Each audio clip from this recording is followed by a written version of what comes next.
Browns are apparently on the clock, but I don't think Goodell's gone to the podium or the guest speaker's gone to the podium yet to announce the pick. No, it's going to be a few minutes. The Browns, for better or worse, have never been in a hurry. So we've got a few minutes. Like I said, I've come off a cliff a little bit with Mason Graham after watching his interviews and stuff. It's the tape that sold me on Graham. Graham was a player I mocked the Browns back in August, so I've been on the Graham bandwagon for a while. Well, it was never Graham the prospect that agitated me. It was that the Browns averaged 13 points a game last year. And you have a chance to get guys that can increase that exponentially. It's not about getting guys that increase your offense. It's about getting guys that fit the value and meet team needs. That's the thing. And defensive tackle's pretty high on the food chain. Behind quarterback, left tackle, receiver, corner, edge rusher, it's the most important position. It's one of the 6 most important positions.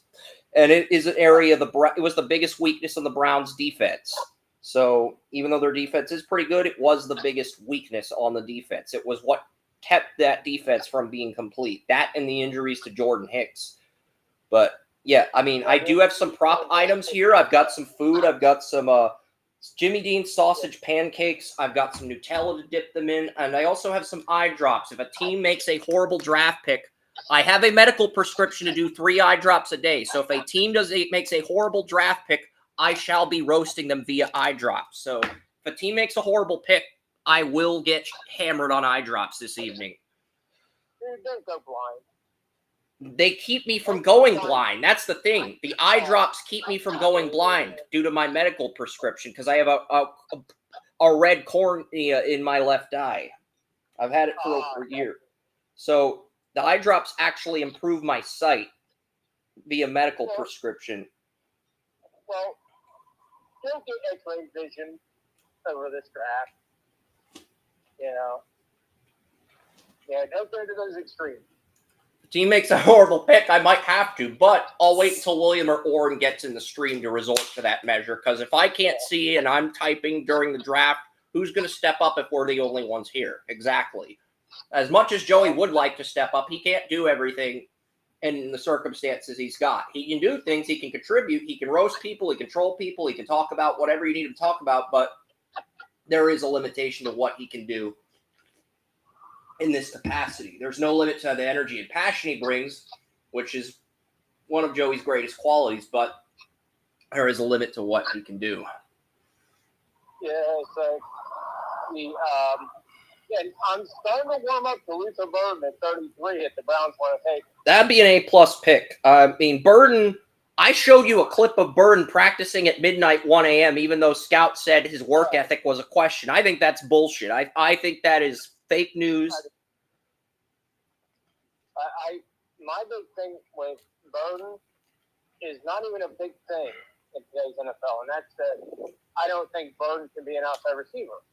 But at the same time, guess what? You don't have to be a huge star and make a huge difference in the NFL, in this NFL, because there are 3 starting receivers. I think he's a number 1 guy. Some people think he's limited to the slot role. I think he's a number 1 guy. He's a far better route runner than Elijah Moore was. And the Browns are now officially on the clock. Well, my thought is, Cooper Peck was the number 1 too, and he was in the slot. So, it's not unseen in today's NFL to have a slot guy as your number 1 receiver. You have to play the X, Y, and Z receiver roles. You have to play outside and inside in the slot in today's area, because if you're trying to throw secondaries off, like let's say you have a really good left cornerback, but you always play that guy at left cornerback and you never move him around. Teams will figure that out eventually and they'll game plan around it. So essentially, you have to be able to play all 3 receiver slots in today's NFL. And not if you're the best of the best. Now, the question is, do you think Luther Burden can be the best of the best? Yeah, I do. Can he be in that echelon? So if that's the case, you say I had him and McMillan tied as wide receiver 1 at the beginning of the year. I still have both guys tied for that role leading up to day 2 of the draft. So. Okay, then I wouldn't worry about it. You know, it's like if you want to sit his ass down at the Z position and say, "Go do your thing." If he's the best of the best, he's going to go get 100 catches for 1,100 yards, and you're not going to be able to do a damn thing about it. So I wouldn't worry about it. If he thinks he's that good, then it's not a problem. Yeah, I'm gonna dip this sausage pancake in Nutella. This might be the most disgusting condiment combination you've ever seen in your life. I'm taking a sausage pancake from Jimmy Dean, and I am dipping it in Nutella. Oh, that's really good. The chocolate of Nutella with the pancake, that's a really good combination. Why did I do this sooner? It doesn't seem like it would be disgusting, but it just seems like it would be rather interesting. To take a pancake with sausage and to put it in Nutella chocolate, you would think that'd be disgusting, but it actually is good. It's really freaking good. It's like, why don't I do this more often when I eat breakfast? What the hell's wrong with me? I'm surprised, because I didn't think it would taste that good. Considering Nutella is incredibly unhealthy, you know, you probably just gained 6 pounds. You know, taking that one bite. I gained 2 pounds last night when I ate that pizza. Okay, but I had to have a whole pizza. You took one bite of that, you gained 6. Okay, so you are way beyond me, all because you chose Nutella. Well, I like to have Nutella on my peanut butter sandwiches. It's basically my replacement for jelly. It tastes like a Reese's sandwich. Oh, the Browns pick is in. What do we got here? X? I don't know. I'm going to find out. Everyone's saying it's Travian Henderson, but I got to see it to believe it. I wouldn't be upset. That wouldn't be a bad pick, but it wouldn't be a great pick either. I got 4 running backs ahead of Henderson. That's a B grade. When you consider I have a third on Henderson, I'm not going to give it anything worse than a B, but it's a flat B for me. And the Bills had the only B grade of the draft so far, if that's the case. You got a third on Henderson? Yeah, here's who I've got ahead of him. I've got Judkins ahead of him. I've got Kyle Monangai, the Rutgers running back, ahead of him. I've got Devin Neal ahead of him, and I've got Ole Gordon, the 4th, ahead of him. Really Gordon, I could see an argument for. It's like I've never been a huge fan of Judkins. I think he is Judkins was a guy who took a lot of pressure off Dart at Ole Miss. He was the number 1 running back on Ohio State this year after he entered the portal. And it's my biggest thing about Henderson is he was recovering from injury this year because he was so injured last year, and his injury history is really. He's got the same injury history as Dobbins, and he's not as good as Dobbins was coming out of Ohio State. That's the big thing with me. More power. What happened? Carson Schlesinger, the UCLA middle linebacker. I'm not a fan of his. I don't have him in the top. I don't even have him in my top 180, and the Browns just took Schlesinger at 33. So they continue to neglect offense, and they take a guy that I have a 6th round grade on. This is going to be an F.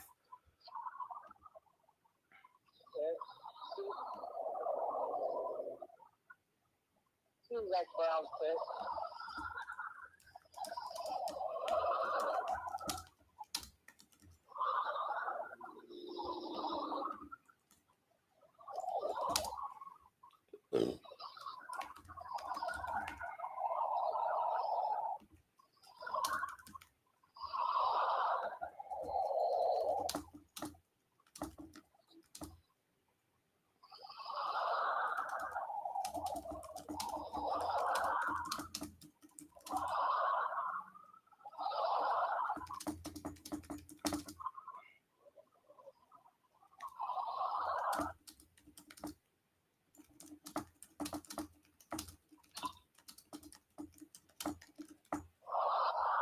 He led the FBS with 90 tackles, but for some reason I wasn't impressed with Schlesinger on tape. I thought the other UCLA linebacker was better. And the Texans pick is already in. So I mocked Schlesinger in round 4. Maybe I am being a little extreme when I give this an F grade, but I had a backup grade on Carson Schlesinger. I had a backup grade on him. So if he does end up becoming nothing more than a backup, it is a wasted pick. I'm not saying I'll be correct in my evaluation. I could very easily be wrong. I mean, I had Fred Warner. I thought Fred Warner was a bust the year he was drafted at BYU in 2018, and Warner ended up being a pleasant surprise. He's one of the few linebackers that's made me look foolish in my evaluations over the years. So we'll see. So I'm disappointed. I'm not going to go like I was last night. This is the F grade, not the Mason Graham pick. This one right here. This is the F grade for the Browns. But yeah, the Texans have the Giants pick. They're not drafted yet. And look, I do have a Luther Bird III photo ready to go if Will Johnson slides to round 3. I don't believe Will Johnson will slide to round 3, but that's my backup plan because I don't think both Luther Burden and Will Johnson are going to slip to round 3. And if Burden goes to the Texans, you have a trio of Nico Collins, Tank Dell, and Luther Burden. And I think Burden's good enough to take the number 2 receiver job from Tank Dell. So that would be your receiver trio. That would be a really good trio. And they take Jaden Higgins out of Iowa State.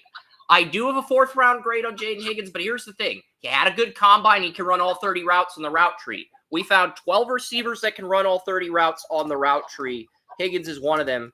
So I'm not going to – and I do think Higgins has starter potential. I don't know if more potential than Dell, but if it forces Dell inside to the slot with his size, I could see him forcing Dell inside. I don't think he's a number 1, but I do think he can be a number 2 to Nico Collins. So I'm probably going to give this a C+. Oren's here. Okay, Oren arrived. Oren's here. The Texans, the Raiders have not picked yet, Oren. Yeah, I'm going to listen. The Seahawks are up, and then the Browns are up again, but then your Raiders are picking. And the Seahawks just traded for 35. Correction, Seahawks just traded for 35. So the Seahawks have officially... I pushed the on button, Oren. I don't know why Restream's being a dick. I'm gonna mute myself. I pushed the... Okay, there we go. There we go. Is your camera working now, Oren? But the Seahawks have traded for 35 with the Titans. You've got to be kidding me. This camera. It's still cold. Is Mary on? Okay. Or is she just in the chat room? I'm guessing she's going to come in later after round 2 because she's outdoors. It's cold in Green Bay. But welcome, Oren. Seahawks just got 35 from the Titans. So the Seahawks have moved all the way up to 35. I'm wondering. I think this is Will Johnson. I think the Seahawks, they need a nickel corner. They have Tariq Woolen and Devin Witherspoon, but they don't. I think here this is where we're going to see Johnson fall because this is where the Seahawks might have wanted to go in front of the Raiders and take. Yeah, that's probably the thought process because there's a lot of rumors the Raiders are going to take Will Johnson. And then you still have Burden here too as well. Burden's here. Henderson's here. Trevian Henderson's here. But the reason Shedeur Sanders is still on the board is very simple. Adam Schefter reported today that both the Giants, the Browns, and the Saints, all 3 teams had Dart ahead of Sanders. And he got that intel from those teams and their front offices. I don't know why those front offices would leak that intel with the draft still ongoing, but apparently they told Schefter that, and the rest is history. So, I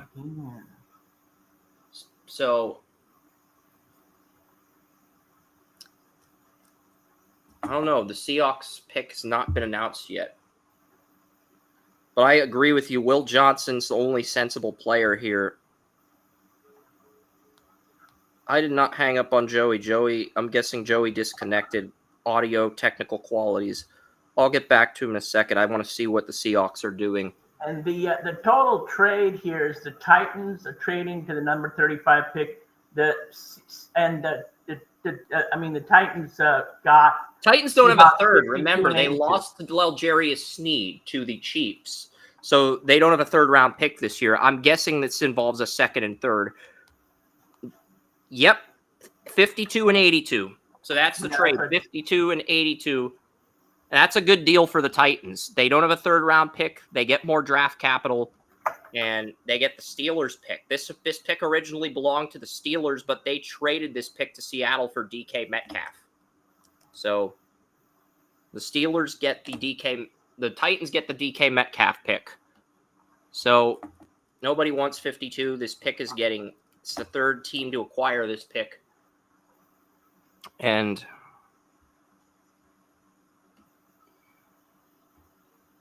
some Spanish, I can't read it. yeah, I mean, I'll wait until Nick Imoriano.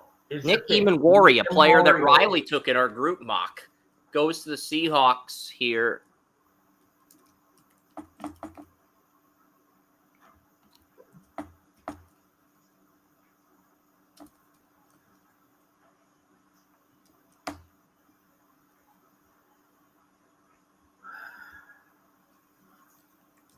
Sorry, I'm getting a little restless here. Seahawks with Nick Emanwari. So I have a first-round grade on Nick Emanwari. That is a fantastic pick. But I'm waiting to see where Burden and Will Johnson fall to. If they don't get picked, and Emanwari will be the cover photo for round 2. And picks are just flying in.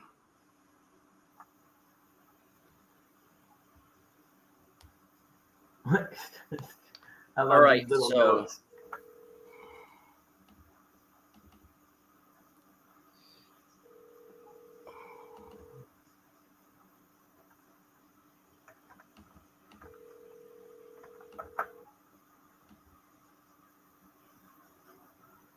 Oh, wow. Great pick for the Browns here. I'll keep my mouth shut. You can give it. Our favorite back, bro. My favorite back is Quinshawn Judkins. Henderson is my 5th best running back. Do not speak for me. If it's Travian Henderson, it's Judkins. It's Judkins. It's Judkins. The Browns took Judkins. Thank you. Judkins. See, the Browns are actually finally a player for the Browns to get excited about. That was a good pick.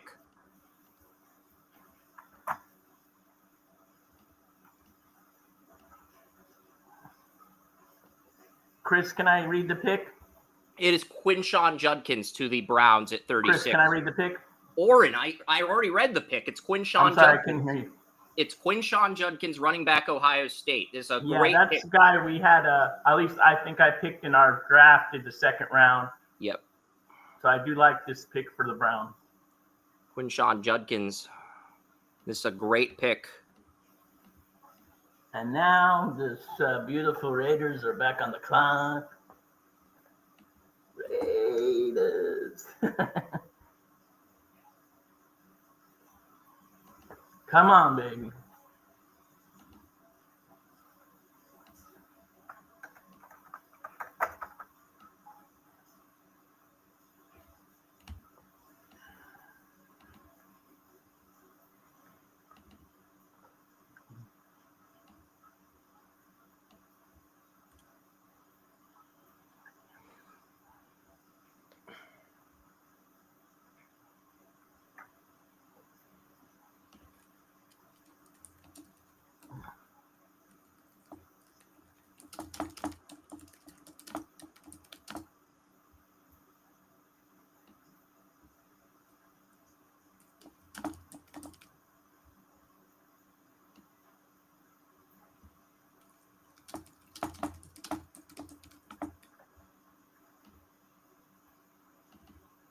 I do like that Jaden Higgins pick for the Texans. He'll be their number 2 receiver next to Nico Collins. And when Tank Dell returns from the injury, he can just play in the slot.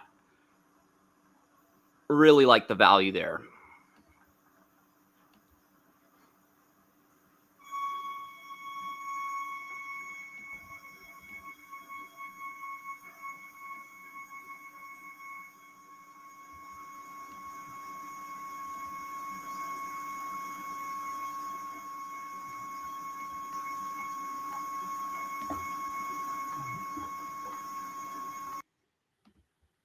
Yeah, and Nick Eamon-Wari, A+ in man and zone, B in press coverage, B- in run stuffing, and a C in tackling. So from a technique standpoint, I don't know exactly how he fits into Seattle at 35, but they traded up for him. We went ahead of Xavier Watts. I do like the value there, though, by Seattle. This is a much better pick after much better pick.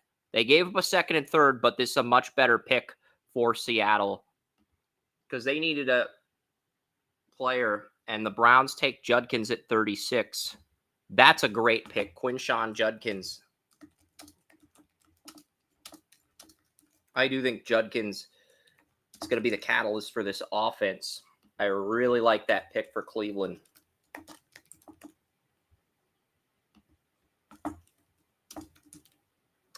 And yeah, I'll wait a little bit until like Will Johnson or Luther Burden gets picked to update you guys pick by pick on the grades. But I do have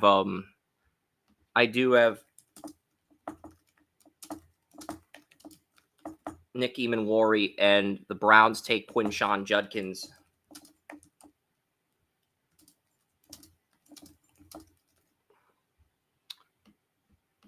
And the Raiders are on the clock. Your Raiders, Oren. This is your moment. And then my Patriots are on deck. Is William on the call? Not yet. Okay.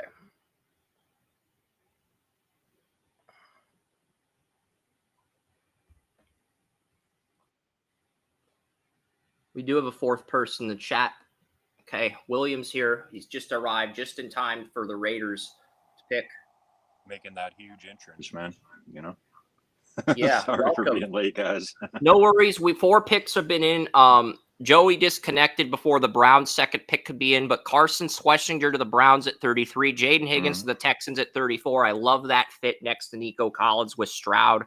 Nick Eamon-Wari to Seattle as a strong safety.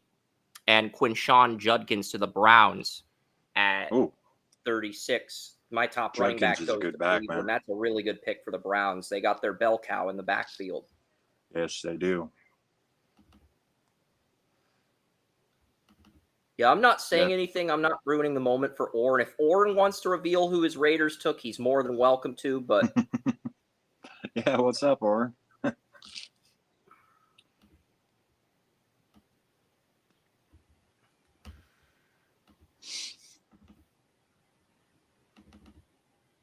Yeah, no, you know, Judkins, a lot of people weren't talking about him, man. So it's definitely a good fit, and he's definitely a franchise back. Yeah, I had him ahead of Omarion Hampton, so I love this pick. Yeah. Oh, the Raiders have just traded 37 to the Dolphins. Ooh.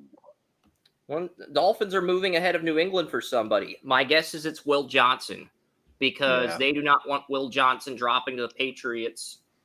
They need a number 2 corner next to Jalen Ramsey. Sorry, folks. I have really bad noise in the background, but we traded the freaking pick. Yep. The Browns got Judkins, and the Dolphins have just traded up with the Raiders. So. And here's the thing. I know Chris, we were talking about Judkins and Henderson. And one thing I'll say about Judkins, the man is aggressive. He is powerful.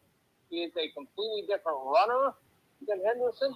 He is a guy who's more like a Kareem Hunt than a Nick Chubb. He's going to stick his nose in there, and he's going to run into somebody, and he's going to initiate contact. He's going to want to run over you. Yeah, but he's better in pass protection than Henderson. That's the thing I noticed. Henderson was very shaky in pass protection. He won some reps, but he also lost some reps. I think he was 2 for 5 versus Notre Dame in 2023 in pass blocking, but the Dolphins, they're on the clock. The pick is in. Judkins is aggressive. So that knocks it up at least 3 points a game, so the Browns might average 16 points a game. So the Dolphins traded 48, 98, and 135. So the Raiders now have another second. Well, the Raiders moved down 11 spots, but they have a second, third, and a second, fourth as a result of that trade. So I actually think that was a good trade by spy tech to move down because they're going to need multiple areas to fix their team. Whereas the Dolphins, it feels like they just need another 5 technique next to Zach Seiler. They need a safety next. They need They need more youth at safety, and they also need a corner. They have Jalen Ramsey, but they don't have. They had Kendall Fuller replacing Xavier Howard last year, and that backfired. But the Dolphins go offensive line. Jonas Savannah, Arizona right tackle, and they're drafting him as a right guard. So Jonas Savannah is a Dolphin. Interesting pick. Very interesting. I don't know how I feel about that personally because I think the Dolphins' current left guard is Liam Eichenberg, and they lost both Robert Hunt and Robert Jones, the backup right guard, and they really didn't do anything at right guard in free agency. I do have a late second on Savannah. I don't know how I feel about this pick, though. I don't hate it, but I don't love it either.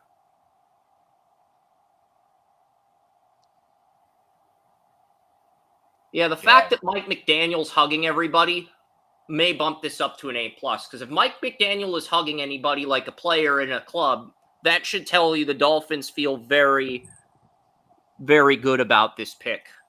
Oh yeah, I respect the hell out of Mike McDaniel as well. You know, another Colorado boy, growing up as a ball boy with the Broncos, and making his way up, man. Great offensive mind. We could get Will Johnson or Luther Burden here. Will Johnson, Luther Burden, or an edge rusher is the way to go. Anything else, and that's only going to be a detriment to the Patriots' window to contend. We're going to have another good draft in 2026 before we can enter the contender conversation. But even if we get a corner or a Burden, I don't know if it's going to be enough because we'll still need that edge rusher. Right now, the Patriots depth chart has Keon White and Harold Landry listed as the edge rushers, and they have Milton Williams, Barmore, and Kairos Tonga listed as the starters on the defensive line. I think Barmore would have to move to nose tackle if you want Keon. If you want Keon White to stay on the defensive line, I think you'd have to move Barmore to nose tackle because Milton Williams is a 5 technique. So is Keon White. So if you want to play all 3 of those guys or start all 3 of those guys, I think you have to move Barmore to nose tackle. I don't know, but you've already extended Barmore. Will be interesting to see what the Patriots do here. And hey, if the Patriots think Keon White can play edge rusher, this pick's probably not going to be an edge rusher. That's kind of the impression I'm getting. I could be wrong on that assessment, William and Joey, but that's the impression I'm left with. Yeah, I definitely like what the Patriots have done the last couple of years. You know, Drake May was my QB1 last year, and I mean it wasn't that. Yeah, he was my QB2 behind Caleb Williams, and he was Tony Murray was QB1 last year too. So I'm very happy about that pick. Yeah, and he's a young kid, and he's 21, I think, something like that. You know, so he's still got plenty to be learned, man, and he's got a rocket for an arm, let me tell you. That was some exciting film to watch, you know. I mean,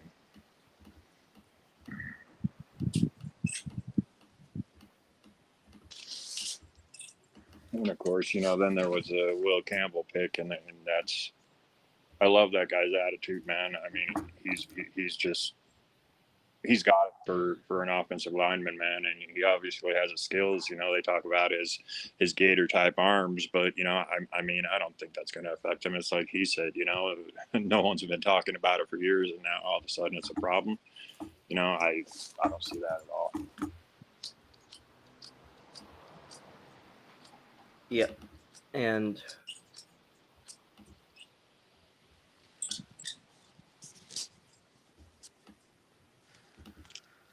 Patriots are taking this a long time to decide what to do, but they're still on the clock. The card is not in yet. I bet they've already decided who they're picking, but is this a case of approach anxiety? We'll see. Maybe they're taking some phone calls. Maybe. Who knows? Pick is in. Let's see. We got Don't spoil the pick for me, guys. I want to see as it comes in live on television, but let's look at the Dolphins depth chart here really quickly, see where Jonas Savannah would fit in. I'm going to quickly pull up the Dolphins depth chart here on our lads and see what they have right now for the Dolphins at right guard, because I would imagine they have okay, they already updated it, because right now they had James Daniels and James Daniels and Liam Eichenberg are the starters at guard, but Savannah is expected to beat out one of those two for the right guard job, and now they've moved James Daniels over to left guard. So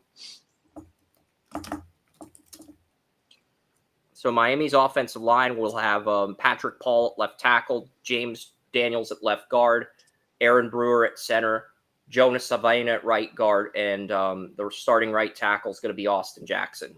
So that's what we got for the and Roger Goodell and these two. Is this former Patriot or these kids or what? Is this the include?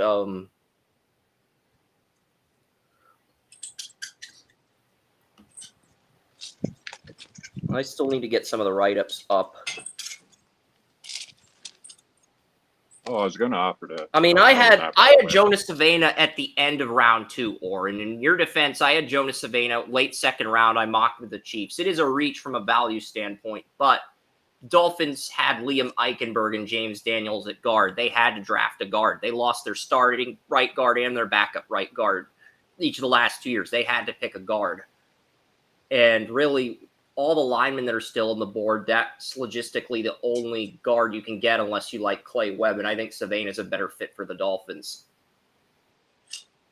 Because I think they need a right guard more so than a left guard, but they did need to upgrade both of those spots. And what do we got here? Unified football, Special Olympics, people are announcing the pick. And Patriots select Travion Henderson. Well, there goes our shot at a wild card this year. I mean, look, I think Travion Henderson does have a higher ceiling than Ramondre Stevenson, but you got Ramondre Stevenson, you got Antonio Gibson, you got Travion Henderson. And I don't think Henderson's elite in pass pro. I mean, he struggled. He went 2 for 5 on blocks against Notre Dame last year in 2023. Has his pass blocking gotten better?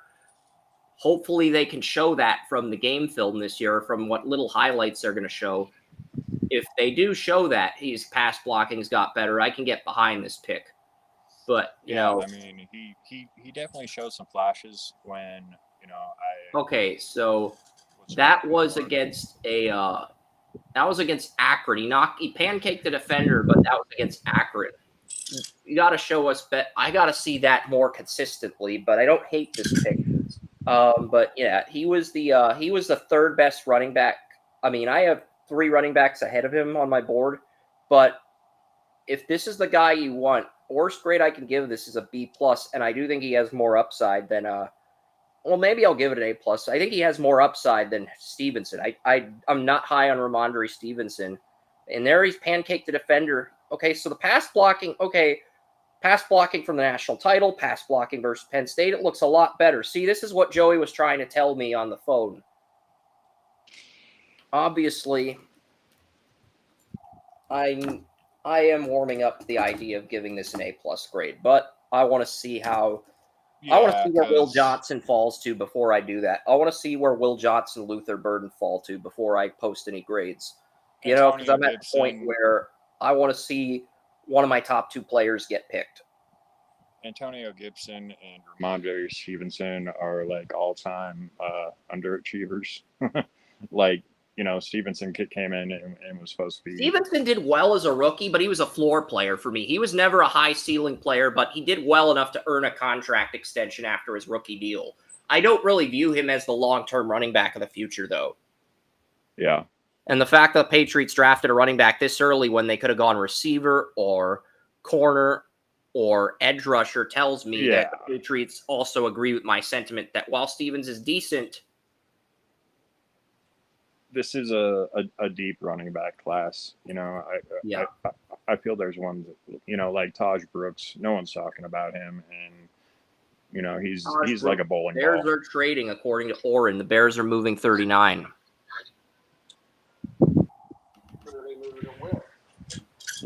Don't know yet. Damn it, Oren. And a fun fact that you don't crack the day things open and scramble them. I love scrambled eggs. You didn't scramble. I've got some Jimmy Dean. I've got a Jimmy Dean breakfast bowl in my fridge. Speaking of scrambled eggs, it's got eggs, bacon. Stop talking about eggs, Joey. You're making me hungry. I ordered some stuff to make some breakfast burritos. I probably will have some dinner, breakfast man. bowls because Amazing. all I have in my kitchen is 4 Jimmy Dean breakfast bowls and 4 of those pancakes that I dipped in Nutella. That's it. That sucks, man. I'll get more Oh, groceries. you're making on me Sunday. hungry, man.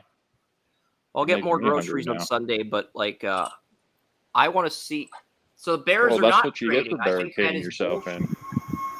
I just posted the pic if you guys want to see it. Oren, we're on 39. I'm on NFL Network. We're on 39. Yeah, I know. I posted the pic. I saw I you. can't hear very well because I'm got a bad I noise in the saw you background. posted the pic. That's why I'm putting it on the unit.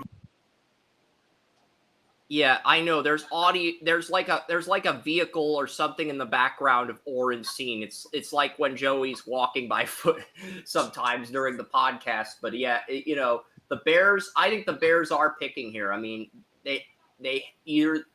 I know you said there's a trade on X, but the fact that the pick is in and there hasn't been any trade ticker on NFL Network, that tells me the Bears are picking here.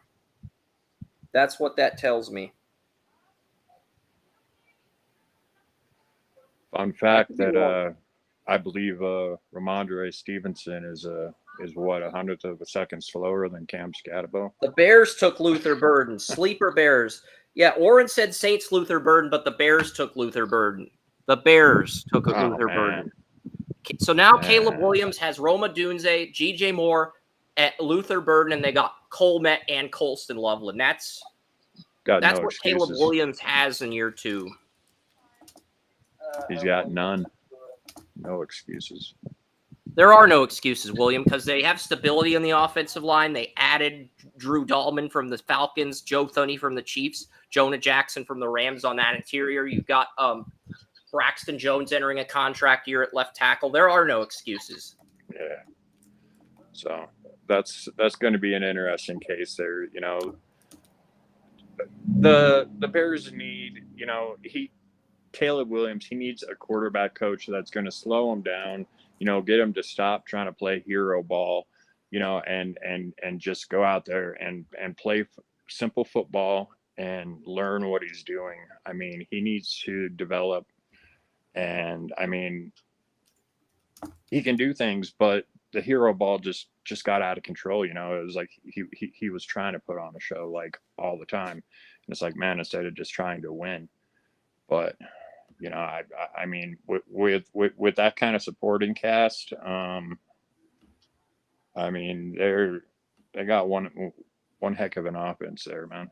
I agree. I don't know. If you want to build a team, I mean, just look at the Bears. I mean, Ben Johnson is going to do disgusting things with the offense they put together for Caleb Williams. you want to know how to build a team? Look at the Bears. You want to know how to not build a team? Look at the Browns. I love the Judkins pick, though. The Browns took Quishon Judkins. I love that pick for the Browns. I did like that. That's it.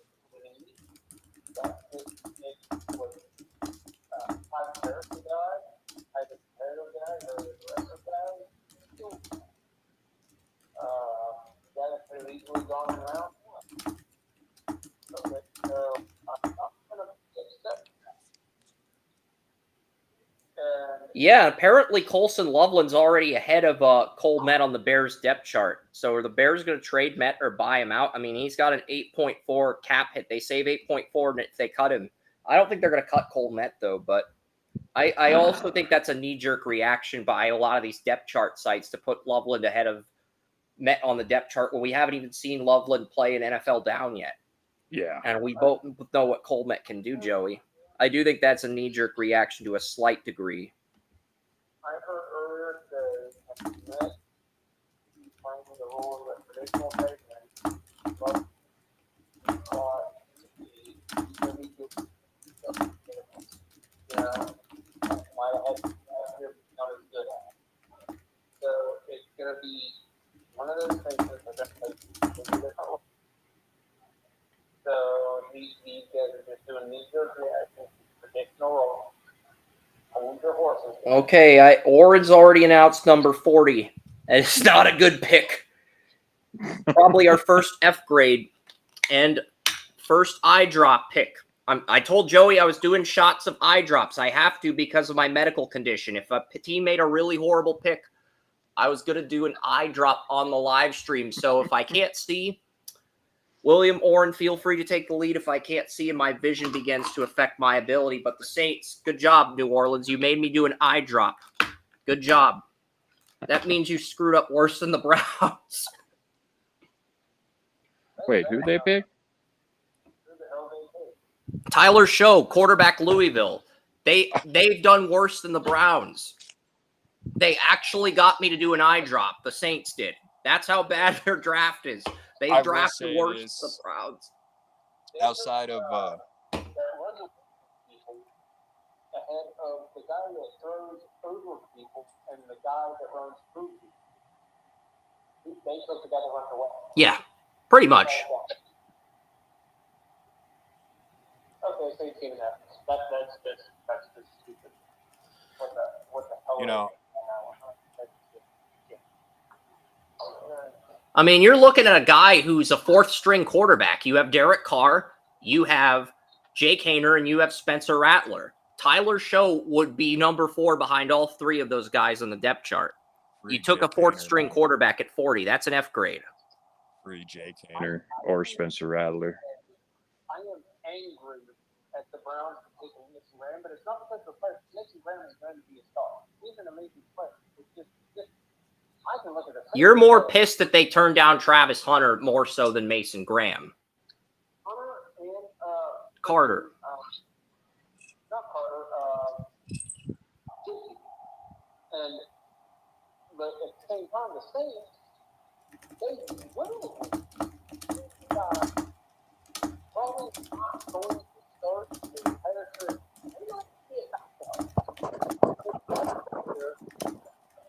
because the guy is 26 years old, dominant, and instead he's running away from it.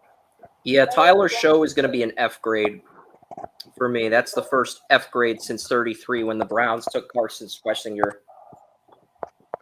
And you know what? That makes me feel better about Schlesinger. At least they culminating at it. Schlesinger led the NCAA with 90 tackles. I don't think his ceiling's very high, but he's a good floor player. And a lot of people, some people had him in the first round. So Tyler Show, on the other hand, was ranked 10th out of 10th among quarterbacks in my rankings this year. And frankly, I think he's worse than all the 3 current Saints quarterbacks. I think he's worse than Derek Carr. I think he's worse than Jake Haener. I think he's worse than Spencer Rattler. So that's an F grade for me. If you draft a fourth string quarterback at 40, that's an F.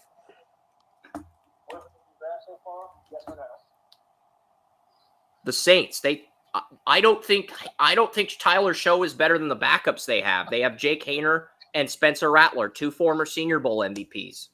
I think both of those guys are better than Tyler Show. That's why I hate this pick. That's the thing too. You do not draft a fourth string quarterback at 40. You know, Tyler Shug was underrated in this class. You know, I mean, he's got prototypical size, he's got legs, but you know, it still could have grabbed him probably a little bit later. And having, you know, Spencer Rattler and Jake Haener, those were both my QB2s in their respective years, you know. And like I said, just hashtag free Spencer Rattler and Jake Haener. You know, just let him out of there because I mean, if you're drafting this guy over the top of him, like I said, I like the kid. We have a trade, I was a guys. little The intrigued by Buffalo him. Bills have moved up with the Chicago Bears. Brandon Beane and Ryan Poles are making some magic happen. It's definitely interesting. You know, Ryan Poles could have traded with one of his former bosses. He was an assistant GM for Brett Veach in Kansas City, and he was an area scout for Howie Roseman. He could have traded with one of his former bosses, but he didn't. So we'll give Ryan Poles points for that. Because if he had traded with one of his former bosses, Howie Roseman or Brett Veach, Joey would have been very angry. He traded with Brandon Beane. Yeah, I still think at the same time, not a wet losing shit. It's just some city would handle it. So it's kind of dry shit. But I can't be too upset. So the Bears get 56, 62, and 109. So the Bears got 2 second-round picks from the Bills, and they got Buffalo's 4th-round pick. And I believe the Bills don't have a 3rd-round pick. I don't think the Bills have a 3rd-round pick this year. So the Bears got the Bills' next 3 picks to move down.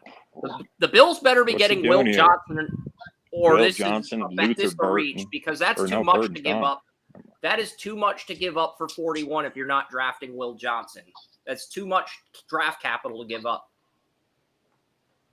You know, there's no reason for the Bills to give up that many picks. I get that Brandon Beane did not have 30 players with 1st-round grades. I understand that, but this is too much to give up. If you come out and say you did not have 30 players with 1st-round grades and you give up your next 3 picks, you better be trading up for a guy who was in your 1st round that fell this far in the draft. There better be a valid reason for giving up your next 3 draft picks because the Bills traded their 3rd rounder to the Browns for Amari Cooper. So I don't think the Bills pick again until 132 at the end of the 4th round. So if you're moving 2 second-round picks and a 4th, you better be getting something. You better be getting something special. And Will Johnson's. They could get Xavier Watts. If they got Xavier Watts, that would be a great pick, too. I have Xavier Watts at number 11 on my big board, the Notre Dame safety. And that would be a great pick right there for Brandon. Because right now, the Bills, they don't have. Right now, the Buffalo Bills do not have 50. So they traded 56. The Vikings draft pick is now property of the Bears, thanks to Brandon Beane. Vikings 2nd-round pick, and the Bills' actual 2nd-round pick. What do we got for the Bills, Oren? If you know what the Bills are doing, feel free to chime in. It's really interesting because, like I said, James Cook I don't think is also any of us holding would out. make that trade if we were in the Bills' position. If you had 56, 62, and 109, the 4th round of the Bears originally traded to Buffalo for one of the Ryan Bates, former Bills center. I don't think any of us would have made that trade. You have to be in love with some player. You have to be in love with somebody to move up.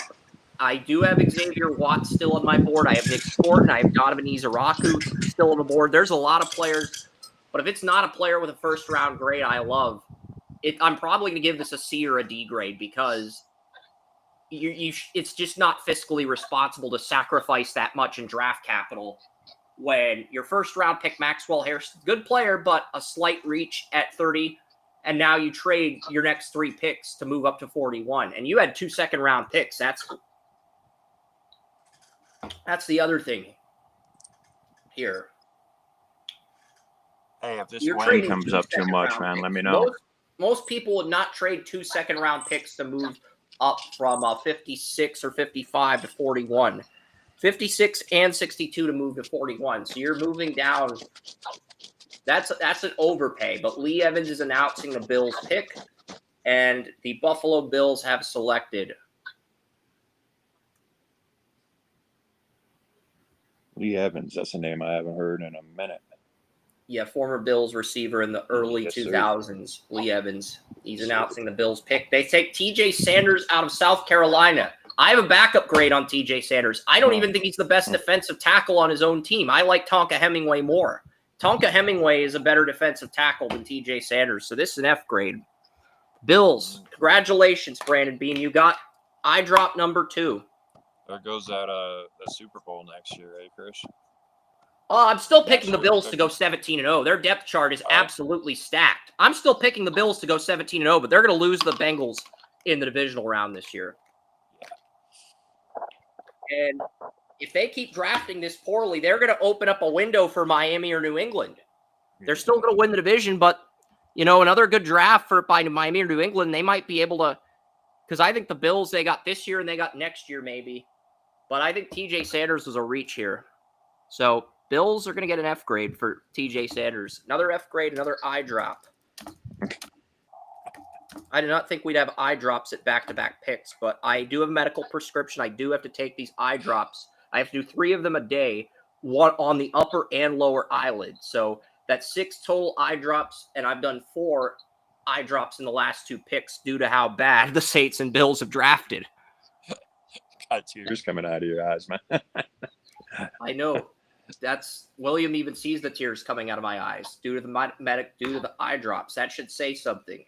Yeah, last night it started out with all A grades. Now we're starting to get around to. We got 1B, 1C, 1D, and now we got multiple F grades back-to-back picks.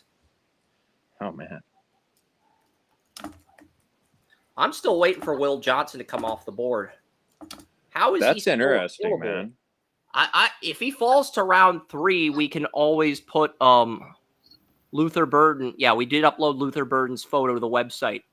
So we can always go at Luther Burden for round 2 in the event that Will Johnson does not get picked due to his medicals. Is this situation so severe that he's going to fall to round 5 like what was it? It wasn't Willie Beavers. It was another offensive lineman. It was a Pitt offensive lineman in the 2015 draft. They had a really bad medicals, had a first-round grade, and they fell all the way to round 5. I don't remember. It was the first draft we did, Joey, a very long time ago. I'm thinking he could fall down 4 or 5. I'm not sure he'll fall all the way down to round 5, but now we're looking at a distinct possibility he drops out of round 2 because we're on pick 42. Will Johnson hasn't been picked, and Warren has told us that the Bills are taking Mason Taylor, Jeremy Rucker's the Jets starting tight end. I like Mason Taylor. I don't think he's the best tight end on the board. I'm probably going to give this, let's see, what's going, it's not going to be an A-plus grade. I'm not going to give it an F grade, but it's not going to be an A-plus either. Let's look here. We got fans are only round 2 tight ends, so this is not an A+. Then my next best tight end is Mitchell. Then I got Luke Leachy and Mitchell Evans as my next two best tight ends. So yeah, I've got Mitchell Evans and Luke Leachy, the Iowa tight end, ahead of him on my rankings. I didn't get Evans at 90, so I would probably give this a B+. Mason Taylor for the Jets at 42. I didn't get a chance to completely evaluate Mitchell Evans, but I do Mason like Taylor to the this Jets. pick. Mason Taylor is a good player, and B+. He's got B+, the genes. Better than an F. Jets avoided the dreaded eye drop, so better pick than Membu in the first round at 7. Now they just need a quarterback.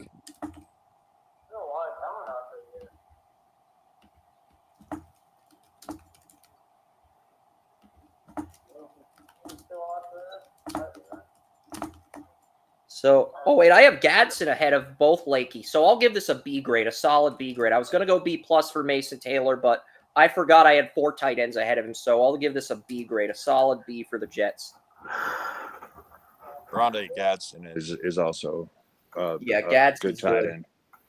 He definitely popped on film when I evaluated McCord. He's a good player, man.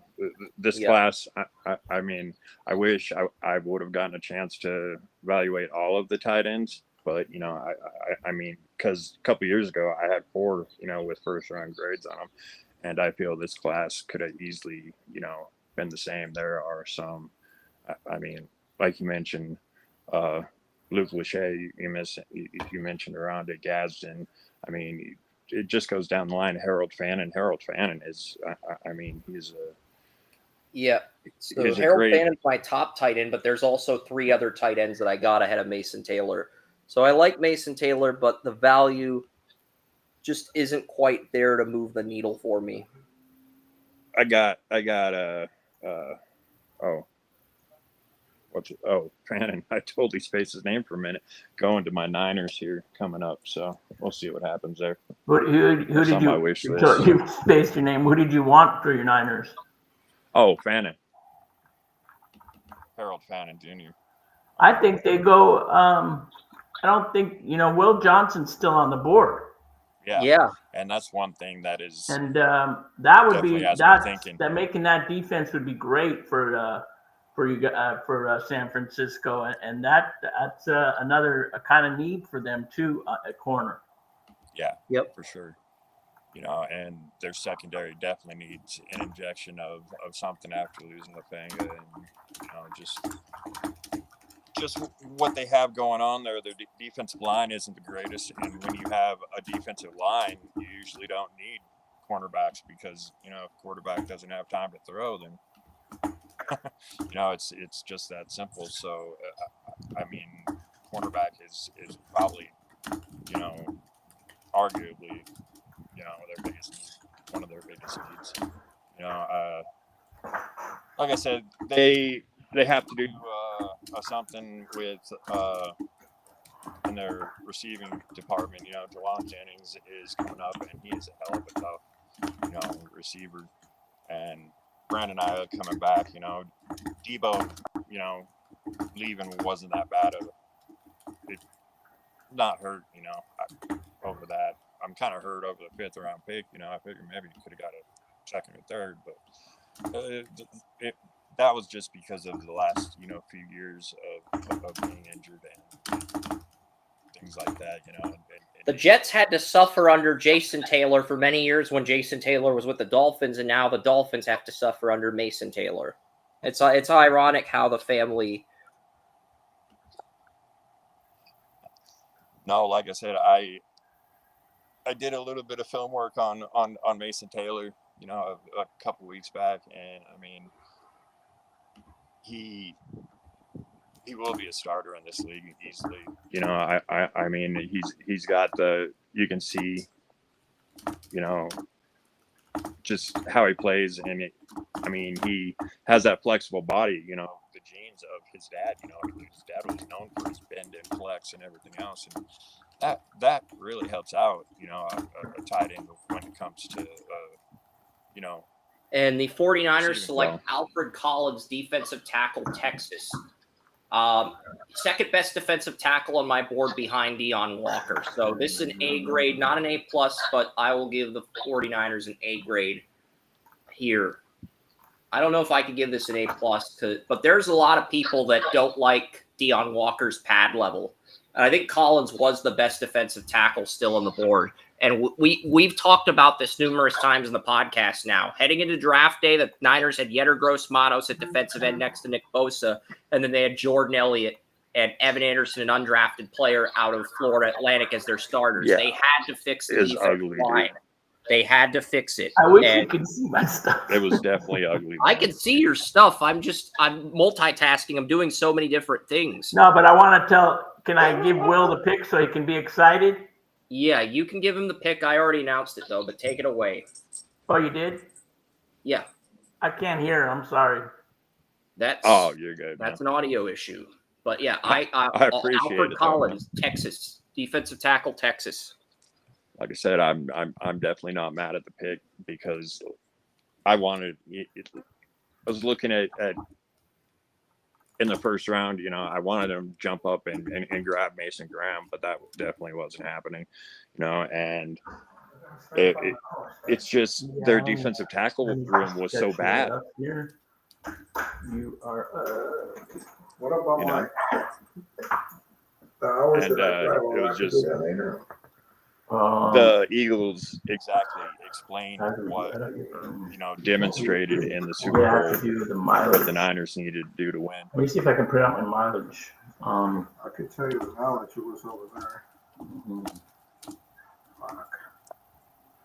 Well, as long as you do it before she turns it in at 10 o'clock on Monday. You want me to come? So Can you wake me up again and so I can come at 8? Monday, I gotta be over there. Oh, fudge. Yeah, you can see a behind-the-scenes conversation. Yeah. Capture me. It's expense hub. You see where I'm going? Works with the runs. Hold on, let me. Cowboys are on the clock here. What do you guys have for Dallas? Oh, Okay. Wouldn't it be hilarious if the Cowboys took Shadur here? I don't think they will, but I do think that would be pretty hilarious. I would love that. I would absolutely love it, man.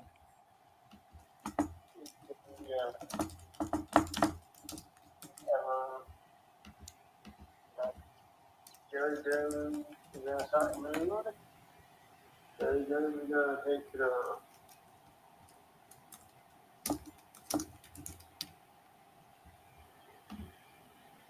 Anyway, I would love the Cowboys to take Shadur here. I mean, I wouldn't even. I would be happy usually When I'm talking about the Cowboys, I'm dropping F-bombs, but Yep. Shadur's an absolute gem of a pick for him right here.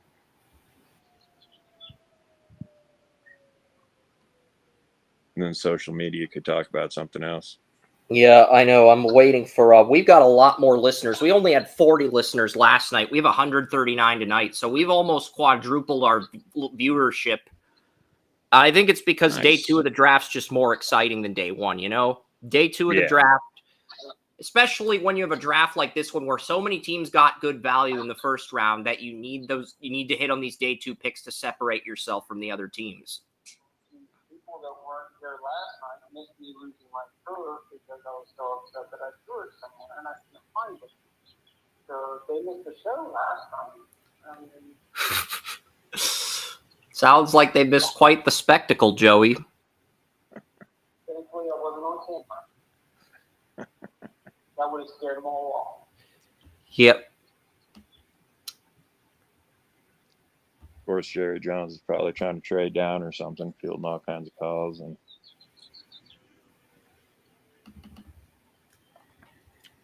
But I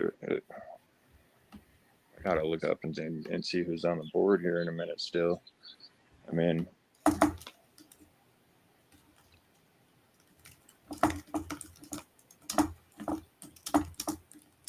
I also think New England's going to be more run heavy. The Tennessee Titans were very run heavy when Mike Vrabel had Derrick Henry in Tennessee. And the fact that they added a third running back to push Gibson and Stevenson tells me the Patriots want to be run heavy like the Titans when they had Derrick Henry. yep. And, having Because they had Stevenson and Gibson as the number 1 and number 2 running backs last year. They extended Stevenson in the 2024 offseason, and Gibson they brought back. So the fact that they brought him back on a 1-year deal and then they draft Henderson tells me a lot. And the Cowboys go Donovan Izuraku out of Boston College, 6'2", 248. I have him listed as an outside linebacker. I'm not sure if he's going to be an outside linebacker or a defensive end on the Cowboys depth chart, but this is a good value pick. I mean, I had a Izuraku in the second round of my mock to New England. Tony Mario had Izuraku to the Buccaneers at 19. I was hoping the Patriots would go Izuraku here, but now you got to deal with Izuraku and Parsons because he's got that rip move, the swim move, the spin move. All the moves are there. And he's got the first step quickness as well. that's definitely a Jerry Jones pick.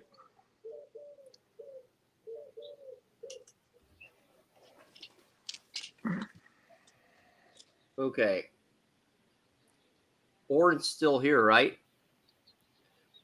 It looks like somebody is either in Oren's chair or is that Oren dye his hair white on the stream using some prop items. Who was that? Was that Probably his boss that was on pretty his funny computer. though? Was that a capture media member trying to get Oren's chair on the draft? That's pretty funny.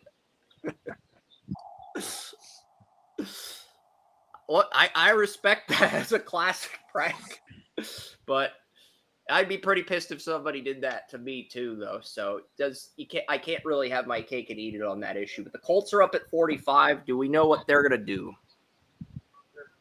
Your classroom friends were really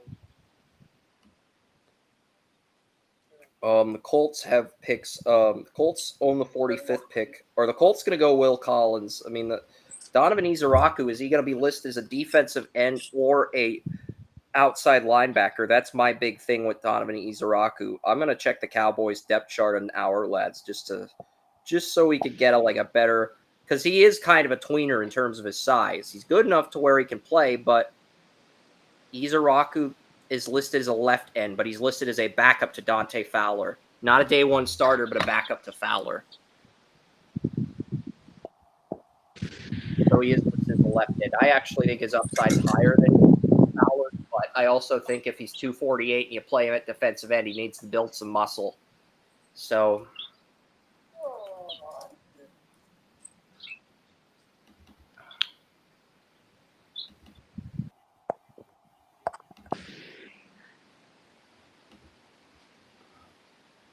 up this much in a 3-day period. JT Tuimoloau, Ohio State defensive end, goes to the Colts at 45. I like this pick. I think he's a perfect fit for a 43 defense. The problem is, where do you add him? You have Kwity Paye, you have Samson Ekubom, you have Taekwon Lewis, and you have Leatu Latu, but Latu's the only defensive end of those four under contract for next year. So the fact that the Colts took Tuimoloau at this point in the draft signals they are prepared for Kwity Paye to leave in free agency if he does not take a team-friendly deal. Because you got Kwity Paye, you got Samson Ekubom, and you got Taekwon Lewis, but none of those guys have been extended for the 2026 offseason. So the fact that you spent first on Leatu Latu and now you got Tuimoloau, that tells me that's the future edge rusher tandem for the Colts.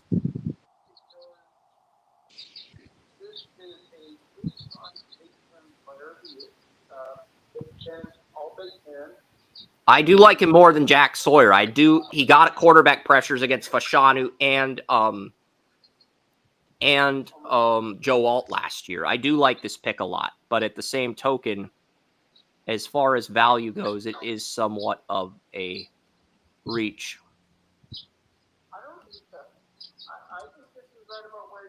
I agree. It is where he should go, but I just... Well, I mean, where's Jack Sawyer going to fall? I don't know where Jack Sawyer is going to fall, but I like Tuimoloau more than Sawyer. But Izaraku, 6'2", 248. I think he's a better fit for a 34 defense, but the Cowboys run a 43 and they're drafting him. But if he's learning behind Parsons and Armstrong, Dante Fowler Jr., I can get behind that if I'm the Cowboys. Well, Sawyer is more of a high energy, high effort, smart player. Well, Tuimoloau is he has more natural athleticism. I mean, he's a bigger guy, he's a stronger guy, he's got more natural athleticism, he's with that. So the two different types of players that really work well together from playing together. So I'm going to give the Cowboys an A for Izaraku. I should give him an A+, but the fact that he's not starting and the fact that he's got the body of a linebacker at defensive end does downplay the pick a little bit when you consider he's not really the best fit for the Cowboys. And there's other defensive ends still on the board. Nick Scorton's still on the board. Mike Green's still on the board. Mike Green, obviously, I was not high on Mike Green as far as his film goes. Now, off the field stuff's probably why he's still available at 46. But we are beginning to see a run on edge rushers. I mean, each of the last three picks has been either a defensive end or a defensive tackle. We are starting to see that run on defensive linemen play its course, Joey. So, what do the Rams have planned at 46? Do you know, Oren?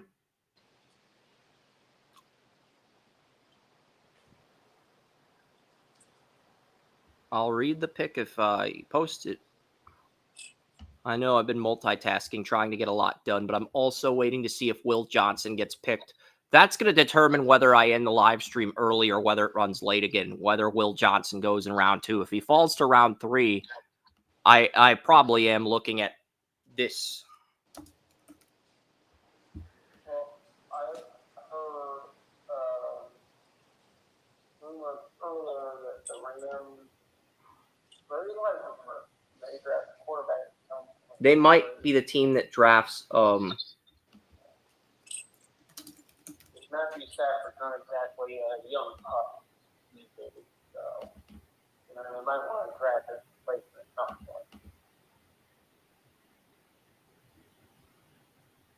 So, Matthew Stafford's lethal. He's like a dog that lives until he's 19 or 20 before they die, but at the same token, every dog has its day and every quarterback heads towards retirement at a certain point. The only question is Matthew Stafford going to be like Aaron Rodgers and have to be like taking out back behind the kid like old yellow stock. So it's all mad. I love how you compared Aaron Rodgers to Old Yeller, Joey. That was hilarious. Well, it ain't wrong, but It's not wrong, but it is hilarious. it has to go behind the dark hat instead of the old kid, you know. And the Rams are picking from a fire department. Their war room is actually in a fire department. They have an office in a fire department. Huh. I mocked loser burden to the Bears. I'm back live. Awesome, Oren. There he is, man. Your hair was white for a minute. I'm not sure what happened, bro. I don't know. Yeah, I have still at work, so now everybody is gone. I'm the last person here, so I'll be here till about 6:30 my time, and that by that time I'll have we'll be done with the second round, and I can probably move back So home. you're going to move to a remote location for the third round, just like our guest Mary from the Mac and Cheese podcast. She's leaving the draft in Green Bay to go to an indoor location with better Wi-Fi for the third round. So cool. But the Bears I've only got the grades up to pick 40, but I am trying my best to pay attention. Did you guys get the Rams pick? No, we did not. Do you have the Rams pick for us, please? That'd be fantastic. Yeah, Terrence Ferguson, tight end, Oregon. Another tight end goes off the board here. I had a fourth on Terrence Ferguson, but I do like Ferguson's upside. I had a fourth on Ferguson.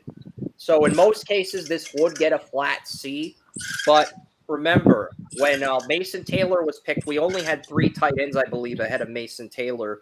We had 4 ahead of Mason Taylor. Who do we have ahead of Ferguson, though, in the 4th round? I don't know. We only have those 3 tight ends ahead. We only had those 4 tight ends ahead of Mason Taylor. So this is probably going to be a B- because I do have a 4th round grade on him, but I do like the value here. So this will be a B- for the Rams. Ferguson, he's a good player, and he's got the size and he's got the experience, that he needs to succeed in the NFL. And he's going to be learning under Higbee. He's not going to be the number 1 tight end right away. He's in a good situation to where Sean McVay, we all know Higbee is the tight end over there. Yeah, but he's going to a great situation. Higbee enters the final year of his contract. The Rams don't want to extend Higbee, and Ferguson leaves a strong impression. Or if Higbee gets injured again, they're probably going to move on to Ferguson. Just saying. It's not a bad pick, but it might just be depth for the next year. So we don't know how many chances he's going to get to play either, Chris, because you do have a backup also already. I think they have Colby Parkinson's too. Yeah, but Parkinson's just a role player at this point. He's a 3rd-string tight end role player at this point in his career. Yeah. Parkinson is, he's actually a big dude. He's like 6'8", something like that. He's shown a little bit, from what I've seen. So, let's just say that Ferguson's got a place to learn. Go ahead, man. Yeah. Hey, Chris, your favorite just went off the board. Will Johnson's a Cardinal. I love that pick. I love what the Cardinals have done with this draft. They got the Cardinals, they got Will Johnson, and they got Walter Nolan. I love what the Cardinals have done defensively in this draft. And I'm with not Will liking Johnson, it at all, man. I'm not liking it at all. you don't like it because it actually, if Will Johnson becomes the player, the top 5 player I hyped him up to be, and Max Melton breaks out in year 2, I mean, the Cardinals could position themselves they could position themselves to be our threat to the Rams in the NFC West. They could. Yeah, and Murray is, like I said, he's. In 30 years, I have not been able to straighten out my left because I have a severe knee. I can't hear Joey at all.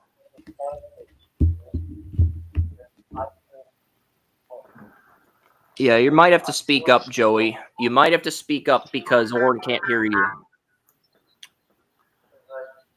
I worry for Will Johnson because I have a severe knee injury. I can't straighten out my right leg. But if Will Johnson's healthy, this will end up being one of the steals of the draft. Yeah, I mean, a lot of people had him going, as early as 6 to the Raiders. Yep. He drops out of the first round. And, this could be a great pick for the Cardinals here.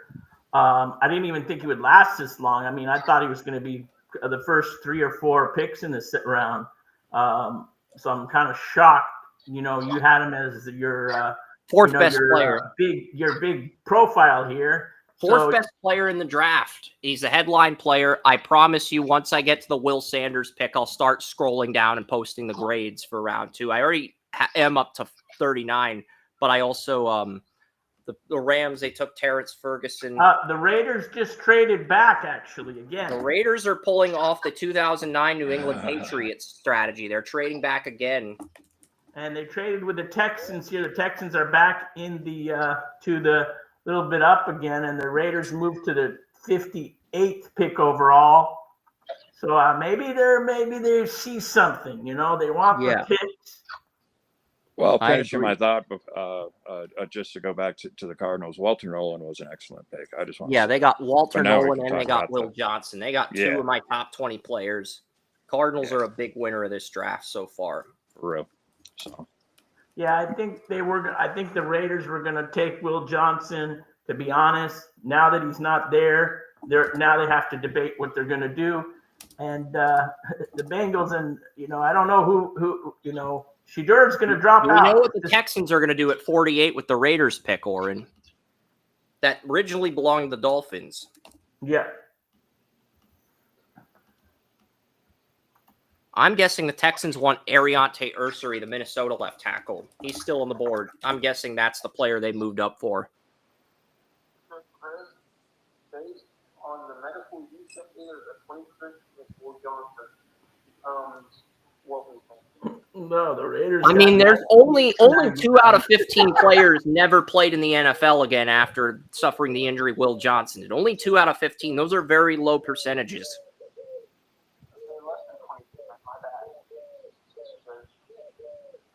It's funny how the Raiders. Well, he's 4th on my board. He was my number 1 corner over Hunter entering the year. So, I mean, to get him this late is an absolute gem of a haul by Arizona. If they had a better number 2 receiver over the guy they have next to because they've got Michael Wilson out of Stanford as their number 2 receiver. If they had a better number 2 receiver, I think they'd be a threat to win the division. I think they've made enough defensive moves to where they could take pressure off Kyler Murray, but Murray's going to have to elevate that team, and if they're going to steal the NFC West. Okay, I got the pick here for everyone. What?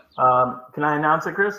Go ahead. What's the pick for the Texans at 48? So the Texans have selected Minnesota offensive tackle. Ariante Ursary, left tackle, Minnesota, the name I just mentioned a few seconds ago. That's who they picked. A few seconds. I think Ursary's a better left tackle than DeJuan Jones of the Cleveland Browns. So the Texans, they're going to develop Ursary behind Cam Robinson for a year, and then he's going to be the blind side to Stroud. I really like that pick from Houston at 48. Just a reminder. This is really I like the trade for the Kansas Raiders. City. Josh Simmons is better because he has experience at left tackle. If you have experience at left tackle in college, that automatically makes you better than somebody who has 2 years of NFL experience at right tackle. DeJuan Jones played 10 years of right tackle, 4 in college, 4 in high school, and 2 in the NFL. So if you move a 10-year right tackle to left tackle for the first time in his career, that's not a smart business decision. So I'm going to continue to give Joey shit about that until hell freezes over. Because that's my stance, and I stand pat on that. So it is going to matter. This is the problem with NFL teams. They value where they think the player should. They prioritize where the player should play over where they are best equipped to play. And that's the problem with the NFL. NFL offensive line, they get knee surgeries constantly. So we don't really know. So unless he gets on the freaking field, we're not going to know, and it's not going to matter. It is going to matter because experience matters. Experience at a certain position. I don't care if it's an offensive lineman or an internship. Experience at a certain position always matters. And when you tell me it doesn't matter, you're giving me the middle finger and disrespecting me, even if that's not your intention. Bite.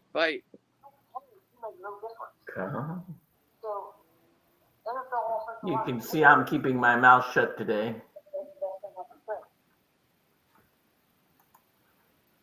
Yeah, all right. Bengals are on the clock. What do the Bengals have? Because if we were doing a show on just ranking the top left tackles in the league, I think Dan Moore Jr. and DeJuan Jones would probably be my bottom two, the Titans and Browns blindsides. But the Bengals are on the clock. As much as I'd like to debate Joey on this, it's not a good use of Oren and Williams' energy and what they bring to the show, which is why, well, Ursay's going to be a right tackle? They have Blake Fisher out of Notre Dame. Or is that accurate? Because Ursay's probably going to be the right tackle this year, and then if Cam Robinson leaves, they'll start Blake Fisher at right tackle, and then they'll move Ursay over to left tackle. So I'm going to keep Ursay as a left tackle, but he has experience at both positions. Ursay played right tackle when Falele was on the Golden Gophers, and he played left tackle after he left the Golden Gophers. So Ursay does have experience at both positions, both tackle spots, which does help his case. The Bengals select Demetrius Knight, South Carolina. I am not a Demetrius Knight fan, but I do trust the Bengals. But Demetrius Knight's a third-round linebacker for me. I don't even think it's a third-round linebacker, but they have Jermaine Pratt and they have Jermaine Pratt and Logan Wilson. So I really don't understand Demetrius Knight here in the second round. There are better players available. Yeah, and if you have depth like that, Danny when it comes to Stutzman's linebacker, yeah, you got Stutzman, but the most used formation in defense is a nickel, whether it be the 3-3-5 or the 4-2-5. You only need 2 linebackers. So that actually first three is a left tackle, so I'm going to leave him there.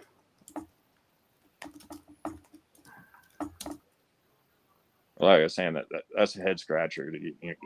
Let's see. I'll watch the highlights. Since the Bengals were my pick to win the Super Bowl, I'll watch the highlights before I give this a grade, but I'm not encouraged. I'm not encouraged by what I see, but I'll watch the highlights. I'll give him a shot. Okay, the run stuffing looks better than I thought it would be. And here on this play, he anticipates the screen pass, but he only had 8 tackles for a loss and 2 sacks in 2024. The production, he did sack Milroe. They're showing him sacking Milroe.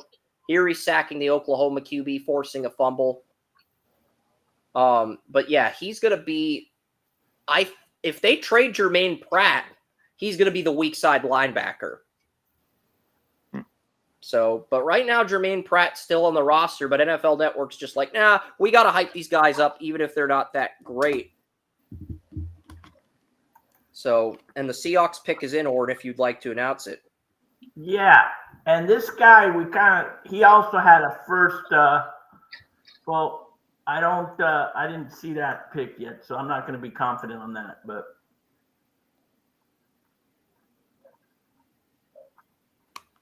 Demetrius Knight Jr. is the backup middle linebacker to Logan Wilson on the Bengals depth chart. He's not even listed as a starter. But it's interesting. Okay, I will say this. I'm not confident on this guy. I haven't been confident on this guy. I haven't really had him in the 4th round going here to Seattle. But he goes to Seattle with the 50th pick. Landon Jackson, edge, Arkansas. I think Landon Jackson's a better fit for a 43 defense than a 34 defense. I know the Seahawks need a 34 outside linebacker, but I'm probably going to give the Seahawks a B- for this pick because I do have a 2nd round grade on Landon Jackson. I just hate the scheme fit. Same thing with Donovan Izaraku to Dallas. If Izaraku went to Seattle or Landon Jackson went to Dallas, they'd both be A+ picks. I just hate the scheme fit. I hate it when teams draft a player who's not the best fit for their defensive scheme. And we've seen 2 examples of that in day 2 with Dallas and Seattle. So, William, did you disconnect? I don't see. Is he there? I think William No, left. I I don't don't know if he's still there or if he's having something personal's going on. I don't know. I'm going to find out what's going on. Maybe it's his Wi-Fi. If my shit dies, I will be back ASAP, I promise. Your typing is drowning Joey out, by the way. I don't think my typing is drowning Joey out. I think it's drowning you out. And you're throwing Joey under the bus. But hey, Joey will happily be able to take a bus hit for William. He will not take a bus hit for me, though, because I'm a pain in the ass. I just can't hear what Joey says. That's the problem. I'm not trying to throw him under the bus. We're not. Nobody's here. Yeah, so the Seahawks took Landon Jackson. I'm at the point where I'm going to start showing some of the picks. Since Will Johnson's got picked, let's refresh the page and show some of the write-ups we have for round 2 while we're in the chat room, because I am multitasking. I am doing a lot. But yeah, I'll show some of the write-ups that I posted already. I'll refresh the page because I've only got 39 write-ups. Oh, you've got to be kidding me. Restream, you can't freeze on me. No, Joey, you say anything to roast me, I'll mute the phone. I know I'm super controlling like that, but I hate being roasted. So if you attempt to roast me, I can just push the mute button. Do not make fun of my shortcomings. If you want to make fun of other stuff like teams that draft bad, finally, but I'm not going to let you make fun of my shortcomings. I can get worse. You can. If you like me to. I think the Panthers are on the clock. I think the Broncos just traded. No, the Seahawks are on the clock. Oh, the Seahawks Seahawks took Landon Jackson. You're a few minutes ahead of the TV, so the Panthers are on the clock. Okay, you're right. I just got to screen share this. The private chat. The chat's got to take a backseat. The private chat's got to take a backseat so I could screen share my freaking picks. Okay, I appreciate the help, but I got to X this private chat out so I could screen share my draft results. It's really, really important that we screen share the draft results. Restream. So if I have to X out of the private chat comments Oren or William sending me, if I have to X that out, minimize that to make sure my screen loads up, I'm gonna. Now, can you please Restream? Can you please, with sugar on top, load my draft results? This is not supposed to happen during the draft.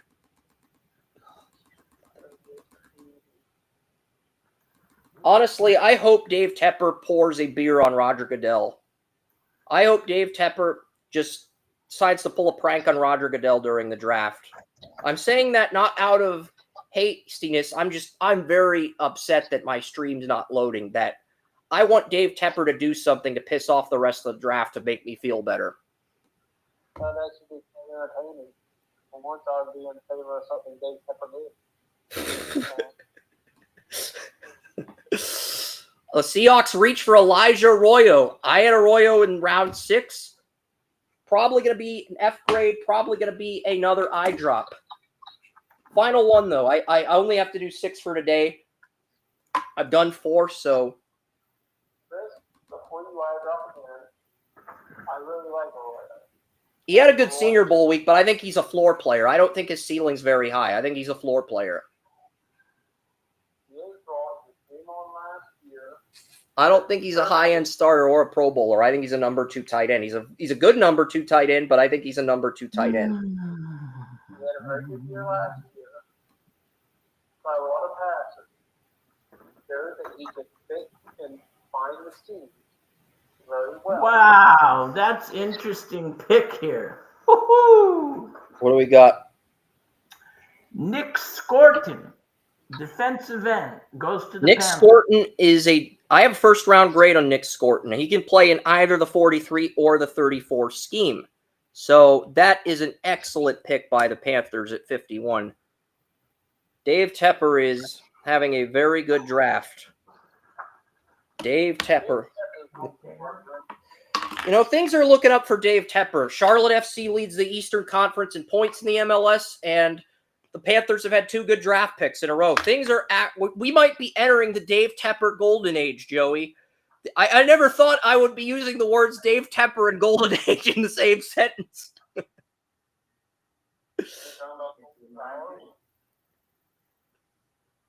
Golden age, not golden showers, golden age. Like, how our president bragged about how America's entering a golden age. I think the Panthers under Dave Tepper might be entering a golden age.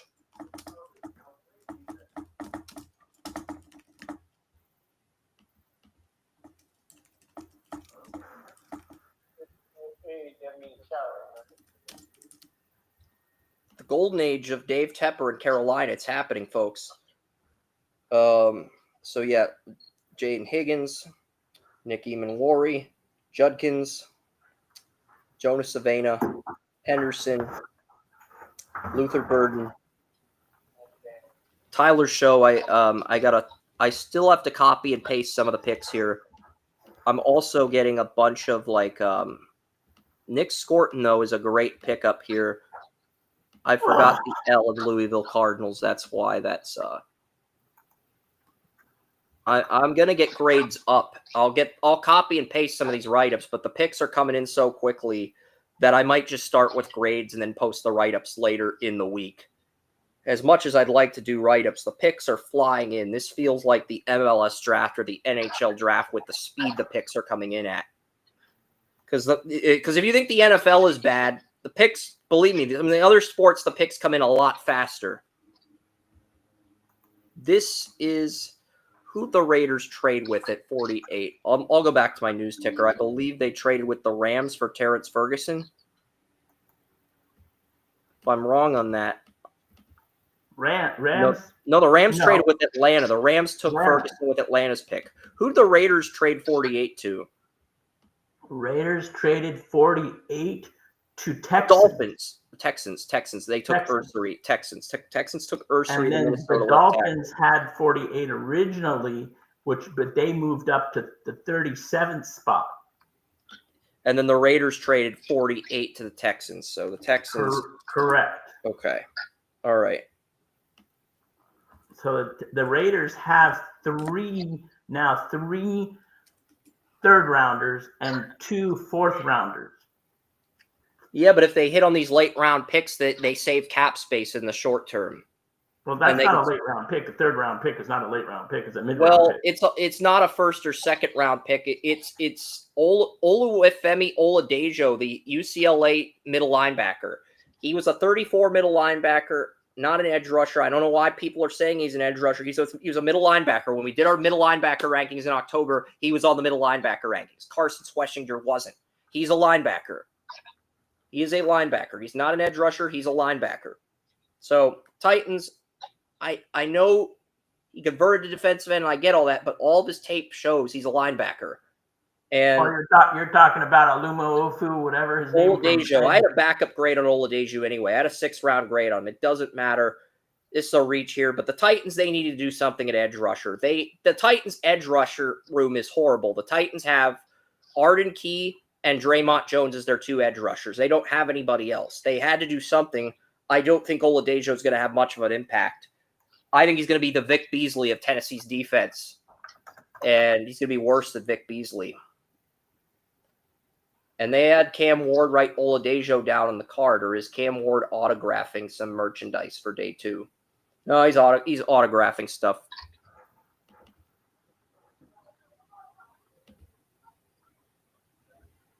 So Ursary. No, somebody's known to fame. I think Mike Green goes here to the Packers. Well, the Buccaneers have 53. Who do the Buccaneers pick? You're jumping the gun, Oren. I'm jumping the gun? Oh, A I'm little sorry. bit. The Buccaneers have 53. Who's going 53rd? We can talk about the Packers, but who are the Buccaneers going to pick at 53? Just says the pick is in. Oh, the Bucs have selected Benjamin Morrison. That is an Notre Dame. excellent pick. That is an excellent pick. I had Morrison graded ahead of Travis Hunter in the fall as well before injuries. But I do love this pick for Tampa. I mean, this pick, I love what Tampa's done. Egbuka and Morrison, I really think the Buccaneers. They still need a strong safety next to Antoine Winfield, but I think Morrison can be their number 1 corner down the road. So another great pick by the Buccaneers here.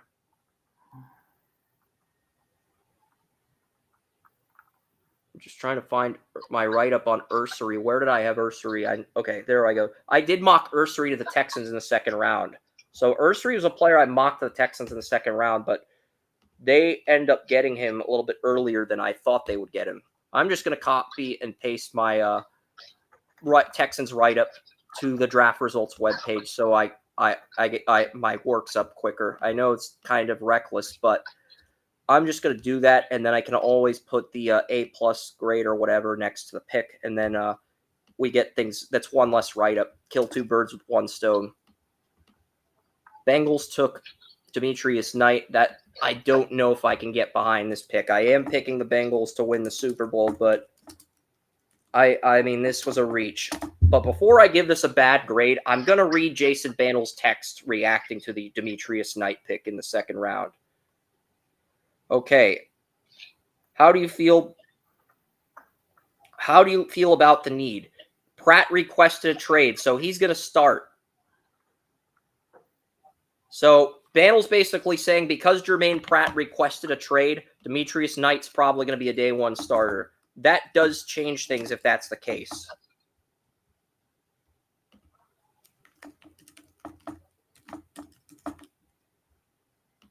Raiders going to tell Tracy Raiders going to select him.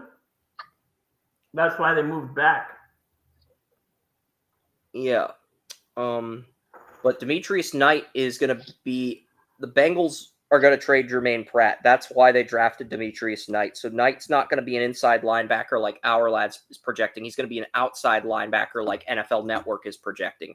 Because I agreed with Our Lads on the Ursary being a left tackle, learning under Cam Robinson for a year since they got Blake Fisher, but I agree with NFL Network on Demetrius Knight versus Our Lads because Our Lads and NFL Network have had conflicting depth charts with these picks. And in most situations, Joey just trusts NFL Network. But I look at the whole team, I look at the picture, and then I make a verdict based on what I'm seeing. I don't trust anybody. Okay, the Broncos? The Broncos traded 51, correct? Yes. Who'd they get? I don't trust. The Broncos did not select yet. Okay, so who went at 51? That's what I'm asking. Panthers, and they get Nick Scorton at that pot. Nick Scorton. So I'm almost caught up. I'm caught up on the news ticker. Can I give you the Packers pick? I know I'm jumping. Go ahead. I've got the last 3 picks. So the Packers select LSU edge Brandon Swinson. Ugh, that guy is awful. I mean, why? I didn't even have him going off the board till round 6. The Packers actually whiffed on a draft pick. Packers usually don't whiff on draft picks. Is that correct? Yeah, I had Swinson in the 6th. No, it's not. No, it's not. Don't listen to me. Gosh, why are people giving like 4 different messages on this stupid thing? I hate when people do that. Yeah, I'm looking for Swinson. Is he in round 5 or round 6 of my mock? I'm But not high on don't Swinson. mark it but down. I'm not high on Detroit Swinson. But Sports News gives another thing. So I would just wait till the month. yeah, Oladejo. I'm having trouble spelling Oladejo's name. That's why I'm like.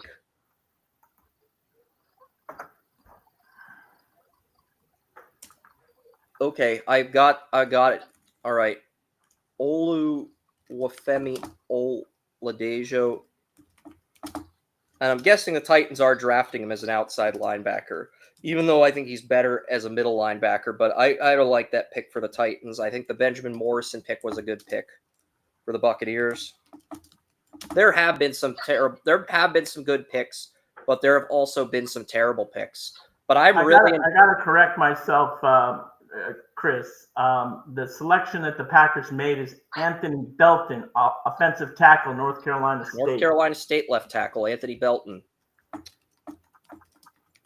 I mean, both Rasheed Walker and Zach Tom are in contract years, so you would figure that one of those guys. Belton came in for Ike Emekwanu, and his first year starting was in 2022, and he started the last 3 years at left tackle. So that tells me the Packers aren't going to re-sign any of their linemen.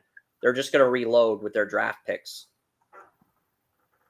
And the Packers are great at reloading. I will say that. This is probably another A- pick because he was the next guy picked in our group mock, still on the board at offensive tackle. Well, with the Packers, they're really good at reloading it on there and anything else. I mean, they have a radar for good offensive line. They will find them. Yeah.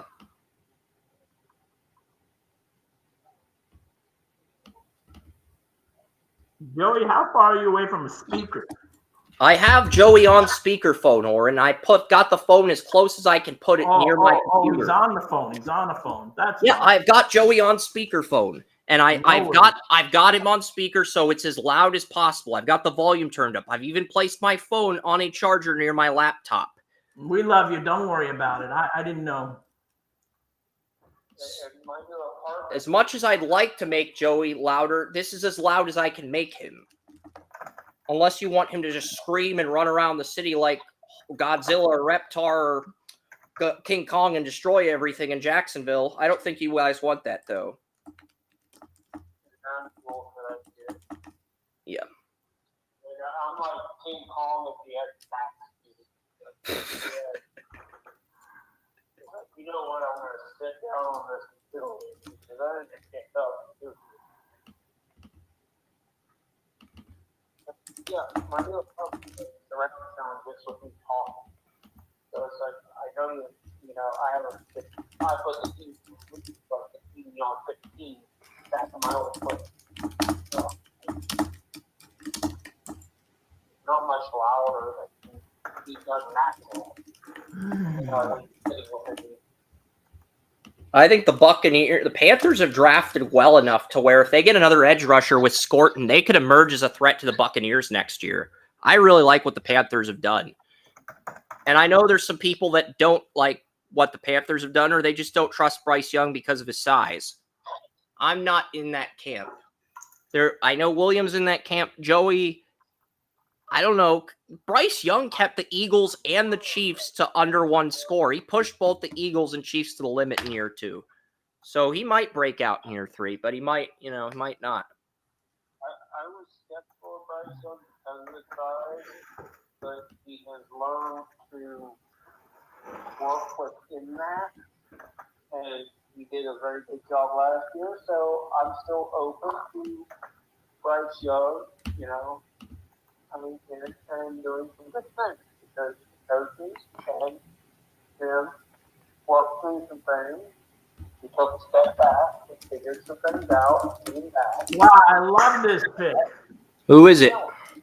The Chargers got a guy who I thought was going to go earlier in this round. They select Trey Harris, wide receiver, Mississippi. Ole Miss. Probably the Josh Palmer replacement. because they did lose Josh Palmer to the Bills. So that's probably the Josh Palmer replacement, Trey Harris. I like that. I like Trey. Yeah, the only NFC South teams that have gotten A-plus grades with both their picks are the Buccaneers and the Panthers. And I do think Bryce Young's going to step up in year 3, but have the Panthers done enough to where they can challenge the Buccaneers for the division? I'd say no. Because the Buccaneers, I think they are the favorites to win this division again, but they still don't have a safety to play next to Winfield. And they have an undrafted guy. They have Christian Iboizin or somebody. I think if they got Xavier Watts in round 3, that would be – because Xavier Watts is 11th on my board. He is still available at this point in the second round. And Packers, I think they reached for a defense. No, the Packers took Anthony Belton. Don't overthink this, Chris. They just type Anthony Belton in and relax. This is the second pick for the Bears here coming up. And they did pick earlier in this round. They put actually this is the third pick for the Bears, Oren, because remember they took Colson Loveland and Luther Burden with their first 2 picks. This would be their third pick of the draft. I said in this round, I said. Yeah, but you're going one day at a time, and I'm looking at the big picture. I'm looking at all the picks. But regardless, the Bears are picking. No, I'm not arguing. I'm just saying. I'm just saying too. I'm not arguing either. I'm just saying. But go ahead, Oren. If you got the pick in, feel free to share it with us. Not quite yet, sir. Okay. But the Bears are picking here? Are they? I have Anthony Belton in the 5th round, so I am going to give the Packers a C grade. But I do think he has starter potential. Trey Harris with on the other hand. 56 overall pick, the Bears are selecting offensive tackle,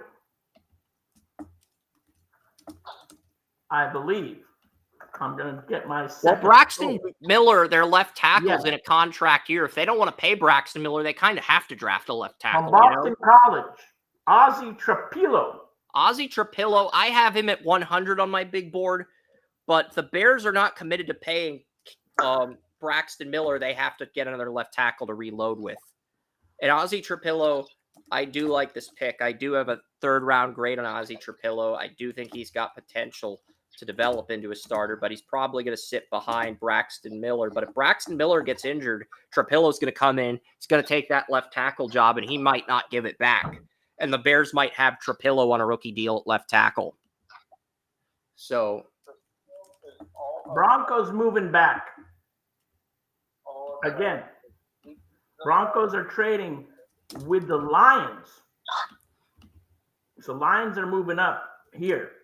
this pick originally belonged to the Rams. It was traded to the Panthers. The Panthers traded this pick to Denver when moving up for Nick Scorton, and Denver has now traded this pick to Detroit. Nobody wants the Rams leftovers in the second round. Nobody wants Les Snead's leftovers, but Brad Holmes, I guess, is taking Les Snead's leftovers here in the second round, which is ironic because Brad Holmes was the assistant GM to Les Snead when he was with the Rams. Brad Holmes is a Joey called Brad Holmes a cuck. That was hilarious because he's taking Les Snead's leftovers, a pick that originally belonged to Les Snead. God. I think Mike Green goes to the Lions here. You know, they already drafted a defensive end. No, they took Tyleek in the first round. I don't think they're going to do it. I think they're going to take another lineman here. They took Tyleek Williams at defensive tackle. They didn't draft an edge rusher, so you might be right. We'll see what happens here. I am going to start typing more of these write-ups.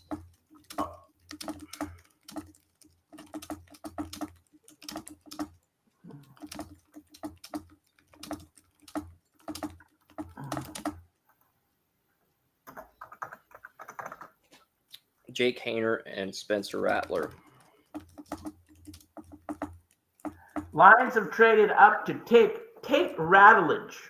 Guard. Tate Ratledge, excellent pick. I have Tate Ratledge at number 20 on my big board. That is an excellent decision by the Lions. They get an A+. Come on, Raiders, do the right thing. Here we go, baby. An awesome pick. So, because right now the Lions have Christian Mahogany, a 6th-round pick out of Boston College, as their right guard, and they have Graham Glasgow in a contract year at left guard. Mahogany can play all 3 spots on the offensive line. He gets another year to develop on the bench, and then he can come into left guard next year to take over for Glasgow. And then you have him on a rookie deal for 2 years, and you also have Ratledge on a rookie deal. So that's a very excellent decision by It's an excellent decision. Ratledge he's an instant starter at right guard. Yep. I mean, And while I like Christian Mahogany, I think Ratledge brings more upside. I view Mahogany as a high-end starter. I view Ratledge as a guy who can develop into a Pro Bowl guard. And I think Mahogany, he develops another year under those 2, Graham Glasgow and Ratledge, and then he takes over for Glasgow next year in 2026. Because I was encouraged by Mahogany in his only start at right guard, but I just think Ratledge is a better player. It's nothing against Mahogany. I just think Ratledge brings more to the table, Joey. Sometimes the rookie that brings more to the table gets the start over the sophomore that just doesn't have as much upside as the rookie. Sometimes that's how it goes down in the NFL. And that's the case here. Raiders select Jack Beck. Fuck. Jack Beck, I have a 5th-round grade on Jack Beck. He was the Senior Bowl MVP. So they reached for Jack Beck in the 2nd round. What the hell, dude? I can't give it an F grade, though, because even though it's a reach, Give him an F grade. They should. even though it's a reach, he was the Senior Bowl MVP. And the Raiders have 4 undrafted receivers on their depth chart. 4. Anybody they draft would be better than their current lineup. Anybody.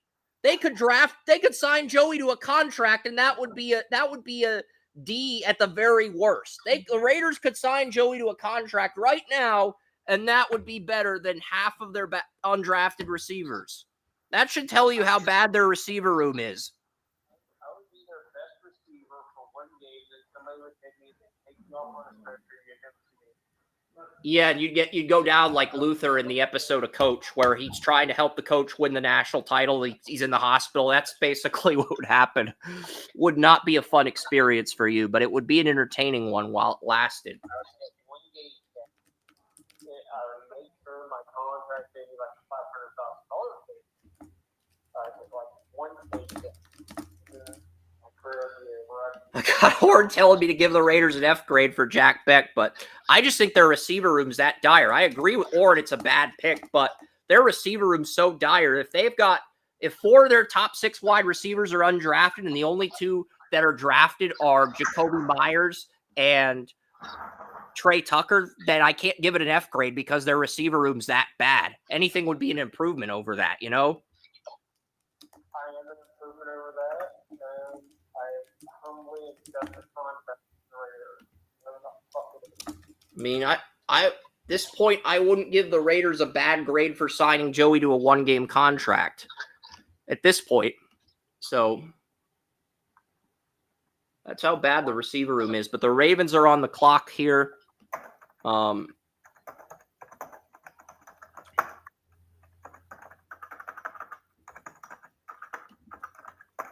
Yeah, so I'm going all the way back to round 7 of my mock where I had Tyler Show to the Dallas Cowboys. I can't believe Tyler Show.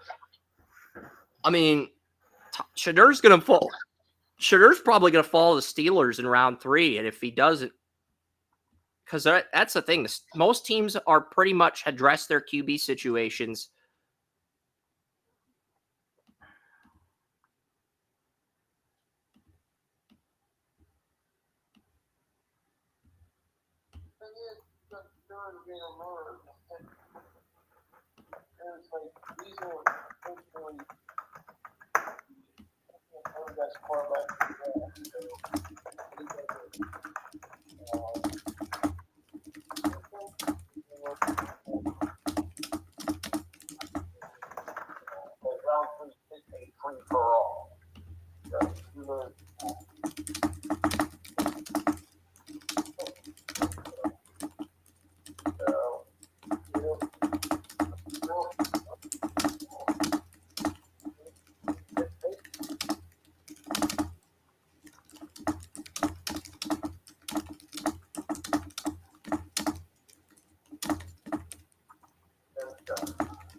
Yeah, I'll get the write-up and the numbers for TJ Sanders. But yeah, I've got. Let me get that up, and then I'll probably. Well, I can reload the site and post some of these picks, some of these write-ups. But yeah, we're on. Warren, if you know who the Ravens are going to pick, you're welcome to say something. But yeah, I do have the write-up for I do have the write-up for the Saints up and the write-up for the Bills up, the two F grades that caused me to do an eye drop. I have the write-ups for those picks posted. So basically at this point, I'm just trying to find the write-up I posted for TJ Sanders. I don't know if I mocked him in the 4th or the 5th round, but there's guys like Junior Tafun out of Utah that I just have graded higher than Sanders. I like Hemming more than Sanders. So I do think that was a reach. Sanders is always interesting to take me. Like, I always thought he had a lot of upside, but his immediate and whether he would reach that upside, that was always a question. Yeah, screw it. I don't even have the height and weight listed for CJ Sanders. I think I left him out of my mock draft entirely. I don't think I put him anywhere in my mock draft because I'm trying to find him. I haven't found him yet. I don't think I put him in my mock. So I guess that's going to be the only player in the draft without a height and weight. I mean, I do have the combine numbers. I guess I could technically look them up, but I'm not looking up stats for players as picks are flying in. There's just too much other work to do. There's too many other write-ups I can copy and paste. There's too much other work to do. I can always come back and update that after the live stream. That's a pick where we'll come back to it after the live stream. Maybe we'll have something for it tomorrow before the day 3 picks start flying in. But okay. I forgot to tell you earlier, for something you can correct after, Mason Graham in his post-conference, that he's weighing in at 310 pounds. Yeah, he was 295 at the combine. He's 310 now. Do we have a Ravens pick in yet? I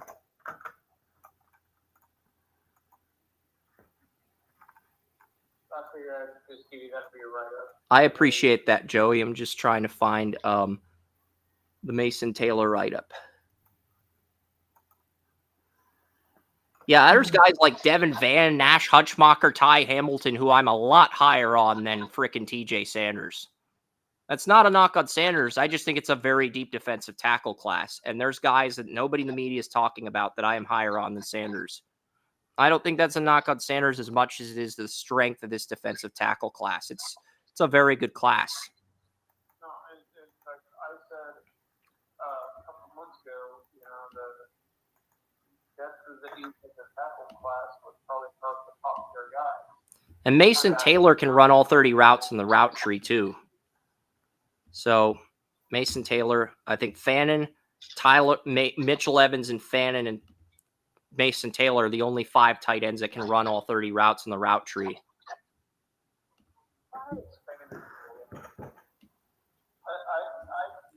Everybody says Fannin's a shitty blocker and that he's a Ladarius Green tight end with no upside. I couldn't disagree more. Ladarius Green was always a floor player coming out of Louisiana Lafayette, whereas Harold Fannin has a huge ceiling, maybe a higher ceiling than likely, and the production's excellent too. So I'm not sure what these draft nicks are seeing. Are they wearing beer goggles while watching the film?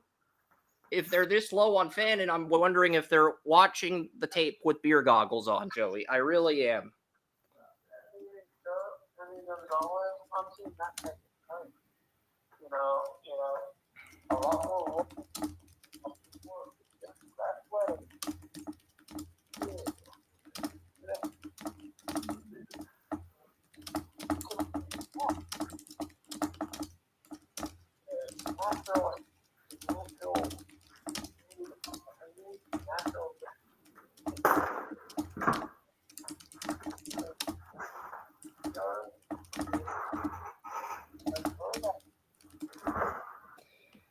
Yeah, so Jack Beck, he was the Senior Bowl MVP. He was a role player on LSU, but then he transferred to TCU where he became a starter. Beck is an impressive player.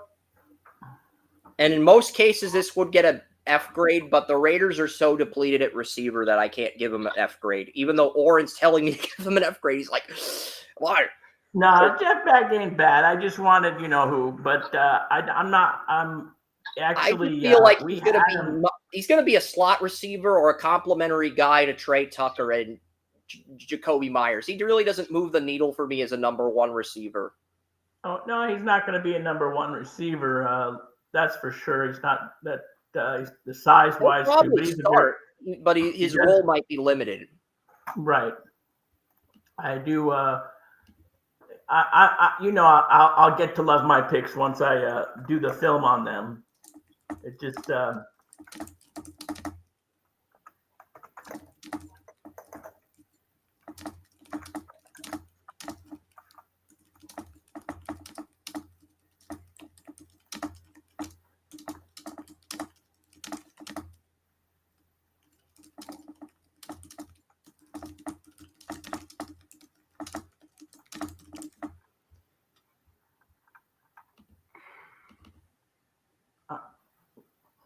The Ravens pick is in. Do we have an update on that?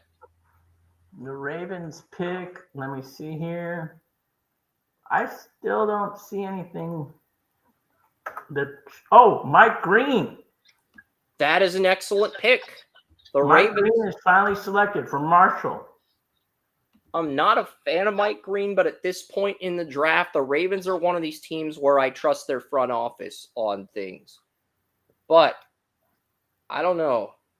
Well, you got to remember, he did get about 17, 18 sacks. Yeah, and the Ravens do need that sack artist. They got Starks. They got Mike Green. I really like what the Ravens are doing. And Bantle wanted Mike Green and the Bengals at 17. So the fact the Ravens, now he's got to play Mike Green twice a year, I don't think Bantle's thrilled about that. I mean, Mike Green is probably the 5th or 6th best defensive end coming out, I know he's a consensus first-round talent, but I was not blown away with his tape. And the fact that he didn't win a one-on-one against Josh Simmons, that tells me he's not in the same class as some of the first-round players. But, we'll see what happens. I love his floor. I just don't know how high his ceiling is going to be at the next level. And the off-the-field concerns, that too probably. Well, I like Mike Green. I like this pick. I don't know about how you handle it.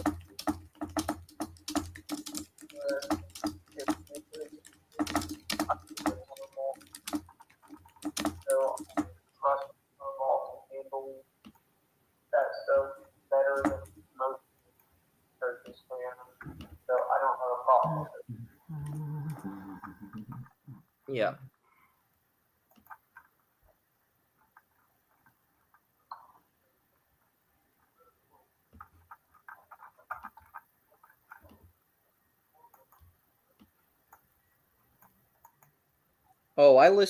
So for some of the picks, I listed them on the site, but I didn't list them on the,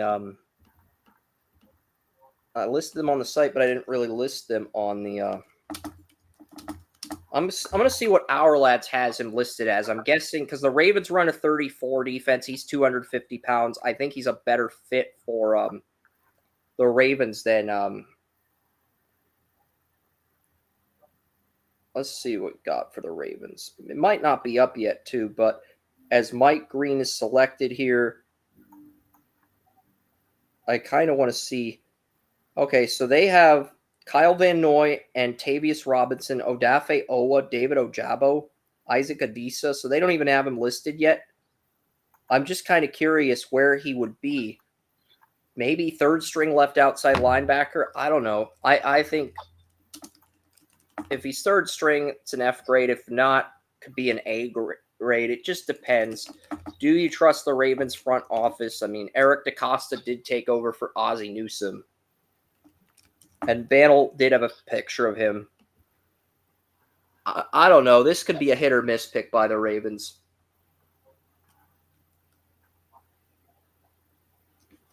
But this is the thing. Everybody except me does like him. Joey, William, Oren, Wes all like him.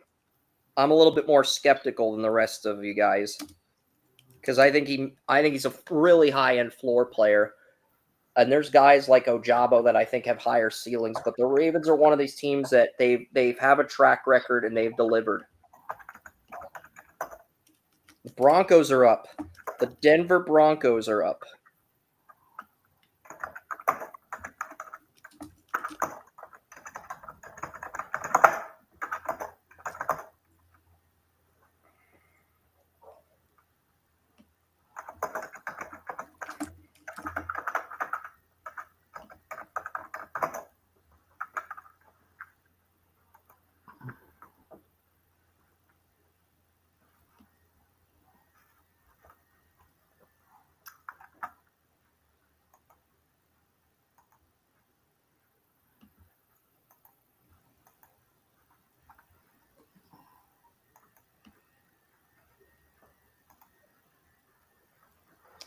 We got anything for Denver yet?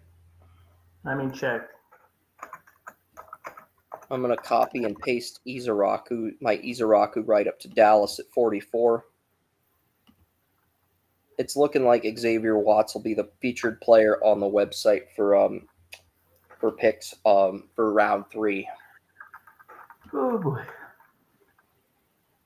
Because I had Xavier Watts at like 12 on my board. He's still there. I wonder if Denver or Washington or Chicago.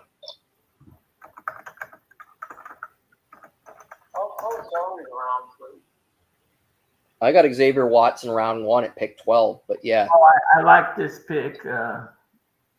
What's the pick? No, that's not right. That's not right. All right, if it's not right, Yes, it is.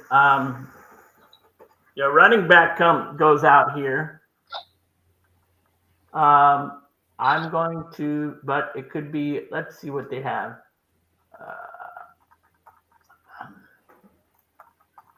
See if I can get the tape here.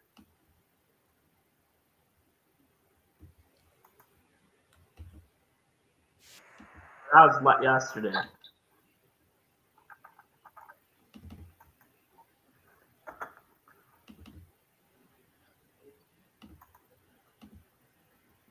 Broncos select running back, like I said, with a 60th over RJ Harvey. I love RJ Harvey. I had a 3rd round grade on him.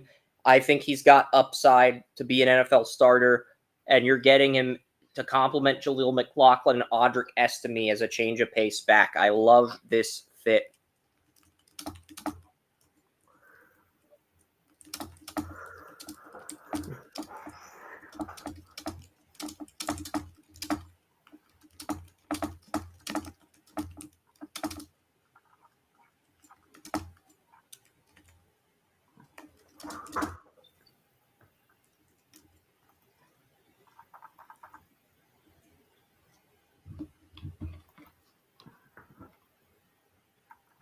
Who is it? The Cowboys defense, Mozzie Smith. I didn't even have to look it up. I mean, I think he's very fast. He ran a 4.4 so he's one of the faster, I would say, running backs in this draft. And that's a 4.40.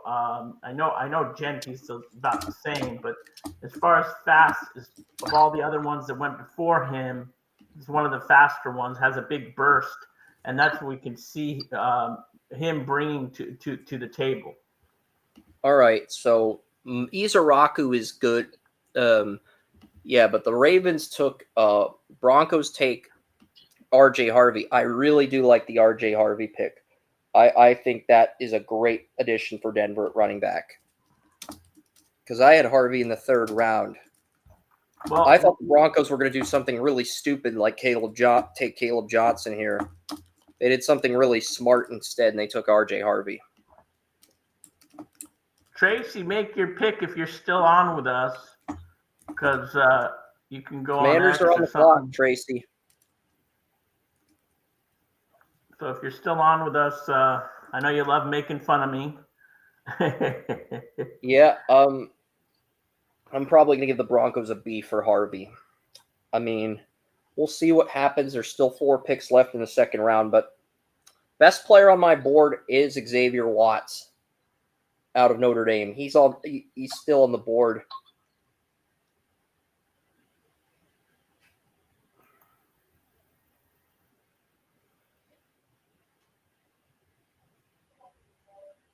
I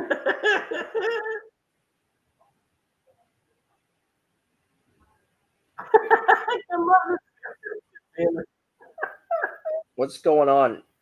I just put that on. It's funny. Monumental mistake by taking Cam Ward over Shedeur Sanders. Monumental mistake. Cam Ward was the best quarterback in the draft. Yeah, but that's what he says. Tracy said that's a monumental mistake. No. Skip Bayless. Skip Bayless. Oh, did you see what the president said about Shedeur Sanders falling to the second round because of his genetics? Yeah. Oh, boy. Who the hell is It's like he'll probably go early in the third. I don't think he'll drop past. I do feel kind of bad for him because he's not going to be that bad. People are over exaggerating,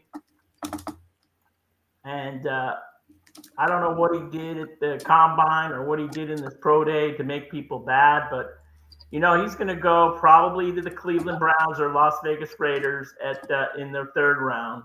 I don't see him slipping more than that.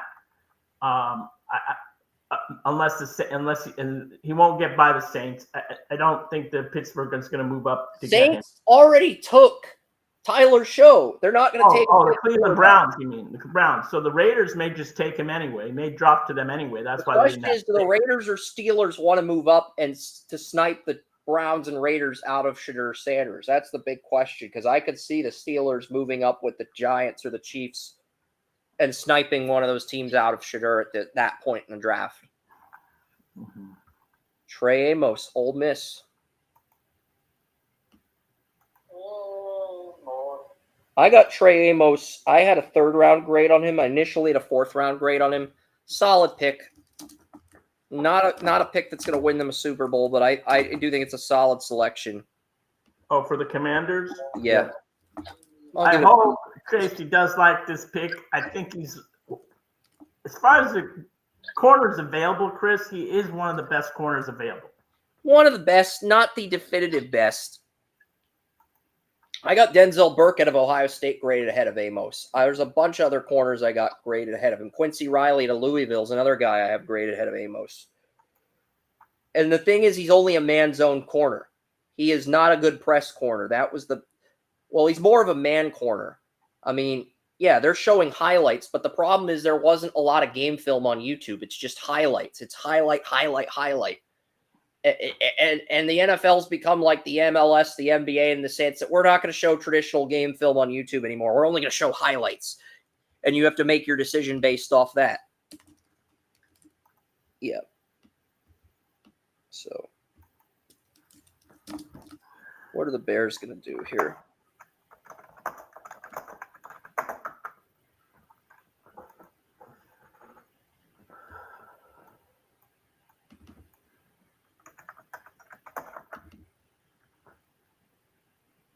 Shamar Turner. I have a fourth-round grade on Shamar Turner, but he was part of that Texas A&M defensive line. That's going to be a C grade for Chicago. First bad pick the Bears have made, and their big defensive needs are defensive end. They need a defensive end. Shamar Turner's a defensive tackle. And they've got Grady Jarrett. They've got Zach Pickens. But Zach Pickens got demoted to third string, and they've got Jervon Dexter and Grady Jarrett. I really don't think that fills a need for Chicago. Chiefs are on the clock. Who will join Pat Mahomes in the cheating? Maybe it'll be Xavier Watts, the Notre Dame safety who's 11th on my board. Maybe the Chiefs will pick him to replace Justin Reed in the second round.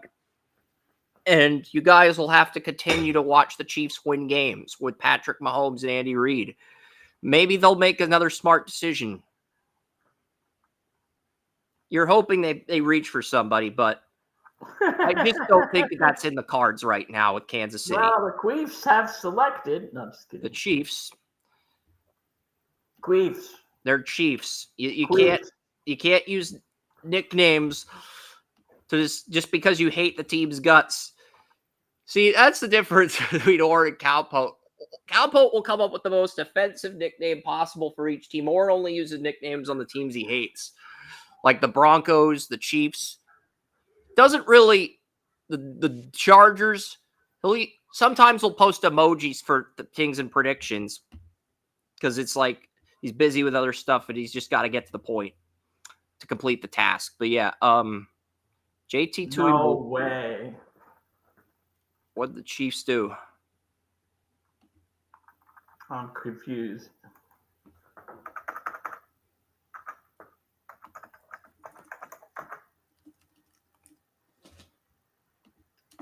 Shadur Sanders to the Chiefs. That cannot be correct. Nah. Caleb. Let me see here. Just people write shit down.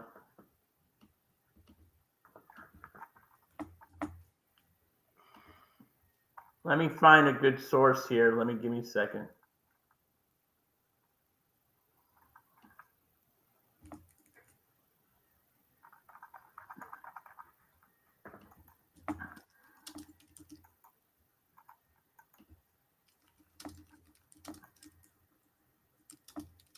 Omar Norman Lott. Omar Norman Lott.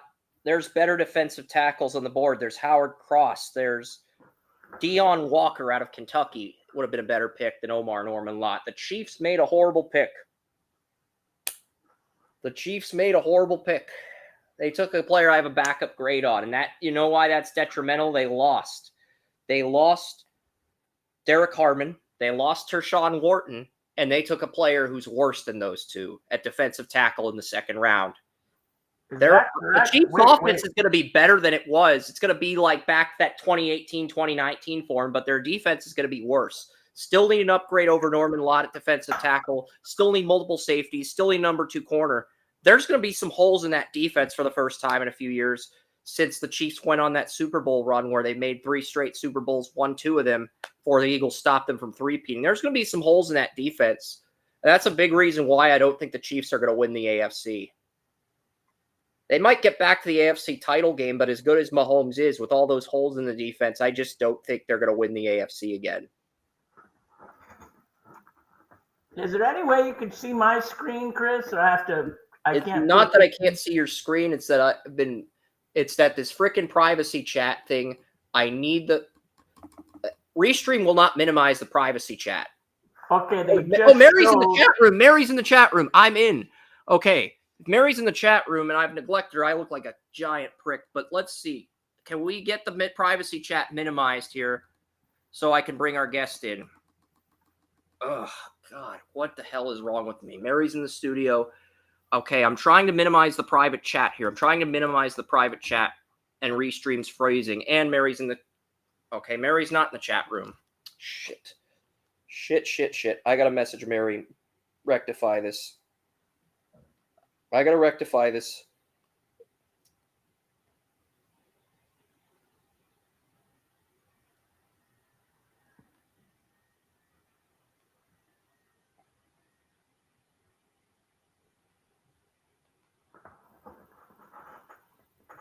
Philadelphia on the clock.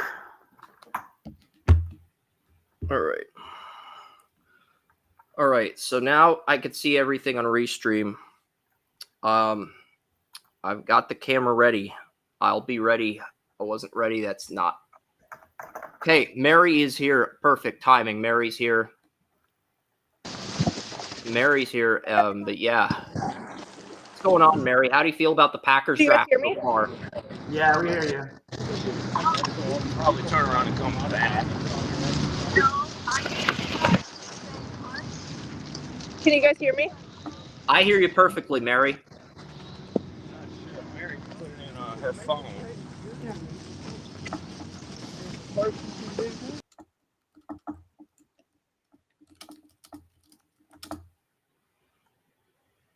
Yeah, so Omar Norman Lott goes to the Chiefs. This is probably going to be a D grade for the Chiefs. Not going to give them an F grade, but I do hate the value here. I mean, I do not think this is good value. And what the heck the Bears do? The Bears took a defensive tackle too. They reached for a defensive tackle. Who did the Bears take? The Bears take? Who did the Bears take? Yeah, they took Ozzy Trapillo. No, they did not take Ozzy Trapillo. Trapillo went to another team. No, Trapillo went to the Bears. The who had 60? The Bears got 62 from the Bills, Oren. So they had Shamar Turner. Shamar Turner went 62nd. Okay. So I already got the Trapillo pick in. But I think the Bears reached, and I think the Chiefs reached too on the last two picks. Is Mary back? Okay. Well, if she's not, I do need to be I got prepared. the Eagles pick when you're ready. All right. Eagles pick is in. The Eagles select safety Andrew Makuba.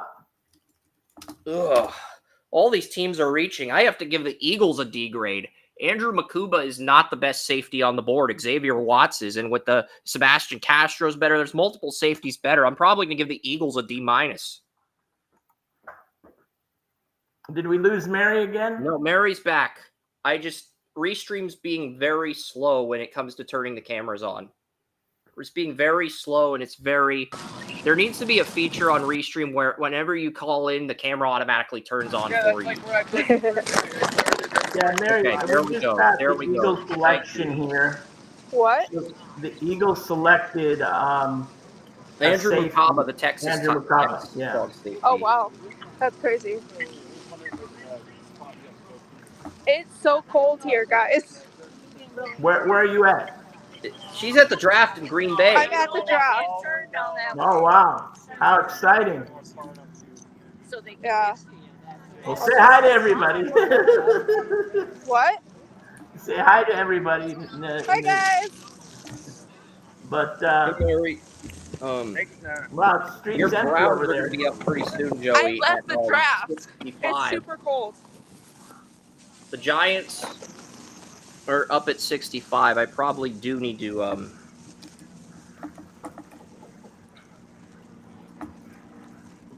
Yeah. The next I'm going to get a picture picks for of the Xavier Giants, Watts. Chiefs, Browns, Raiders, Patriots. But yeah, round 3's underway. I'm going to get a picture of Xavier Watts for round 3. If he does not get picked, I'll just keep working on round 2 grades.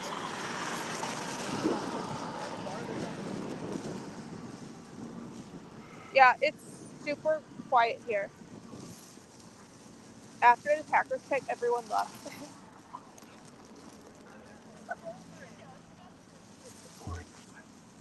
Yep. I'm not on 65 yet, but I'm in the process to where I'm probably going to start looking for a picture for round 3. But you got Jalen Milroe. This is not going to be a quarterback. The Giants are not going to take a quarterback. They already took Jackson Dart. But Xavier just so you Watts guys is know, trending. Chris, Xavier Watts. What's up? just to let you know, my phone's about to die again. I can call tomorrow if you guys want. Yeah, we can catch up on the Packers draft tomorrow, but quickly, what do Okay. you think of Matthew Golden before we I love it, personally. I already reached out to Longhorn fans, so after the draft, I'm going to bring them on to talk about it. Sounds good. Okay, I'll see you guys tomorrow. Thanks for stopping in, Mary. We appreciate it. Okay, bye. That was Mary from the Mac and Cheese podcast. You guys need to check out her show if you haven't. It's fantastic. I could not recommend subscribing enough. Hey, Chris, I'm going to do my little break because I got to go home. If you got your break, do your break. Round 3 is underway. I know they move fast in round 3, so I'll try to see what I can do. If I move, I miss what I want to see. I miss it. That's fine. I'm at the point where I'm getting a photo for round 3 ready. I'm going to try to see if I get the podcast when I'm driving. So okay. It is mobile friendly. It is mobile friendly, but if we do value your safety, Oren, so if you have to drive and not do the podcast, we respect that. We understand. Because your safety is the most important thing. Wouldn't be the same show. But yeah, I'm looking at see if Well, all Oren has to do is beat up Santa and take his sled. Oren, Billy Bob Thornton, and Bad Santa. Is that what you're saying? Pretty much, yeah. Tony Mario's pissed about the Benjamin Morrison pick. I got to read this email on the live stream. They're really stupid. They take Benjamin Morrison. Dude is coming off hip injuries and hip surgery. Seriously? That's not a joke. I would have rather taken a chance on somebody like Revel with an ACL. Had plenty of other corners to choose from, and you take one with the more serious injury right now. I think I love hearing the replies from Tony Mario when he's pretty pissed about a pick. I love it. It's good stuff. But Oren's getting ready for round 3, and I'm getting ready to put this Xavier Watts picture on Draft Utopia. I don't know how to do this from my phone. Go to settings. I'm trying not to fall asleep because I'm an old man. I don't do late nights very well these days. I mean, I try to do late nights as long as I'm breathing, regardless of how tired or moody I feel. Yeah, give it another 10 years, man. You'll start to feel it. I remember when I was your age, I could do this all night long. Just give it another 10. You'll know what I'm talking about.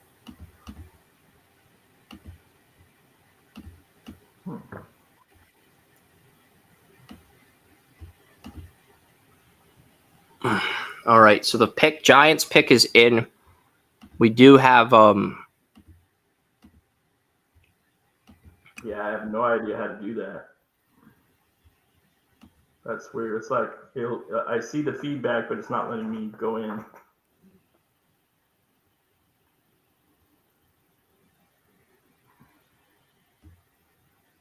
Allow. Yeah, before the Giants make their selection, I am going to update the board for some of the picks on the website because I believe I do have all the grades typed. Okay, I'm closing this one. Okay. Leave this one. And you're going to... That's fine.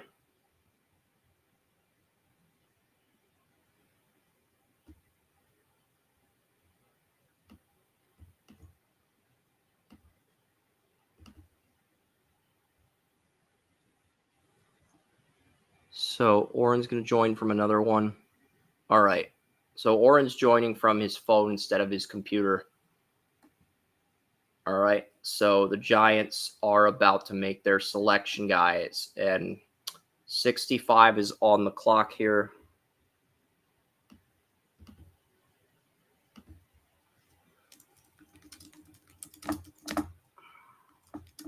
I believe the Bears took Trapillo at 56. Because I'm still typing round 2 picks from the news ticker, and then I'm going to copy and paste those over to round 3.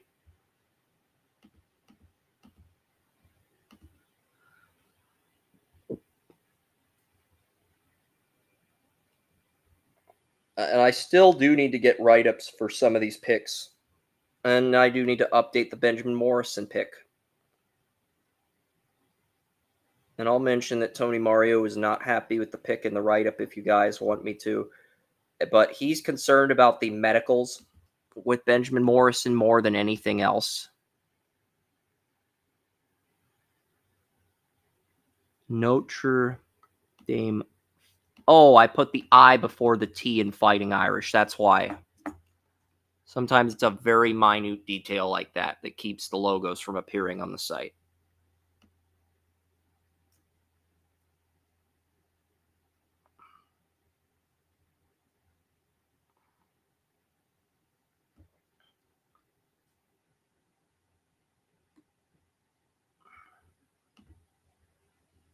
And the Giants select. That's Jason Sehorn announcing 65. Darius Alexander out of Toledo. I have a 6th round grade on Toledo. I'm not high on him. I think he's a floor player. Giants, this is going to be the Giants' first F grade.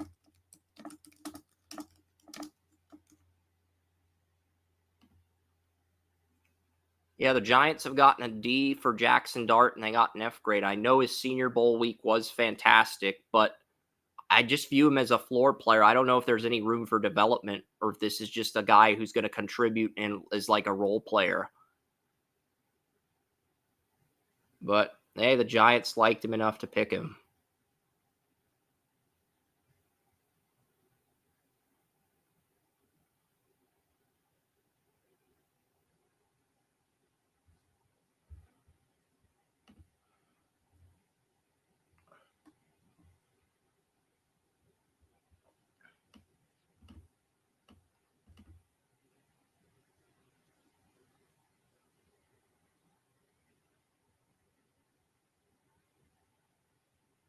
The Chiefs, what are the Chiefs going to do here with this next selection, Joey? This will be very interesting to see what happens.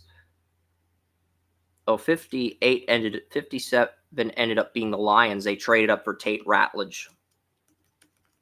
It says the pick is in, but Yeah, Donna Ponte is reading the pick. Ashton Gillott. I really like Ashton Gillott. I had a third-round grade on him. This is a great pick. And now the Chiefs have Mike Donna, Felix Anudike-Uzomah, George Karlaftis, and Ashton Gillott as their top 4 defensive ends. So while defensive tackle is going to be a weakness for the Chiefs, defensive end, not just starters, but depth players, is going to be a huge strength for the Chiefs. yeah, he's a good player. So while the Chiefs are significantly weaker at D tackle, I think you're not going to have a lot of time to throw against the Chiefs, but they're going to be more suspect on running plays. They might have a middle of the pack. I think their run defense might end up dropping from like 1st to like 18th with how bad their defensive tackle situation is, but they still have good outside linebackers. I could be panicking here. But I do like the Ashton Gillott pick for the Chiefs at 66. That's a much better pick than their second round selection.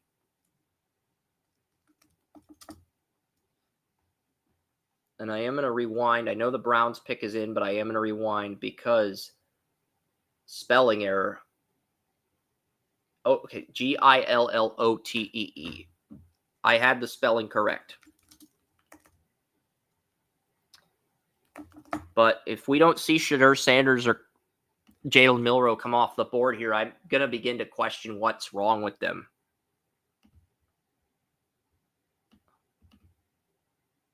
But yeah, Tate Ratledge.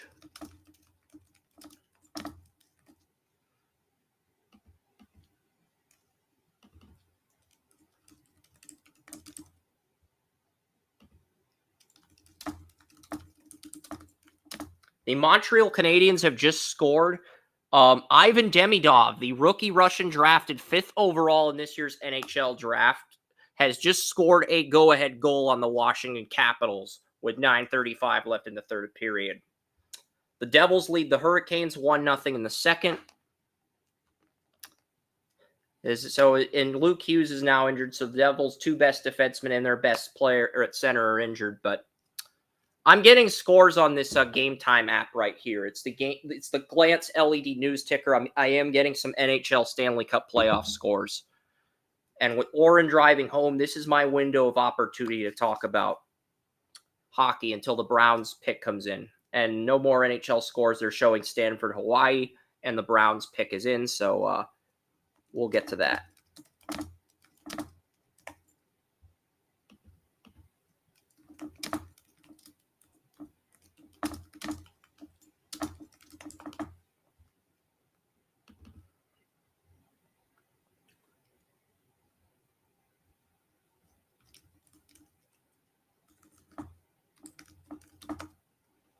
I might go back and change some of these grades after the show. I might do a lot of research on the write-ups because there's write-ups I got to copy and paste. But what I'm going to do is I'll go back and research that data later because we just don't have a lot of time.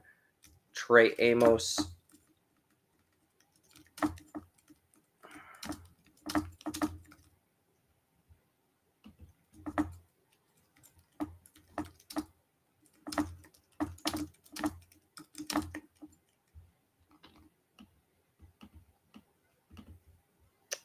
Yeah, but the Patriots, I mean, Omar Norman Lott, that felt like a reach.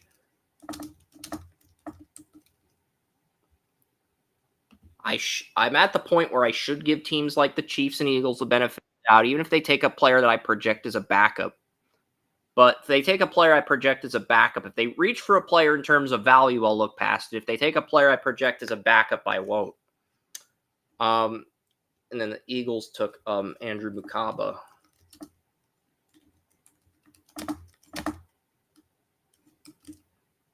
So perfect. We just I'm saving the draft results now for round 2 on the news ticker.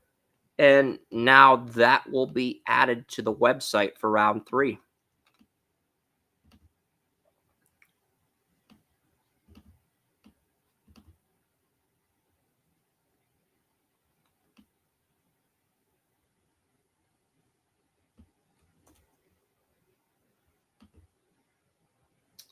And the Browns select Harold Fannin Jr.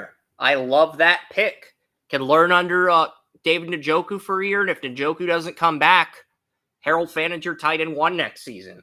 And he could be a very good tight end 2 right out of the gate as well. So Harold Fannin for the Browns. I think that's one that we both had in the 4th and 5th round. So that's an amazing pick. That's something that a lot of people don't realize. Fannin can be the same type of player that Ferguson is. You put him in the slot, you put him at the 8, you might put him on the line.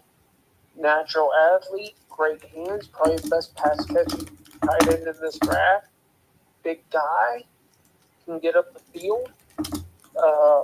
That is easily the best pick of round 3 so far. I'm not a big fan of the Darius Alexander pick. I like Ashton Gillott, but I had a 3rd round grade on Gillott, and I had him in the 70s, 80s. Fannin's a player I had a 2nd round grade on, so Fannin easily is the best pick of round 3 so far. Yeah, and that's a guy in mock drafts I've been giving to the Browns at that pick for a long time, so I may never get a pick right again in my entire life, but I got one right. Good job. So And the Raiders at pick 68.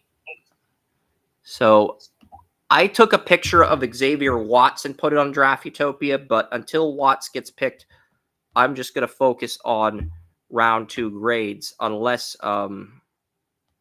but I'm seeing who's the next best player still on my board outside of Xavier Watts. I'm checking right now, Joey, to see. Deion Walker's number 2 on my board. So if Walker gets picked here and Watts doesn't, we'll go Walker, and then we'll save Watts for tomorrow. And then after that, I've got Clay Webb. I think Clay Webb's still on the board. I have him at 29. And I think everybody else has been picked. I think both Donovan Jackson and Josh Simmons went last night. So both quarterbacks are still on the freaking board. And the Raiders don't take a quarterback. They take a corner I had a 7th round grade on in Darian Porter. I had a 7th round grade on Darian Porter. I mean, look at the corners I had ahead of him. I had Denzel Burke still on the board. Siobhan Revel has not been picked yet. Jabbar Muhammad's still available. That was a reach by the Raiders. So the Raiders reaching in round 3. But I think there's only 2 first round 3. Deion Walker, Clay Webb, and Xavier Watts. There's only 3 round 1 players still on my board. If one gets picked, we'll go with that player. If they don't, there's a chance we go with Fannin. It just depends on who comes off the board. Who's the best player on my board to get picked in round 3? And the Patriots their pick is in. They've still got 255 to make their pick, but the pick is in. And it's at the point where I think the NFL is telling these guys to slow it down because they're getting the picks in too quickly. Yeah, I agree.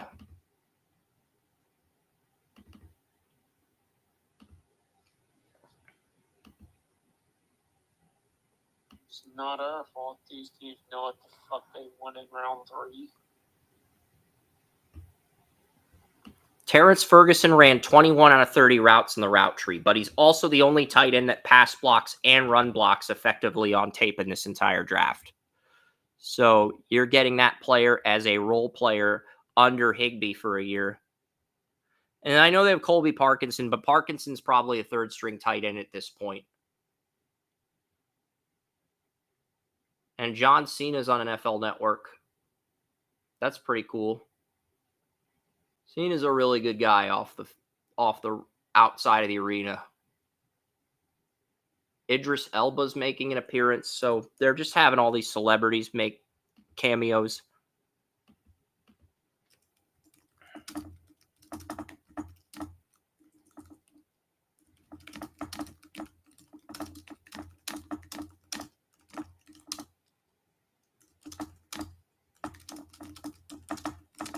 And Andrej Palat, snapshot role player for the Canadian.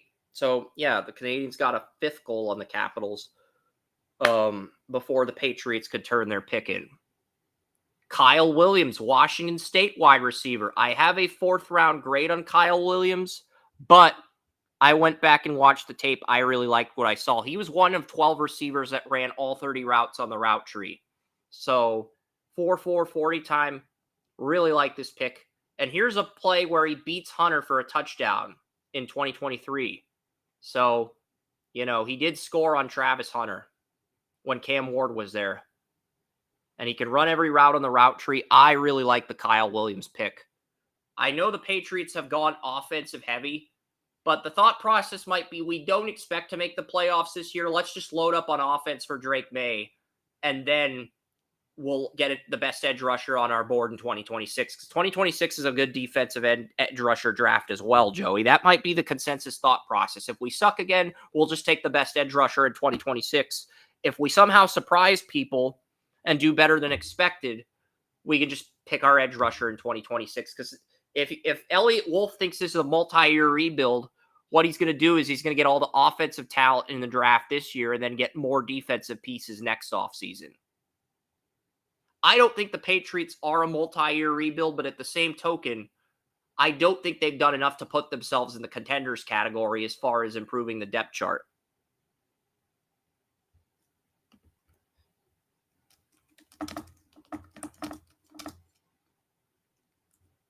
And the Jaguars have just traded with Brad Holmes. Because the Jaguars gave up a ton of draft capital. That's probably why they moved out of 70, is because they gave up so much draft capital to the Browns. They're trading down to make up for the capital they gave the Browns. And the Lions select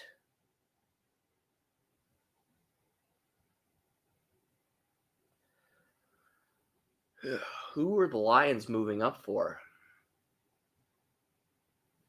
Isaac Tesla out of Arkansas. I had Tesla in the 5th round. I don't even think he's the best receiver on his own team. I like Andrew Armstrong more. But he's 6'3", 214, ran a 4.43. Probably has the size that Dan Campbell's enamored with for a big physical target. And I'm sure Dan Campbell could see a little bit of himself in Isaac Tesla. So while I think this is a reach, Detroit's the one team where he could end up working out as a slot receiver. There's also, 28 receptions, 545 yards, 3 touchdowns. I think that was a big reach by Detroit. But if I'm picking Detroit to go to the Super Bowl, I kind of have to trust Brad Holmes, give him the benefit of the doubt. So I don't know what grade I'm going to end up giving that pick, Joey, but I do really like the Kyle Williams pick. And Isaac Tesla to the Lions. Lions are the one team where I could see Tesla having a moderate level of success. But,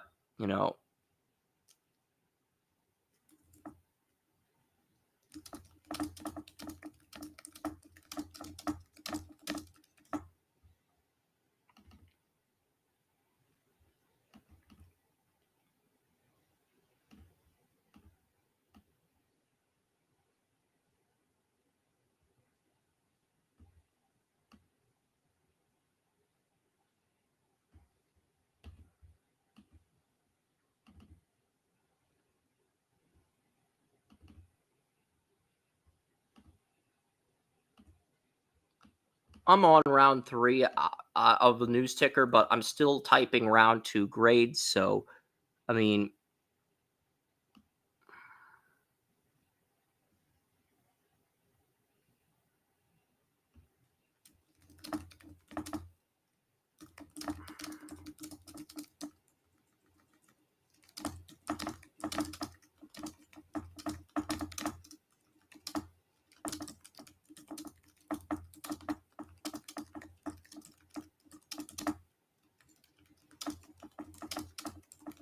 so you're going to have Will Johnson, Max Melton, and Garrett Williams at field boundary nickel corner.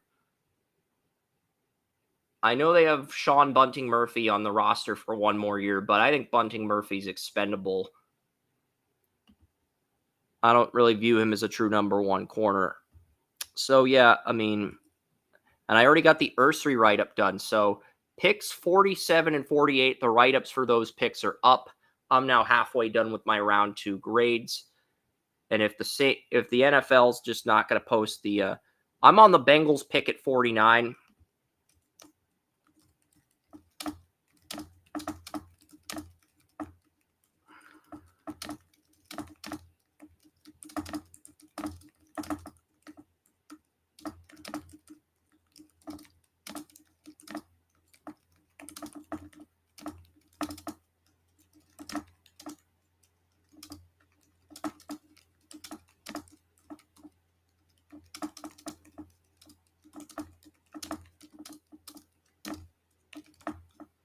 I think Knight's going to have a really good rookie season if they do, in fact, trade him away. And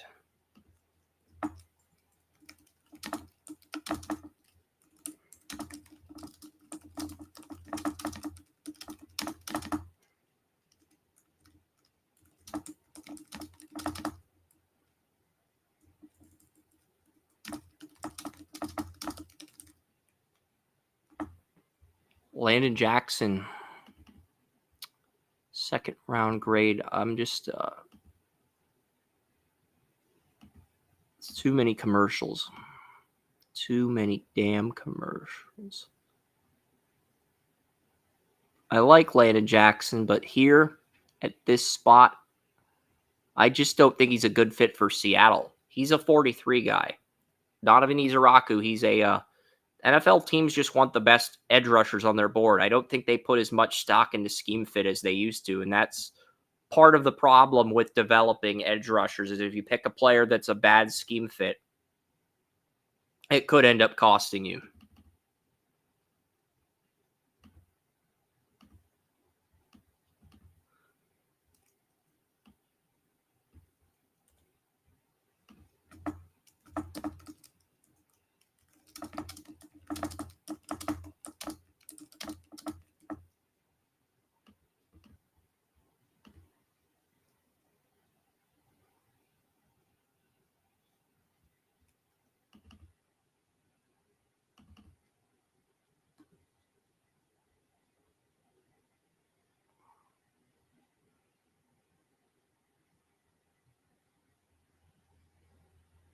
Yeah, I'm reloading the site here. Ryan Ramczyk's announcing the Saints pick. And Vernon Broughton out of Texas. Brad Noble took Vernon Broughton in the group mock. I'm not high on Broughton. I think the Notre Dame defensive tackles are both better than him. And the Saints reach for Vernon Broughton. I'll probably give this a D grade. I'm not subjective enough to where I'm going to give this an F grade because even though I'm not high on Broughton, the Texas is stacked at defensive tackle, and there's a reason Brad Noble took Broughton in our group mock. So, I'm going to trust Brad Noble's judgment here, even though I think he'll probably end up being a backup on New Orleans.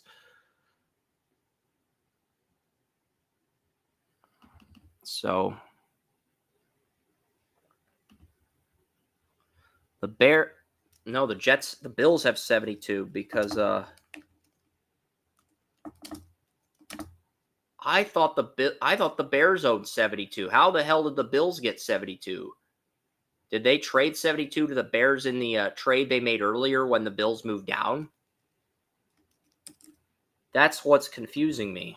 So the Bills do have another pick. They have a chance to make up for TJ Sanders if they take Howard Cross, but I don't think they're going to.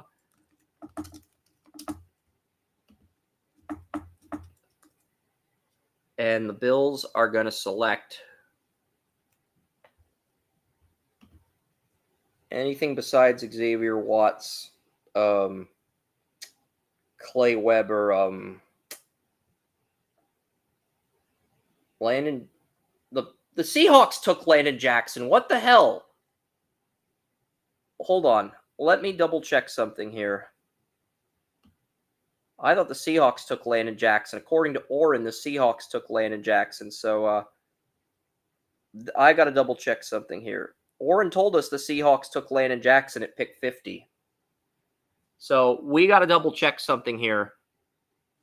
Because this is saying the Bills are taking Landon Jackson. I love Landon Jackson in Buffalo. I do not like Landon Jackson in Seattle, but I love Landon Jackson in Buffalo in that 43 defense. So we got to see what Seattle took at 50 because Oren gave us a rare misinformation. I don't think he meant to give us misinformation, but he gave us misinformation when he said the Seahawks were taking they took Elijah Arroyo. So that's where I screwed up. Okay. Elijah Arroyo's a worse pick. That's gonna be an F. That's gonna be a F grade for me. I mean, this is the draft that might end up getting John Schneider fired. He's had a horrible draft. This might be John Schneider's worst draft at Seattle.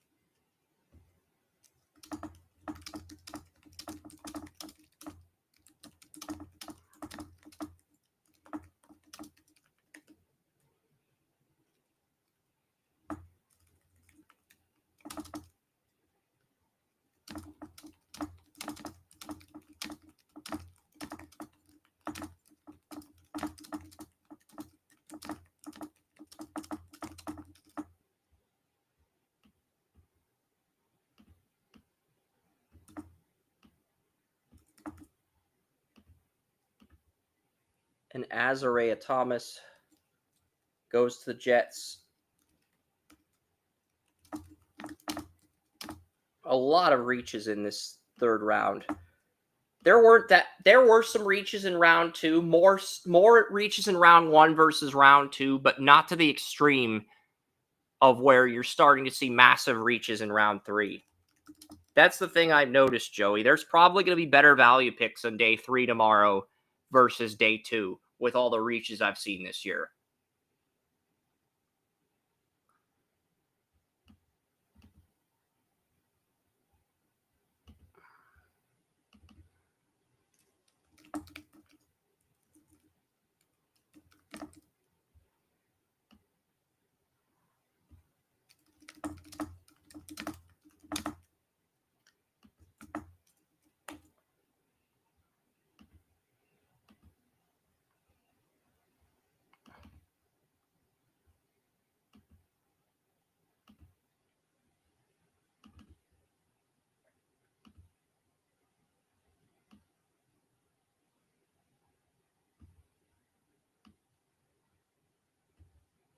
Yeah, Elijah Arroyo had 3 seasons with 5 or fewer receptions before his 2024 tape. That's the big thing that worries me with Arroyo. And that's a good nugget because most tight ends have multiple seasons with more than 5 receptions. So the fact that I found that nugget is somewhat impressive. If you still like Arroyo to where you can give him the benefit of the doubt, fine. But, I mean, 3 receptions with 5 or more receptions, that is a little bit concerning. You have to admit that's a little bit concerning in terms of consistency. It is to a point because I already knew about that and I already looked into it. The thing with Arroyo is he seemed to come on late. Yeah. He was a late bloomer. And that happens every now and then. All right. It doesn't take away from his talent. It just means he came on late. Now, the question is, can he keep building off that? Yeah. Now, there's where your questions lie. Agreed. Because we have late bloomers all the time. I feel like I'm a late bloomer, but I'm not a prospect in the draft, so I don't feel like I'm qualified to go into greater detail on why I'm a late bloomer. It's gotta be the hair. Yeah. I grew this hair in 7th grade. I had straight hair until I was in 7th grade. And the Lakers lead the Timberwolves 3-2. I've got the score. It's the first quarter. The game's just started in Minnesota. I mean, and the Canadians just got another goal. Freaking Montreal. They're teeing off on the Capitals. They want to win in front of their home fans in Canada.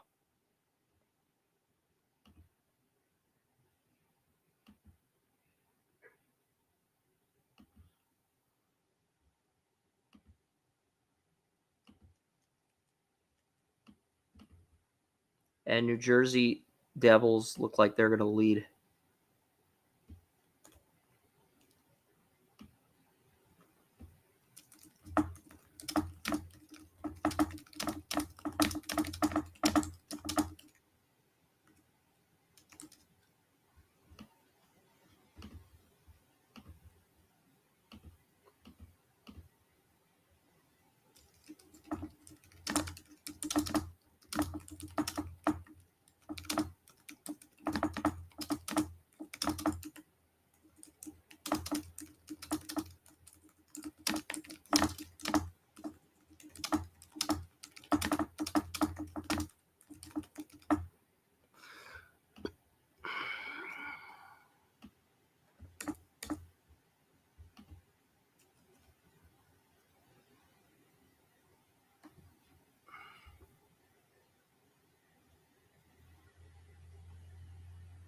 Yeah, so I'm almost done typing these round 2 grades. Oh, crap. I added 2 periods next to Leatu Latu with my Colts write-up. We got to go back and fix that.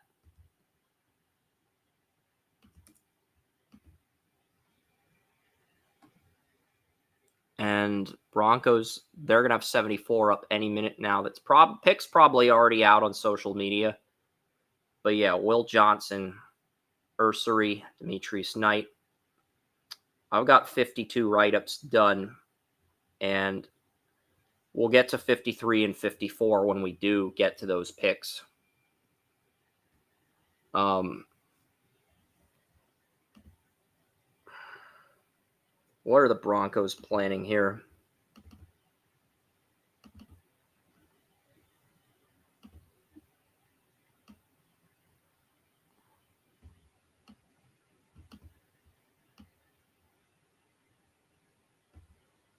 Pat Bryant, wide receiver, Illinois. Denver reaches for a wide receiver here. I don't even think he's the best receiver on his own team. I like Zachary Franklin more, but Pat Bryant was the number 1 receiver at Illinois. First Illinois receiver to play for the Broncos since Brandon Lloyd.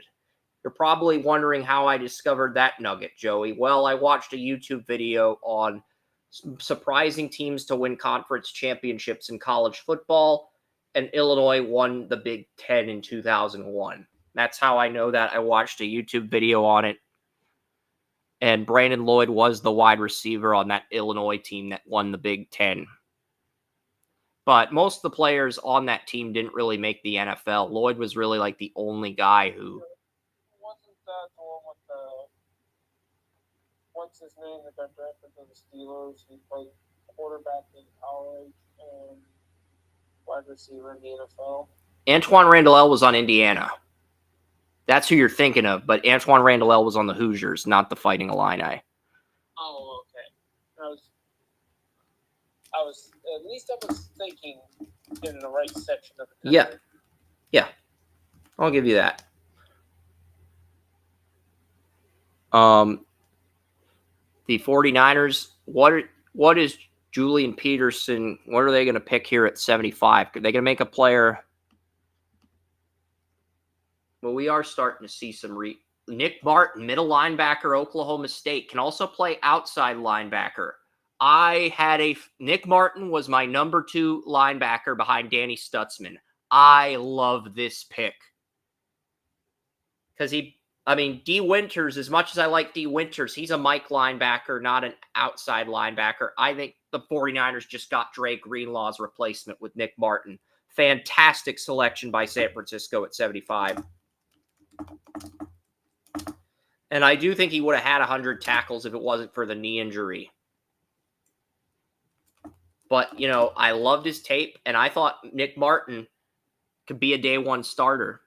So, yeah, 49ers just keep adding guys to the front 7. John Lynch is actually applying the blueprint we put in motion here. So this 49ers rebuild may not take as long as people think if these picks pan out the way I think they will.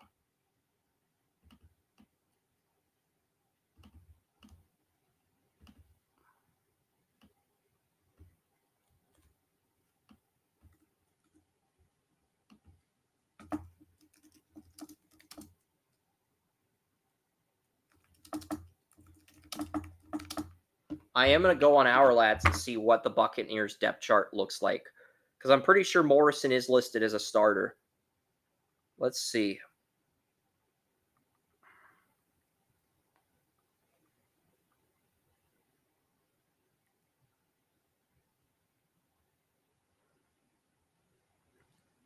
Cowboys select. Benjamin Morrison is not listed as a starter. Zion McCollum, DeMel Dean, and Tyke Smith are the starters. Benjamin Morrison's the dime corner for depth. I'm surprised by that. I really am surprised by that, Joey, that Morrison's listed as a backup. But that just strengthens their cornerback room. The Buccaneers, if he's your number 4 corner and somebody gets injured, that's a great number 4 corner to have in Morrison, assuming he could stay healthy.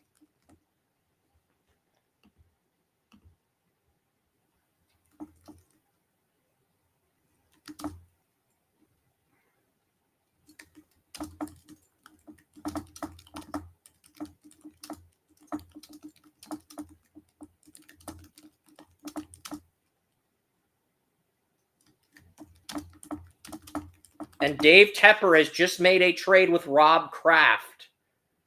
Are we going to see Elliott Wolf fleece Dave Tepper, or will Dave Tepper fleece Elliott Wolf? Well, Dan Morgan's the Panthers GM. We should really be giving Dan Morgan more credit for what the Panthers are doing, even though Dave Tepper owns the team. We really should be giving Dan Morgan more credit. He's done a nice job in his first year as the Panthers GM, getting McMillan, getting Nick Scorton. But the Falcons' 3rd-round pick is now the Matt Judon. Falcons traded this pick to New England for Matt Judon. Carolina traded it to New England. Or New England traded it to Carolina. And what are the Panthers looking at here?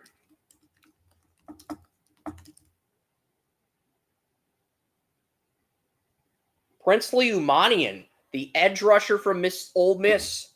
So you've got Nick Scorton on one side, and you got Princely Umanian on the other side. Okay, I really like this pick. The Panthers have had a great draft, Joey. The Panthers are a team that I legitimately view as a challenger to Tampa Bay now. They've had a great draft. They got their 2 starting 34 outside linebackers. They've got Josie Jewell back. They've got Trevin Wallace on the inside. And you've got Derek Brown coming back from a season-ending injury. I think the Panthers, if their secondary steps up, the Panthers are a dark horse to steal the NFC South from Tampa.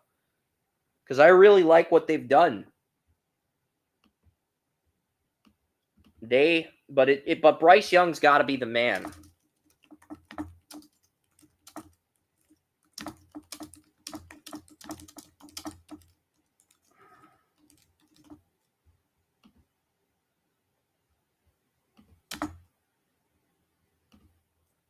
Cardinals pick is in for 78.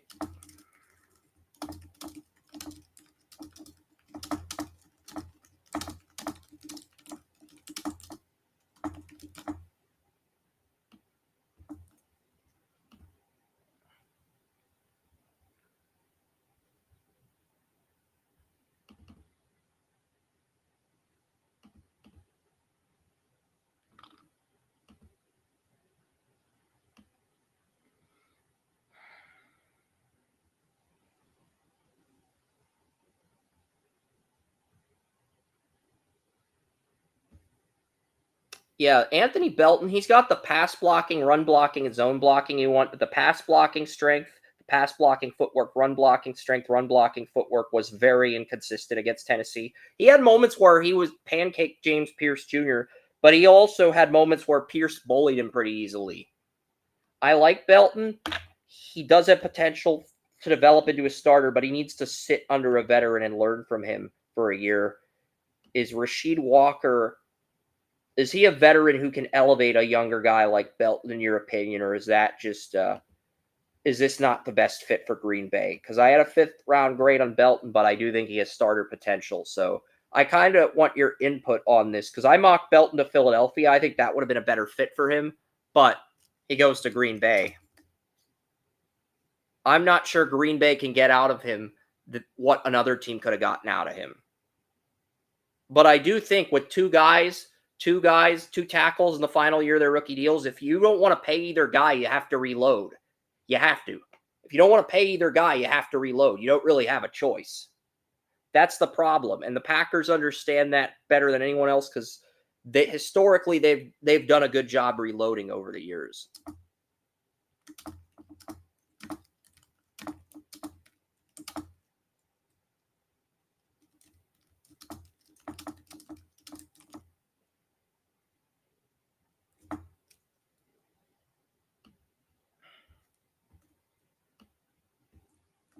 I'll give this a C- because I thought Belton, I like Belton, but I mean, there's better picks on the board. There's better tackles available. I know he went in the second round of our group mock, but I mean, I was not overly impressed with what I saw.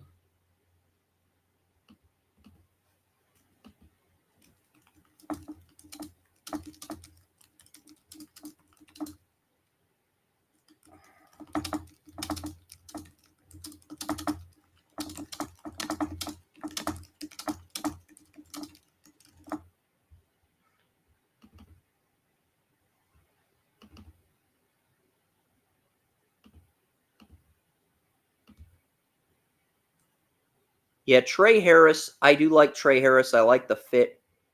He is a player that we had him running 10 out of 30 routes on the route tree, but he does a fantastic job at high pointing the football. And his game speed is incredible. He got separation very easily against Texas A&M. I mean, he was 20 yards ahead of Texas A&M's corner, Trey Harris. So, I mean,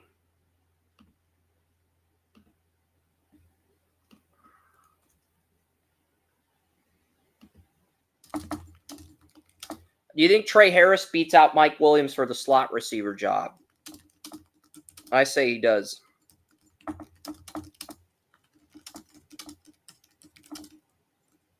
Jordan Birch. The Cardinals are already 6 deep on the defensive line, but look at them adding Jordan Birch here. I mean, Arizona, you do not need this many interior defensive linemen. I do like Jordan Birch. I have a 3rd round grade on him, but I also think it is a little early for Birch. I had him in the 90s. I had him in the 90 to 102 range. I think this is a little early for Birch, but I do like the pick for Arizona. I'm not going to give it an A+, but I do like the pick.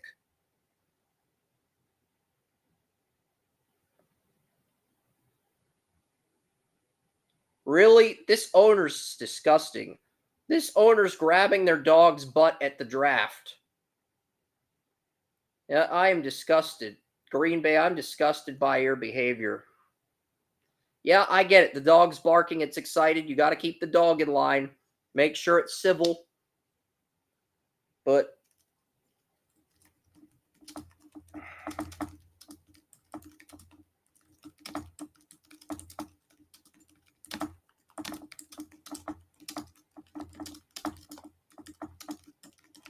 I don't see why Trey Harris can't beat out.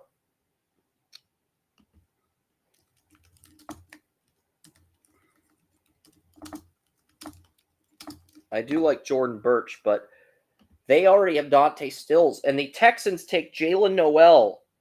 Ugh. I don't think Jalen Noel is as good as his teammate. This might be an F grade from the Texans, but what's crazy is you have Xavier Hutchinson, Iowa State.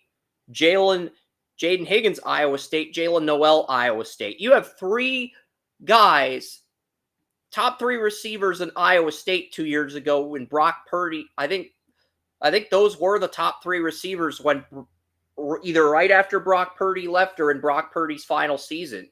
And now they're all with Stroud. Isn't that insane? They got 3 Iowa State receivers. To be fair to Jalen Noel, he was voted team captain over Jaden Higgins, but Higgins is a better route runner. He knows every route on the route tree. The fact that he was voted captain over Higgins gives this a D grade, but I'm not a fan of the pick. I won't give the Texans an F grade for taking a captain, but I think Noel's a reach here. Because, I mean, you can't give a team an F grade for taking a captain. Captains bring leadership. They bring stability. They bring certain elements. Do I think he's a floor player, a backup? Yeah, but he's probably a replacement to John Mechie. Texans are probably anticipating stuff like this, and they're reloading now. But I was really hoping Xavier Watts would get picked here. We're on pick 80. Justin Wally out of Minnesota. I did have a 5th round grade on Justin Wally, but Justin Wally had 12 deflections, great 40 time, under the radar player. And that's a nice pick for the Colts here at 80. Justin Wally. I took him in the group mock in the 6th round, and he went at 80. Yeah, that should tell you NFL teams are much higher on him than most people are, and I like him more than Trey Amos. So I really like this pick by the Colts. I think the Colts have had a really strong draft. The Bengals, 81.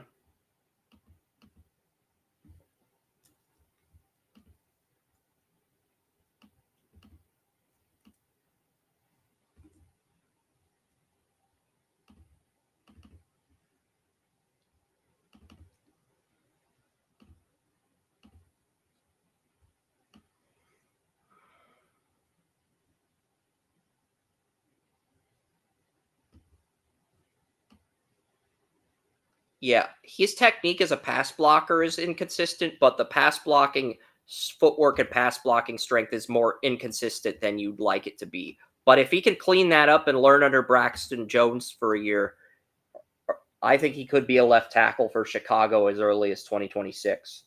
But the footwork and the strength, when he gets his hands on defenders and the footwork's down, the technique is down, he's money. But he's not consistent. But he's a great run blocker. So we'll see what happens with Trapillo. Dylan Fairchild, the Georgia left guard that I had a 2nd round grade on. That's a fantastic pick for the Bengals. So this is the 3rd A+ grade for the Bengals. So reason I gave Demetrius Knight an A+ is because the Bengals Jermaine Pratt wants to be traded, and Demetrius Knight probably going to end up starting right away. And I love Dylan Fairchild. I think Fairchild might be the best. May end up being the best player of the 3. Shamar Stewart, and he's also there's also a picture of him on the Georgia wrestling team too, I guess. So I mean, and there he's pinning somebody down. So yeah, I mean, I like Dylan Fairchild here.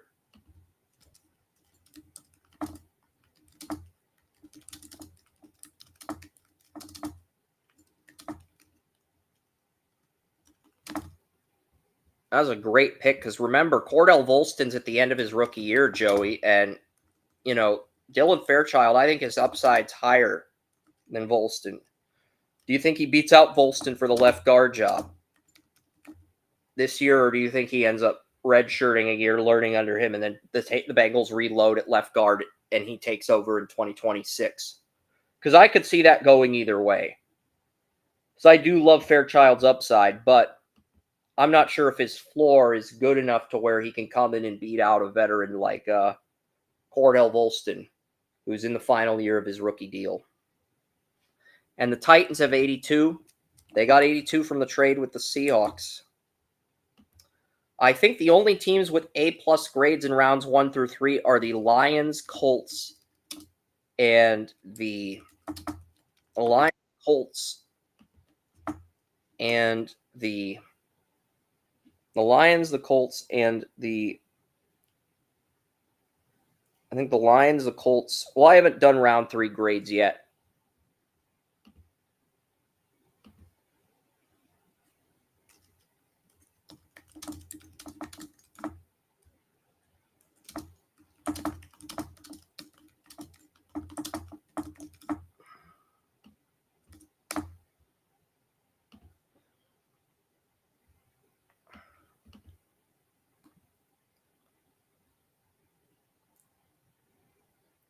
I know. What pick are we on? We're on. We're in Tennessee. Yeah, we're at Tennessee. 2 in the 3rd round. People are joking that Shadur Sanders is going to get picked by the St. Louis Battle Fox. I saw that on X earlier this afternoon for comic relief. Yeah, I didn't see that, but yeah, it's an interesting joke, especially at this point in the draft. Yep. It's funny. It's clever. It's original. All the things you want in a joke.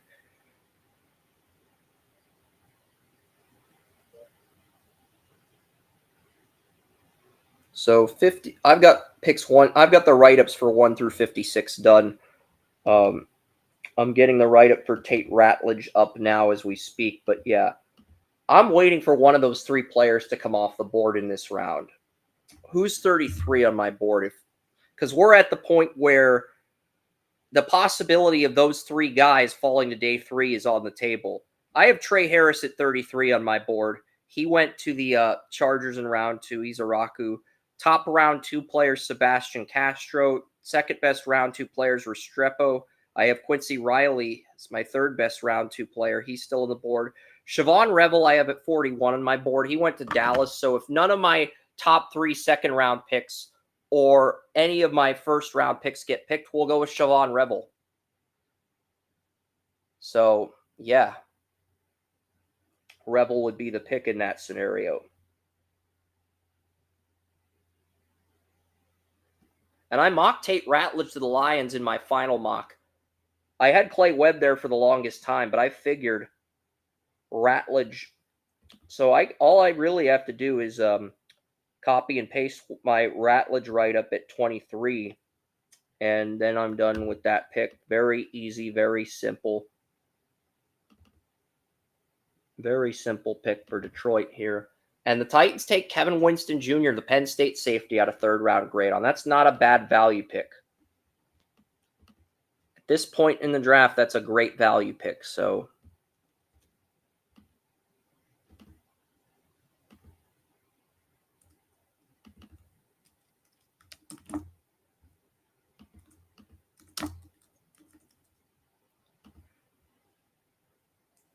they took Tate Ratledge at 57. Okay. And then the Jack Beck pick at 88. But Kevin Winston Jr., the Penn State strong safety, comes off the board at 82. Are we going to get a quarterback here at 83 for Pittsburgh? That's the big question, because if Pittsburgh does not take one of these guys, Milroe or Shadur, I'm thinking the next quarterback pick could either be Seattle or Cleveland. Because Seattle doesn't have a backup to Darnold. They could take one of these guys and develop him.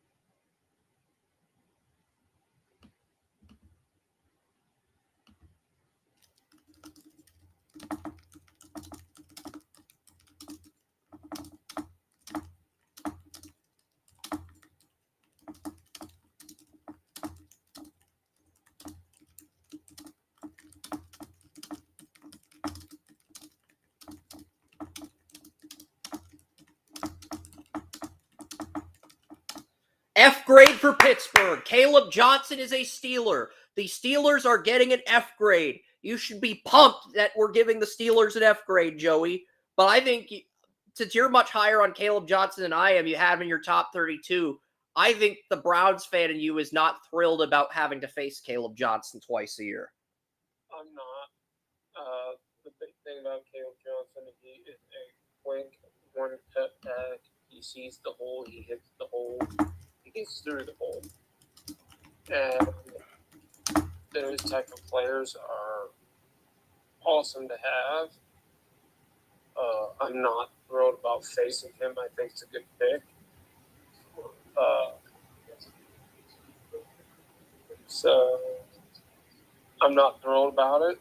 I have like 20 running backs ahead of Caleb Johnson in my running back rankings. So I did not put him on my running back rankings. I am not high on the pick, but hey, maybe the Pittsburgh Steelers will find a way to unlock his potential. We'll see. The Buccaneers, though.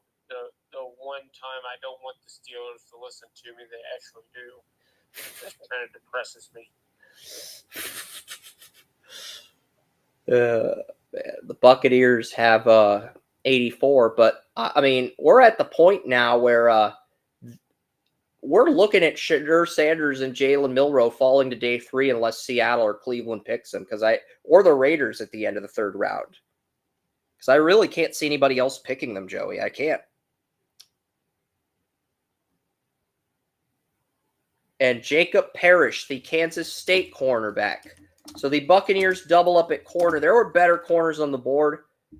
But with Benjamin Morrison's medicals, I can understand why the Buccaneers doubled up at corner. Because if they are taking Morrison because he's amazing when he's healthy, but they don't trust the medicals, that tells me they love Benjamin Morrison. They think he has first-round potential, but the medicals are alarming to a degree. Because when you have 3 quality corners like Tampa, you don't just double up at corner in rounds 2 and 3 unless the corner you draft.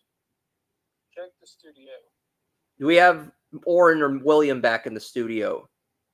You also have Mary back in the studio. Okay, great. Sorry, I didn't know Mary was back in the studio too.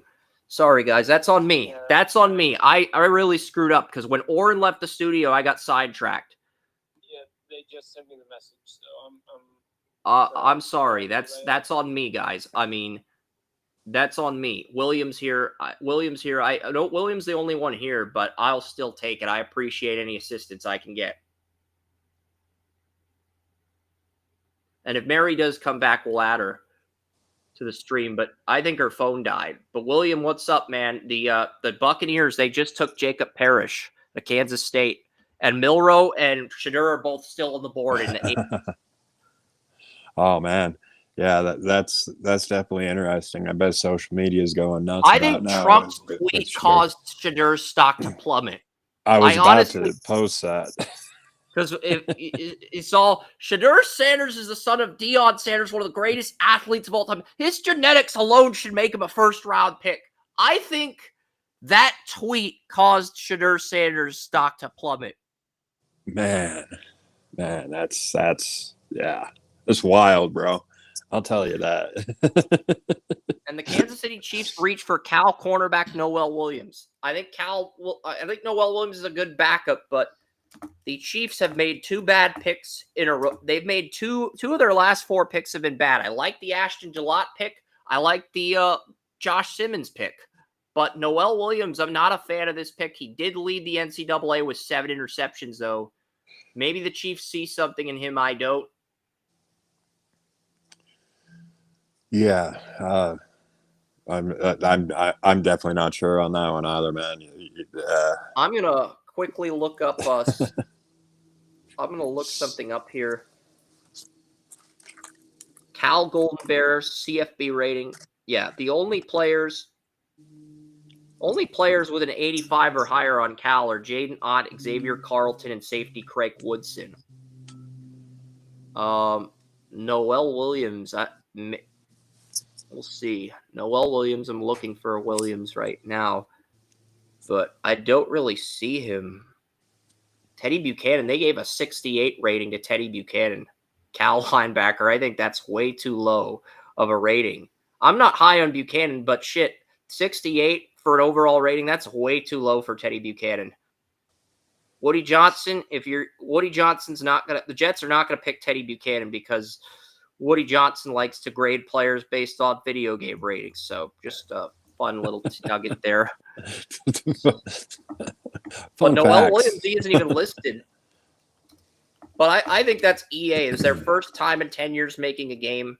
I'm not going to blame, but Noel Williams, maybe he does work out for the Chiefs. I don't know. I'm kind of conflicted on that because I don't see whenever there's a player I don't see a rating for, I have to trust what I see on tape. So this is probably the first incomplete grade because where I'm probably going to have to go back and watch Noel Williams and then make a grade on that alone. Because if I just say, oh, he's not listed in the roster and I don't give an evaluation, that's just lazy on my part. So I right now, Noel Williams, the first I grade for incomplete in the history of Draft Utopia, an I grade for the Chiefs. So the Chiefs got an I grade, sponsored by Apple, ladies and gentlemen. The I grade, sponsored by Apple. You said that name, and I was kind of like, who? So, Noel Williams, he had 7 interceptions on Cal. Yeah, but definitely not sure, man. Yeah, he's definitely sounds like a reach to me. I mean, Noel Williams, I don't know.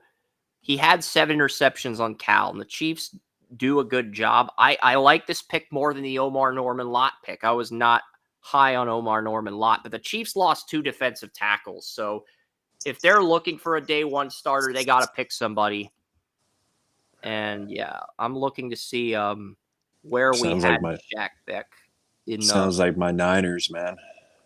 I love the Nick Martin pick, by the way, William. The 49ers, they took Nick Martin. I was a big fan of that pick. I did see that, and knowing that, Robert Saleh is back back with the Niners, he definitely knows linebackers, man. So I'll definitely give him that.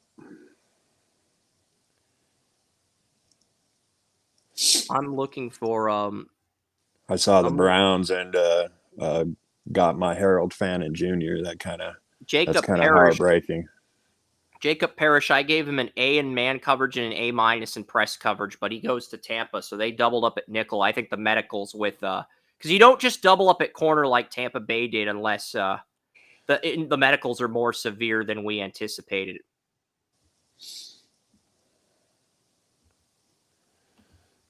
Yeah, that's definitely a question mark, when somebody has that happen. But there have been instances like what's his name for the Redskins a few years ago, ended up falling out of the top 10 because of a false medical report about a heart murmur and whatever else. So you kind of have to question things that happen, and that's one of them right there. That there has been those false. I mocked TJ Sanders of the Buffalo Bills in round 6, but they got him in round 2. So I did technically get a day 2 pick correct because I got the team right, but I got the number wrong. Oh man, That's rough, bro. Jamari Caldwell is the Chargers' 3rd round pick. I do believe Caldwell has potential to develop into a starter. The only question is he going to be a nose tackle or is he going to be, I think he's going to be a nose tackle. I mocked him. The Patriots as a nose tackle in round 5. So, or Tony Mario mocked him, I think, in round. One of us did. I don't remember who, but Caldwell, I like this pick for the Chargers. They do need some depth at nose tackle. Right now, Tier Tart's the starting nose tackle. I like Tart, but I also think he can be upgraded. So this is a good pick for the Chargers.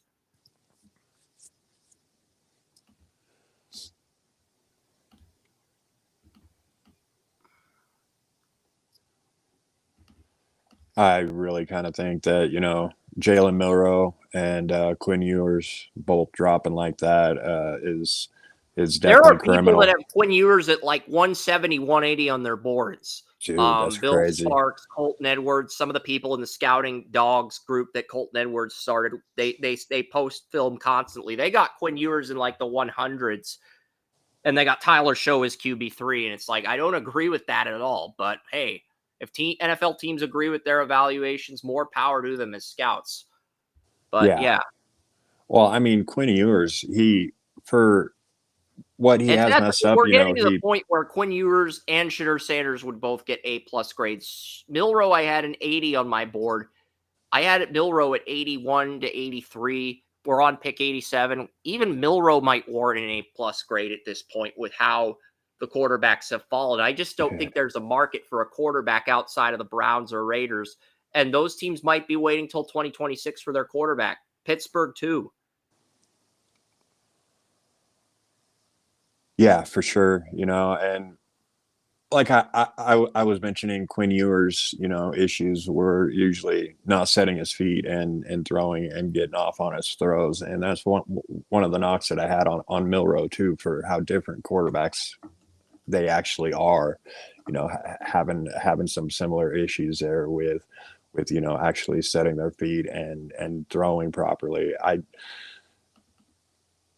I like to blame Patrick Mahomes for that one, because he came in so unorthodox and everyone's been trying to copy him, but I did have Noel Williams, the Chiefs, in the 6th round. I had Noel Williams, the Ravens, in the 6th round, the player the Chiefs took. He had 9 deflections from pass breakups, 7 interceptions. He had 331 kickoff return yards and 1 kick return for a touchdown. So not only can Noel Williams play corner, he can play special teams too. So the Chiefs got a good special teams player. Noel Williams had 331 kick return yards. So the Chiefs may have gotten the top kick returner in the draft. Okay. Yeah, that changes things just a little bit, so. But I do think it's interesting that they got him. Savion Williams is a Packer. I am in the process of getting the Jack Beck grade up on the site. I just can't find my Jack Beck write-up. That's really the only thing. And the Jaguars have picks 88 and 89. They got 89 from the Texans. Or this pick, this is I'm guessing they got this pick in a trade. I don't think the Texans traded in this pick. But hey, Jaguars do have that pick now. And, it's nuts. Have they picked a player since they got Travis Hunter? I don't think they have. With all the picks they gave the Browns, they had to move back to recoup some draft capital. So now they're going to have the next 2 picks.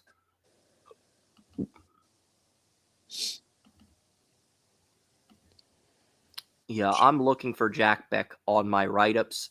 Did I mock him in round 4? That is a possibility. But I had Jack Beck. I think, in the fit. I have a backup grade on Jack Beck, so I'm just trying to figure out where the hell I mocked him. I know old Ken LeBlanc is probably having a coronary right now, screaming at the Jaguars to draft Jalen Milroe. I can't really. I mocked Jack Beck to the Panthers in round 5, so found. Okay, I found my Jack Beck write-up, so we can copy and paste that to round 2. Perfect. Caleb Ransom out of Tulane, a player Ken LeBlanc took in our group mock. So the Jaguars make Galileo happy. The CJ Cuevas and Jordan Alexander, the Cardinals GM, and Riley, the Seahawks GM, came up with the nickname Galileo for Ken LeBlanc because Ken LeBlanc pissed them off a few years ago. They came up with the nickname Galileo for Ken. He actually thinks it's funny. He likes the nickname. But yeah. Oh, yeah. I'm beginning to wonder if they're going to come up with a nickname for you, William. I'm kidding, but yeah. Oh, I know. They probably are, man. They probably are already brainstorming it right now and behind the scenes. I don't know. That don't bother me. But, it's kind of a badge of honor if you think about it. Right? It's like now you remember me. That was one guy like 2 years ago said something on one of my valuations, and he's like, "Well, I've never heard of you," and I'm like, "Well, you have now." It's like, works for me. Yeah, the Ravens got Mike Green. I'm not sure if I should give this an F grade because William, Joey, Oren, Jason all have round 1 grades on him. What are your thoughts on Mike Green of the Ravens? I think the Ravens always come up with good picks, and Mike Green for maybe some of the deficiencies I saw of him. I mean, or highlights I saw of him.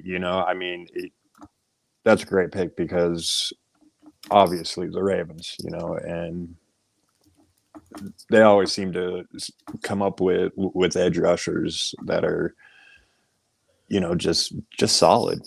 So. I've got to say I do like the pick, and they got some good value on them.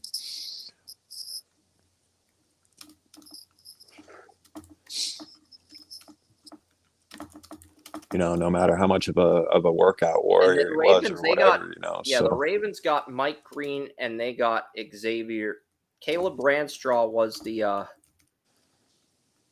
They got Caleb Brandstraw. I'll probably change the Mike Green from an F to an A plus, but it's like, the Caleb Brandstraw cornerback from Tulane goes to the Jaguars. And the Jaguars also take Wyatt Milam, the West Virginia left tackle. And with the Jaguars having Javon Foster as a backup left tackle, Milam's either going to be a right tackle or a guard in Jacksonville. And some think he's going to be a guard. Some think he's going to be a center.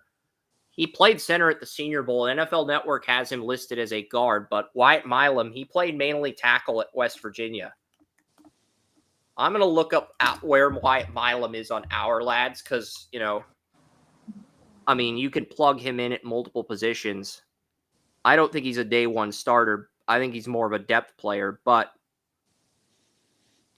I am kind of curious to see where the Jaguars have Milam listed at.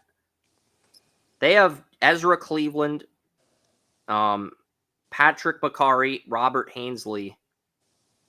Their backup right tackle is Cole Van Lanen, and their backup left tackle to Walker Little is Javon Foster's listed as the third string right tackle. So it's possible that Milam's the backup left tackle if that's the case. If he's already dropped that far on the depth chart, the Jaguars just might be reloading. I'm going to list him as a left tackle, but he only allowed 3 sacks on 1,500 pass block snaps, but he gave up at least 15 quarterback hurries. So, 35 starts at left tackle, 8 at right tackle, but some think Milam's an interior player.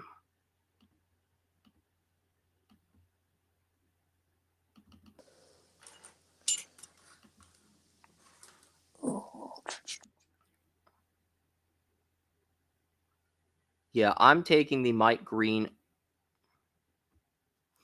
write-up and copying it to the Ravens pick. And the Rams have 90, and the Ravens have 91. So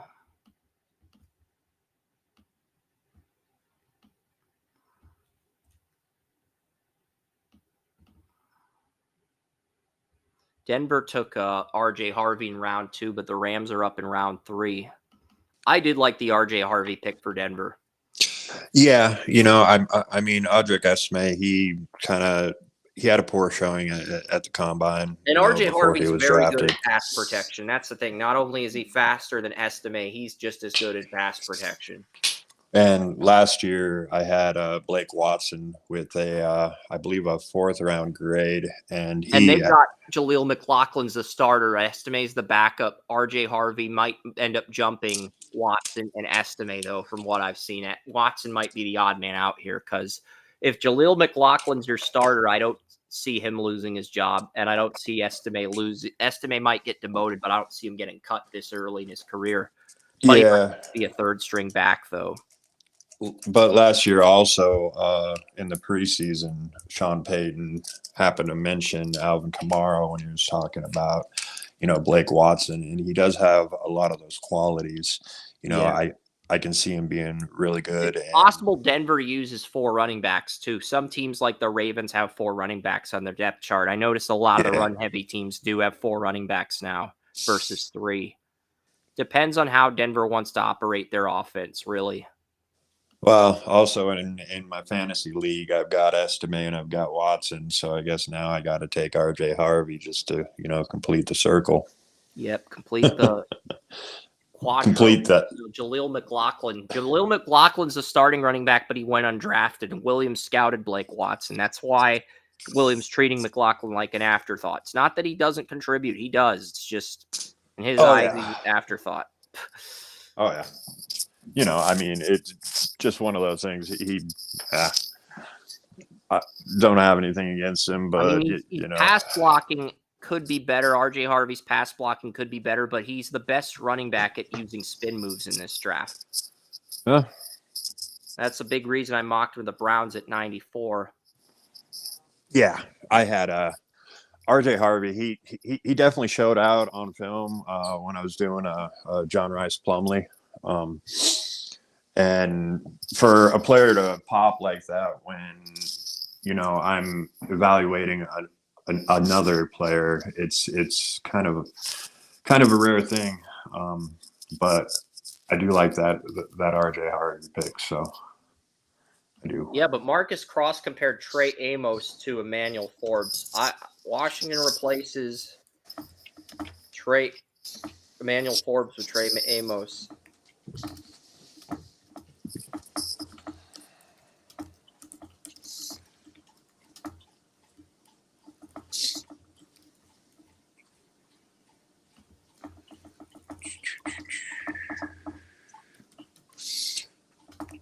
Let's see, what pick number are we at, Chris? 90. We're on 90. There's 102 picks, so there's only 12 more picks of this, and then we're done for today. You guys are done for today. I appreciate you, Oren, Joey, calling in.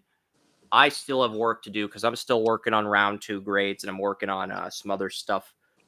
And then I got to do the round 3 grades. Then I got to set up the draft order for tomorrow, rounds 4 through 7.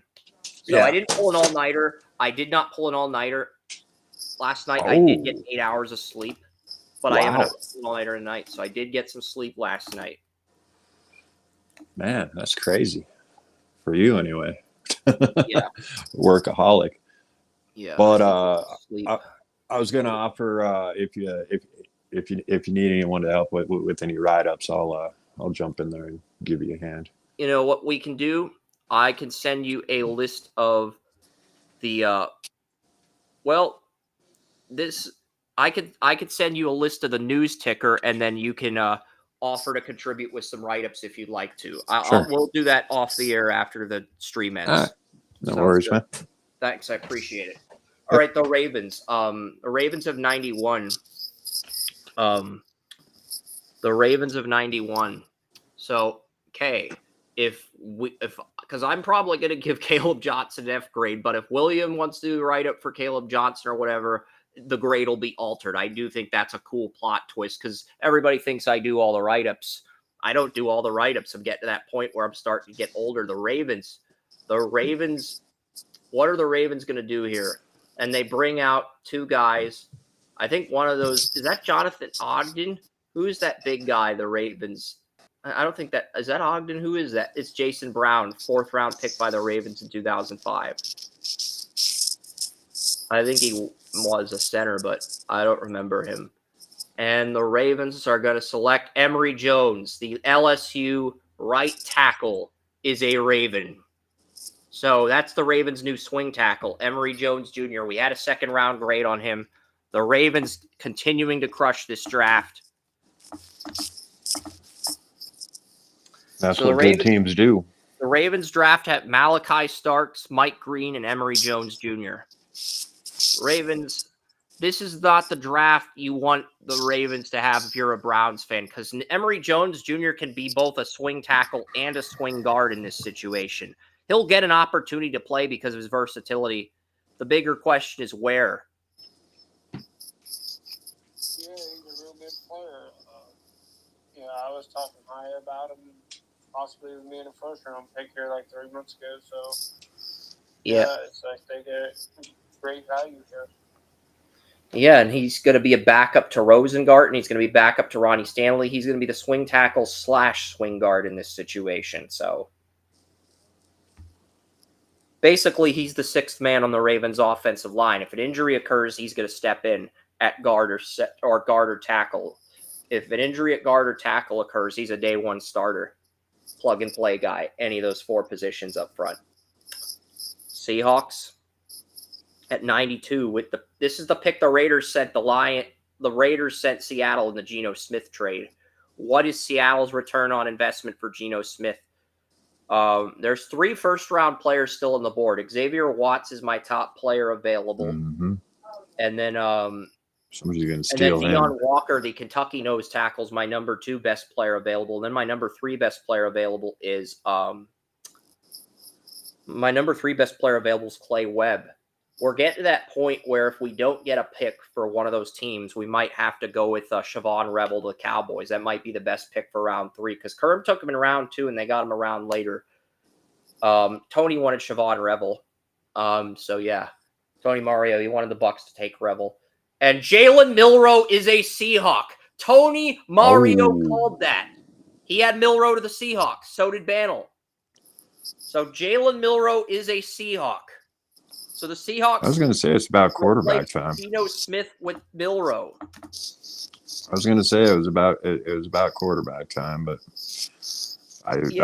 in most circumstances, I would not give Milroe an A+ pick when there's 2 quarterbacks I have higher on my board. But all 3 quarterbacks I had coming off the board in the 80s. It's pick 92. Somebody had to come off the board. And because William put Will Johnson and Luther Burden in the thumbnail, I found earlier this afternoon, his reward was I let him pick a 3rd player to put in the thumbnail, and he picked Milroe as QB1. So, also, the Seahawks can buy out Darnold next year.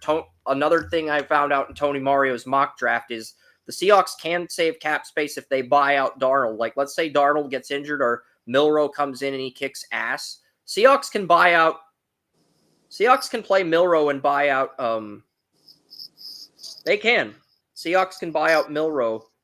I'll pull up the buyout thread I posted. The Tony Mario buyout thread I posted the other day. I'll pull that up briefly here. We'll pull 8.3 million. So if Darnold gets injured and Milroe ends up winning Offensive Rookie of the Year, the Seahawks buy out Darnold and they save 8.3 million. Just throwing that out there. I don't think that's going to happen, but Darnold signed a 3-year contract, and it's a front-loaded deal where they can buy him out after 1 year. And I'm pretty sure he signed a 3-year contract. No, here's the question. What's the Ohio State quarterback goes ahead of Shiri? Will Howard? What do you think? What's interesting is Tony Mario mocked Will Howard in round 5. He has Dylan Gabriel ahead of Howard on his rankings. Now, do I agree with that? No, but I do think that's an interesting nugget. Yeah, I'm just trying to think of quarterbacks that potentially go in front of Shedeur and just make sure it's slide further. Because this is weird. The Seahawks save 8.3 million if they cut Darnold because they put 37 million of the dead cap with a $13 million cap hit into this year. So the dead cap's only 25 million, but the cap hit's 33.9 million. And then next year in 2027, the Seahawks would save 21.8 million if they cut Darnold in 2027, and then he's a UFA in 2028. So you're looking at a timeline of, okay, Jalen Milroe could be our starter by 2028, the final year of his rookie deal, but he could also end up as starter by 2027 if they buy him out in 2027. So that's the beauty of this pick. I do think Milroe's going to start by 2026 or 2027, but he's going to redshirt all of this year because they brought Drew Lock back. He's going to redshirt all of this year because they have Drew Lock as the backup to Darnold. They're not going to make Milroe the starter over Drew Lock. But preseason is going to be fun to watch now because you've got Sam Howell, Drew Lock, and Jalen Milroe. So Seahawks are probably going to be one of the most fun teams to watch in the preseason, don't you guys think? With that trio of quarterbacks. For sure, man. Drew Lock is actually a pretty decent quarterback. And I think he's capable. Howell's going to get cut in camp because Darnold and Milroe are the only guys with multi-years on their contract. So whichever quarterback between Drew Lock and Sam Howell performs worse is probably getting cut. Yeah, and I definitely feel Sam Howell will be the odd man out. I agree. I think Howell's going to get cut. He's got the weakest arm, and they've got like a 5th round pick, invested in him when they traded for him. Drafted him in the 5th round, and then they traded for him. Yeah, I think that'll be definitely how that goes. But Milroe, I think the getting a Browns chance are to going to take develop. Milroe. The Saints select Jonas Sanker, the Virginia strong safety that I had a second round grade on at 93. I still like Watts better than Sanker, but this is a decent pick. You said Milroe. The Seahawks took Milroe at 92. That's correct. Yeah, you said Milroe from Cleveland, so I think you meant Sanders. I did not mean to say that. That wasn't what I was trying to say. I was looking at the contracts. I think it was a slip. Yeah, it was a slip. Yeah. I don't know if I did or didn't say it. I don't remember. But yeah, the Browns might take Sanders here. If they don't, Sanders is falling to day 3. Yeah, and that would be... Because right now, at this point with Milroe, the two quarterbacks the Browns may have preferred over Sanders were Milroe and Tyler Show. Because Tyler Show was in the conversation. Both Tony Mario and Bantle had Tyler Show to the Browns. So it's possible. It's possible, Joey, may I please finish? It's possible Tyler Show was ahead of Shedeur on the Browns' big board. I don't like Tyler Show either.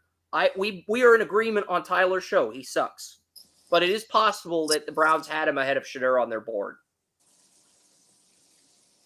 Yeah, Browns ran up with that pick almost as soon as the other pick was in. So it might be Shedeur here because it really doesn't make sense to pass on him. Tyler Show, Jalen Milroe, the other QBs that were listed to the Browns are all off the board, and really it's Shedeur Sanders and Will Howard. And Dylan Gabriel. Those are the only 3 quarterbacks that I think have potential to develop into starters still available in this draft. And you got to pick one here. Unless you love Dylan Gabriel and want him in round 5, you got to pick one of those 2 here.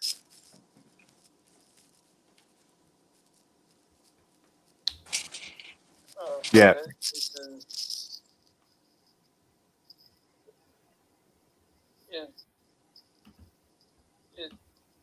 If this is what I just heard,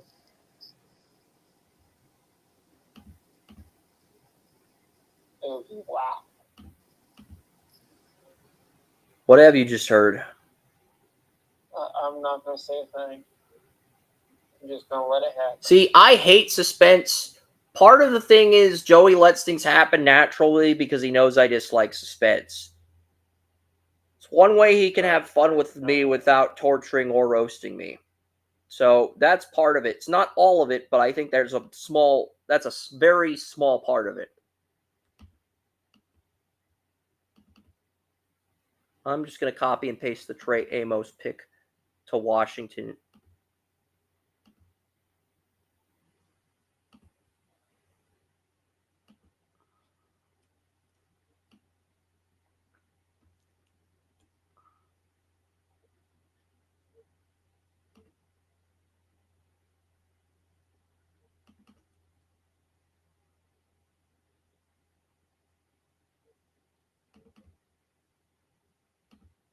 I'm looking at Shamar.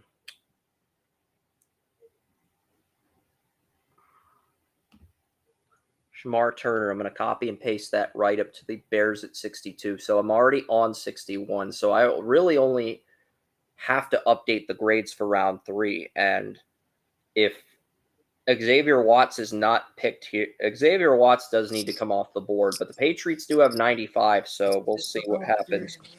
It's criminal that Xavier Watts isn't off the board yet. Yeah, him. The other 2 players are with first-round grades on my board are Deion Walker, Kentucky, and Clay Webb, Jacksonville State. But Clay Webb was a consensus day 3 guy in most mock drafts. That's why he's still available. And Deion Walker, it's the pad level. Even though he won quarterback hurries this year, he did. He won more quarterback hurries despite being double-teamed, triple-teamed. But for some reason, people are aggravated by his pad level. It's too high. They don't like the pad level. So.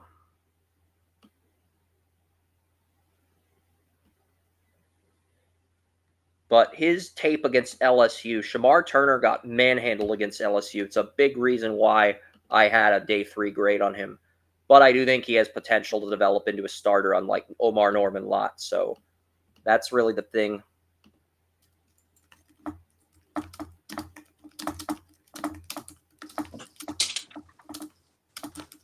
Dylan Gabriel, Oregon. Dylan Gabriel's a Brown, Joey. Dylan Gabriel is a Cleveland Brown.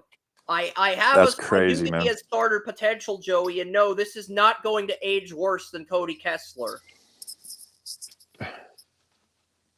Dylan Gabriel is a Brown. I told you, like I said, just wait for it. Wait for it. You know, and in my evaluation, I had Dylan Gabriel suggested to switch to slot receiver because I'm just But he's not going to very be the high on third him. string QB behind Flacco and Pickett this year. And with both those guys on one-year deals, he could be starting by 2026. What's more likely is the Browns draft their starter in 2026, and he's the backup starting in 2026. Yeah. Don't you think? Because if Arch Manning or Nussmeier's there and you want them or Aller, you can keep Gabriel as your backup too. Yeah. And he's also the son of former Hawaii quarterback Garrett Gabriel. Mm. They're showing the highlights of Garrett Gabriel. I didn't know his dad played football too. Yeah. I think that if I had tequila and it wasn't this late, I'd probably drink it. Need a shot of whiskey? I'm going to be if the Niners don't pick Xavier Watts coming up. Yeah, there's a reason I just let that play out. It's there are no words for that one. I just. And the Patriots got pick 95. I think this is the Chiefs' third round pick. I think they traded up for Noel Williams with the Patriots at 77. But yeah, they're just showing Gabriel now. They're like a little bit behind in some of the picks in the live family cams. But yeah, Chiefs got Omar Norman Lott in the second round. They did need a defensive tackle. I'm going to find my Omar Norman Lott write-up and post it to the site. But we got 61 and 62 are up. So we've got those write-ups done. I appreciate our audience being patient with me. And can you find my tears? No. Would you like to borrow my eye drops medication, Joey, to cope with Dylan Gabriel being a Brown? Is it that brutal that I've got plenty of lubrication going in my eyes right Jared Wilson, the Georgia center, is a Patriot. God damn it. Can't get any worse, can it? Jonah Monheim. I had Jonah Monheim as my number one center, but we need somebody behind Garrett Bradbury. And, this is the top two center in the draft. And his athletic traits are better than Monheim's. And Monheim did give up a sack to Nash Hutchmacher, the Nebraska defensive tackle. But Field Yates believes that Jared Wilson's the number one center in the draft, and there's a big drop-off after Wilson. But yeah, Jared Wilson.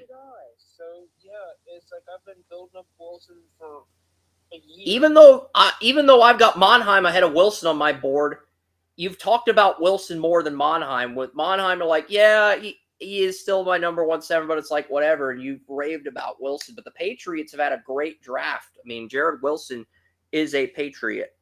That is great.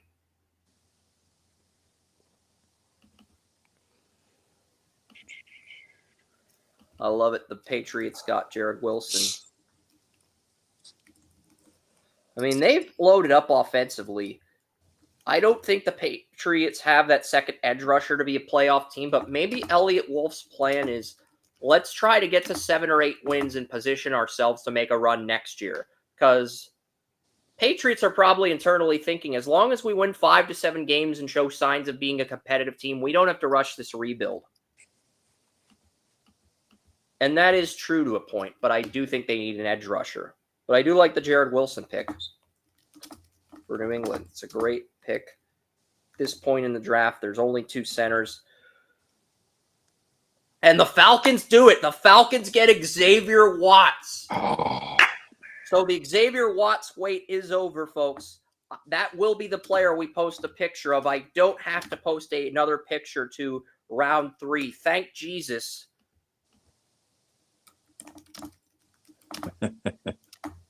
And you're going to have Xavier Watts and you're going to have Jesse Bates III. That's going to be your safety tandem in Atlanta. That's a very lethal safety tandem, I might add. Very. And they got those edge rushers, Jalen Walker and Pierce. So if those edge rushers both get 10 sacks, geez, this defense. But the thing is, Penix could be hit or miss. And if Penix is a horrible first year as a starter, you basically just gave the Rams your first round pick. And you were stuck with that.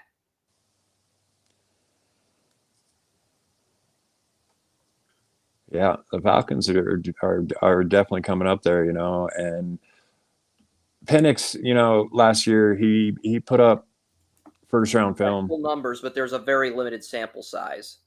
Yeah. And, you know, I mean, the one thing I did worry about with Penix was his medicals. That is a reason that I had him knocked down because, I mean, he's had, you know, both shoulders worked on and things like that. You know, there's a bunch of stuff there. But, you know, if you see yourself, you know, having a window like that, you know, he's still one of the oldest, you know, quarterbacks he drafted last year. Maybe the Raiders will take Shedeur. They've got 98, 99. That would be interesting. Jalen Smith, cornerback USC. The Texans take Jalen Smith, another reach by the Texans. I love what the Texans have done offensively, but they've reached on some defensive players.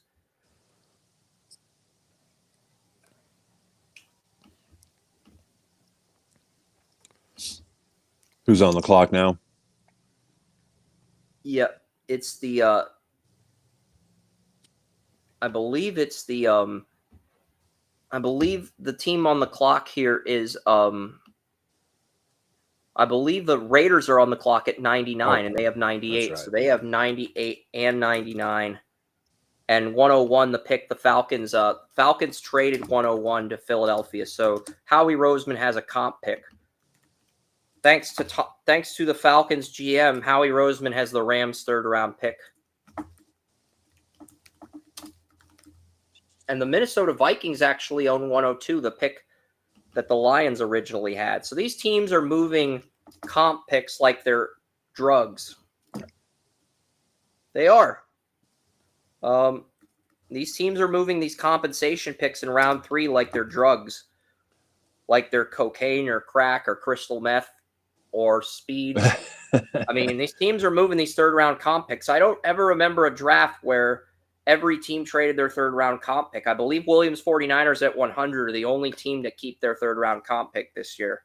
Yeah, just a few years ago they couldn't trade them. Now they can trade them, and teams are moving them like drugs.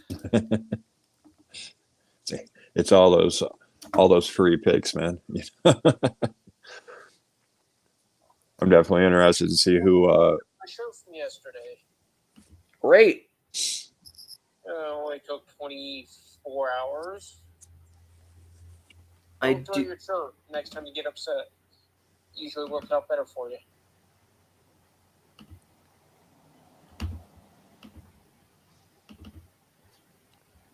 Yeah, I'm definitely wondering who my Niners are going to take now with Fannin off the board and Watts off the board. I mean, it's like those were.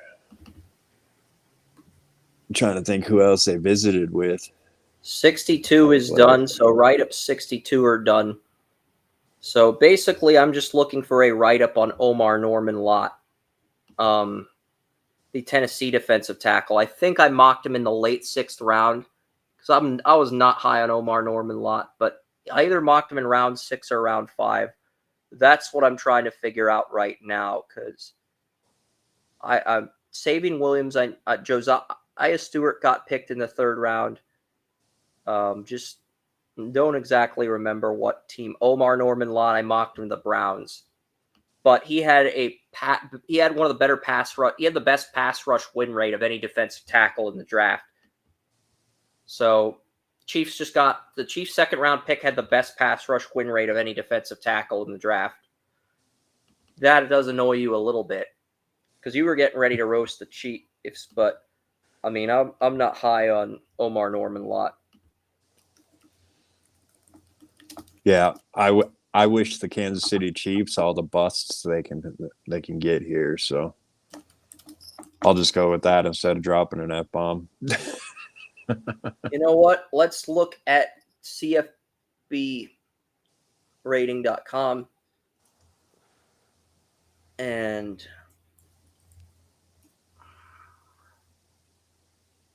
Tennessee. Let's see what we got here.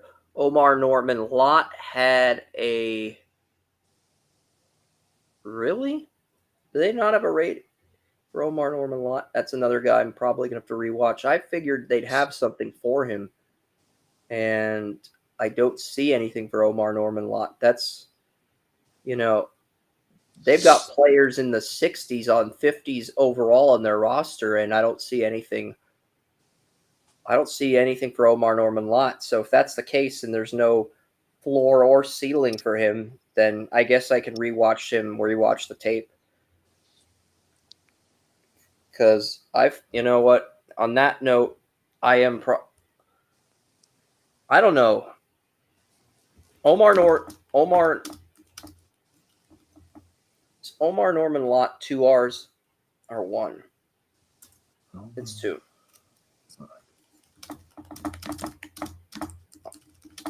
And since there's no grade for Omar Norman Lott, I am going to give the Chiefs an A+.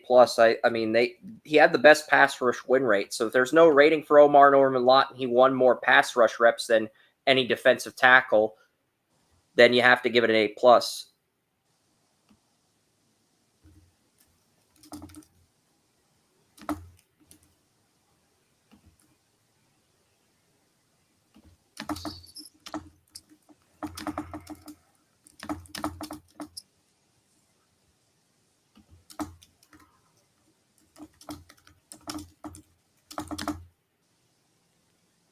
Caleb Rogers. I do think Caleb Rogers has starter potential, but he's kind of raw. I had a 6th round grade on Caleb Rogers, but the Raiders take Caleb Rogers at 98. But with Alex Kappa on a 1-year contract and Dylan Parham coming up on the final year of his rookie deal, they gotta take a flyer on somebody.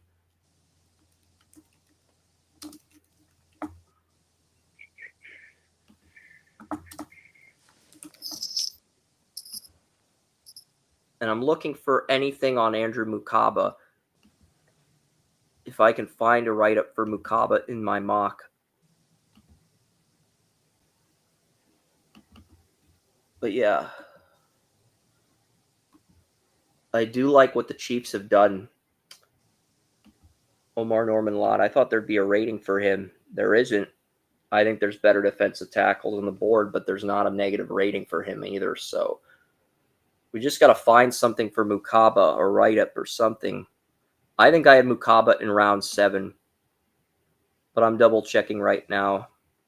It's also possible I didn't have anything on him. I know Tony Mario had something on him, but I don't think I have a weigh-in or size or anything for Mukaba. And I'm just not going to wait. I mean, it's the final pick of round 2. I'm not going to wait.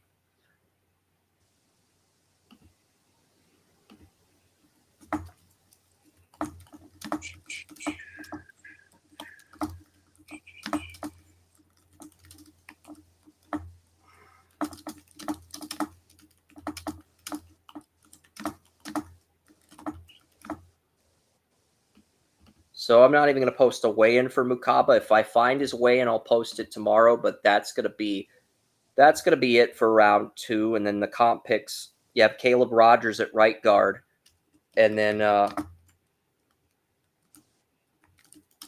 Texas Tech, and then the William and Mary guard, left tackle Charles Grant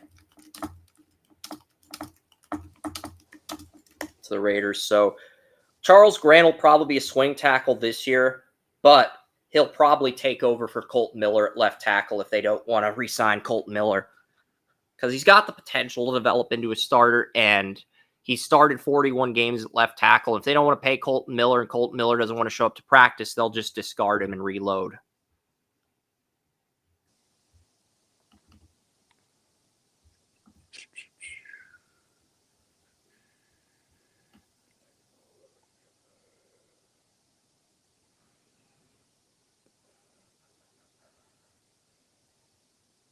Yeah, I had Jaden Reed in the mock. I had Ty Felton. I'm looking to see if I put.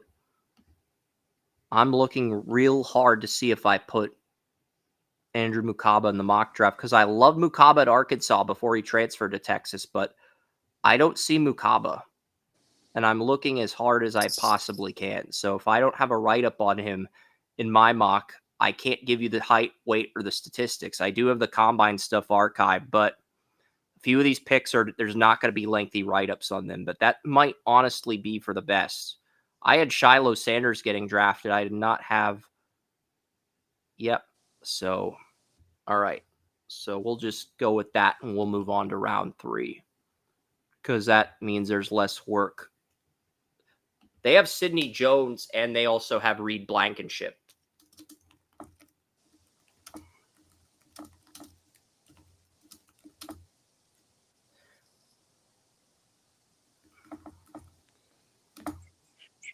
Yeah, so I can go back to the end of round 1.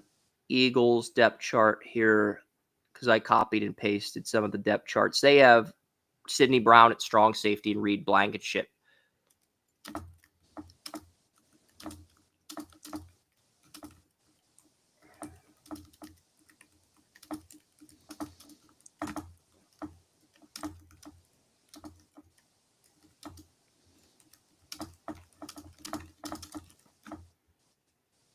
All right, so I'm getting the final write-up for round 2 posted. So the good news is I only have 1 round of write-ups to do. The bad news is, yeah, got a lot of work to make up for. So I'll be here.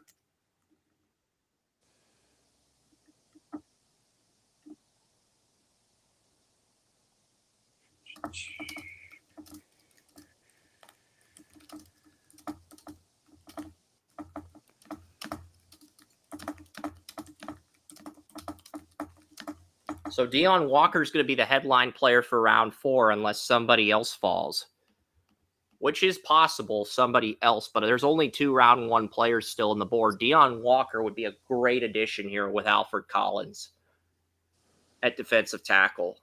Also, Yeah, Clay for real, Webb, man. the Jacksonville State left guard, would be a good replacement to Aaron Banks, too.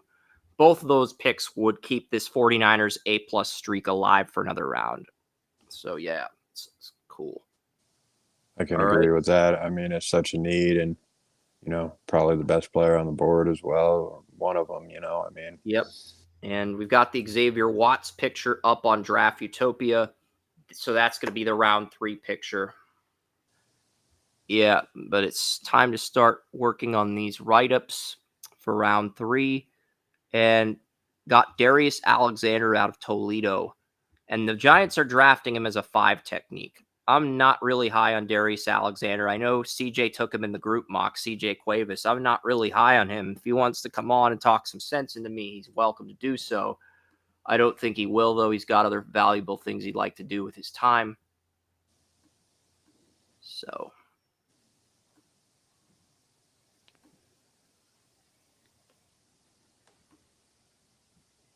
I don't want to share the tab. No, I don't want to share the college football rating tab. What do we got for Toledo? Upton Stout, Western Kentucky corner. Upton Stout, he can play corner, strong safety, free safety with his versatility. I Oh, is don't that who see they Upton got? Stout. Yeah, Upton Stout. I don't see him as a starter. But the versatility is one reason why Tony Mario loves Upton Stout.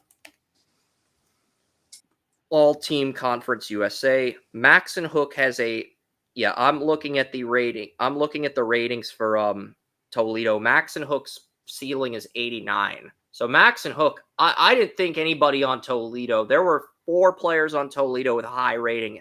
Jaquez Stewart at running back, Jerron Newton at receiver, Emmanuel McNeil Warren at free safety, and Max Hooken at strong safety. So the secondary, they gave Darius Alexander an 84. And an 84 is a backup grade for me. But the Giants took him at 65. So I can't give it an F grade either. Anything below an 85 for me is a backup grade, but Membu, barely a backup. Alexander, barely a backup. And some teams will take an 84 in the third round, say it's an all right pick. So I'm not going to give it an F grade, but I do think Darius Alexander was a reach. And the Broncos have just made a deal with Howie Roseman to move up to 100. Howie Roseman did not want to pick. I think I offended Howie Roseman with my Andrew Mukaba pick, so he retreated and traded this pick to the Broncos instead. Makes sense. There's two more picks, Joey. We got Denver at 101 and the Vikings at 202. And then you can hang up the phone and go to sleep, buddy. If you want to take a nap until those two picks come in, you're welcome to do so. I'm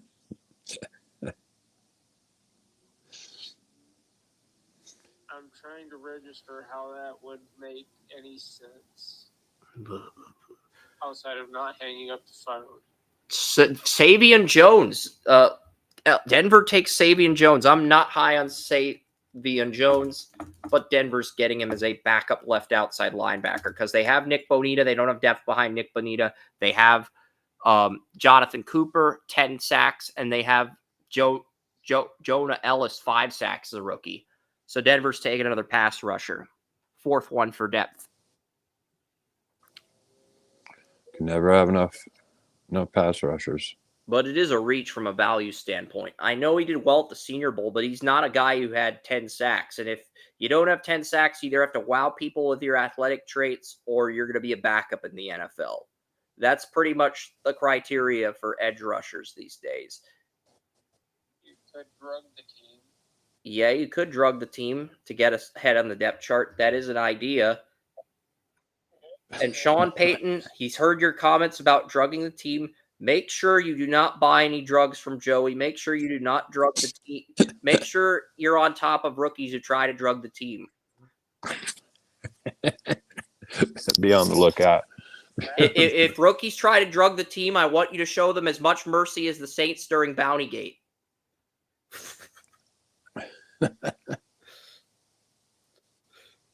Which is none. Oh, man.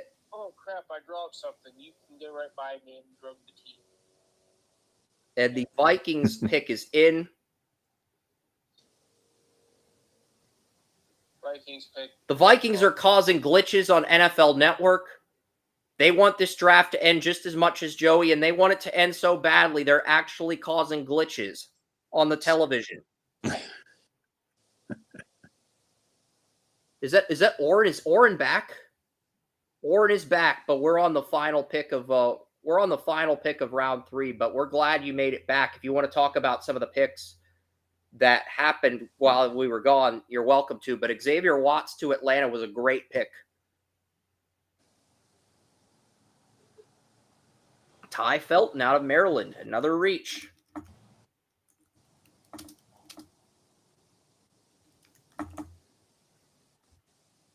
I think there's only 4 teams with an A minus, A plus, or A after all 3 rounds. The Lions, the Colts, the Patriots, and the Bengals are the only teams with A plus grades. Maybe the Chiefs too. So that's 5 teams. Everybody else has slipped up at least once. Yeah, breaks my heart. Upton Stout.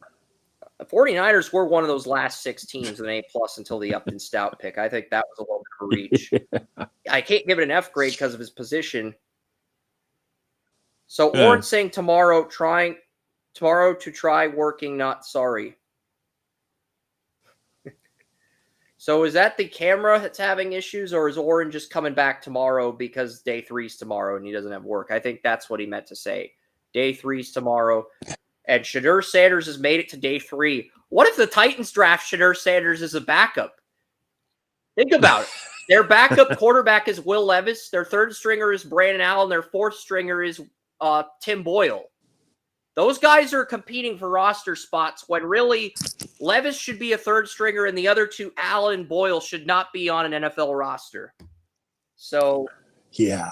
I mean, I'm not sure if I'm the what Titans, Shanahan I'm giving ever thought. drafting Shadur Sanders as a backup to Ward serious consideration. Because I actually do think Shadur could beat out Will Levis for the backup gig. I don't think the Titans are going to draft him, but you know, Yeah, hey man, it would definitely be something, you know. try Like I said, you tweeting know, about the NFL teams again, Donald Trump. Try tweeting about the NFL teams again. And then when talk about the when Chiefs, man. Shedeur goes undrafted, Daniel Kelly's going to be like Bison in Street Fighter. He's going to go, yes, Shedeur went undrafted. Yes, I am the greatest scout on the planet.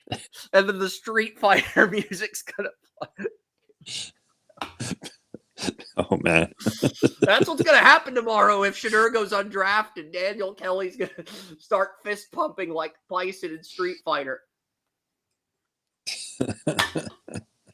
God. yeah. I cannot wait for that.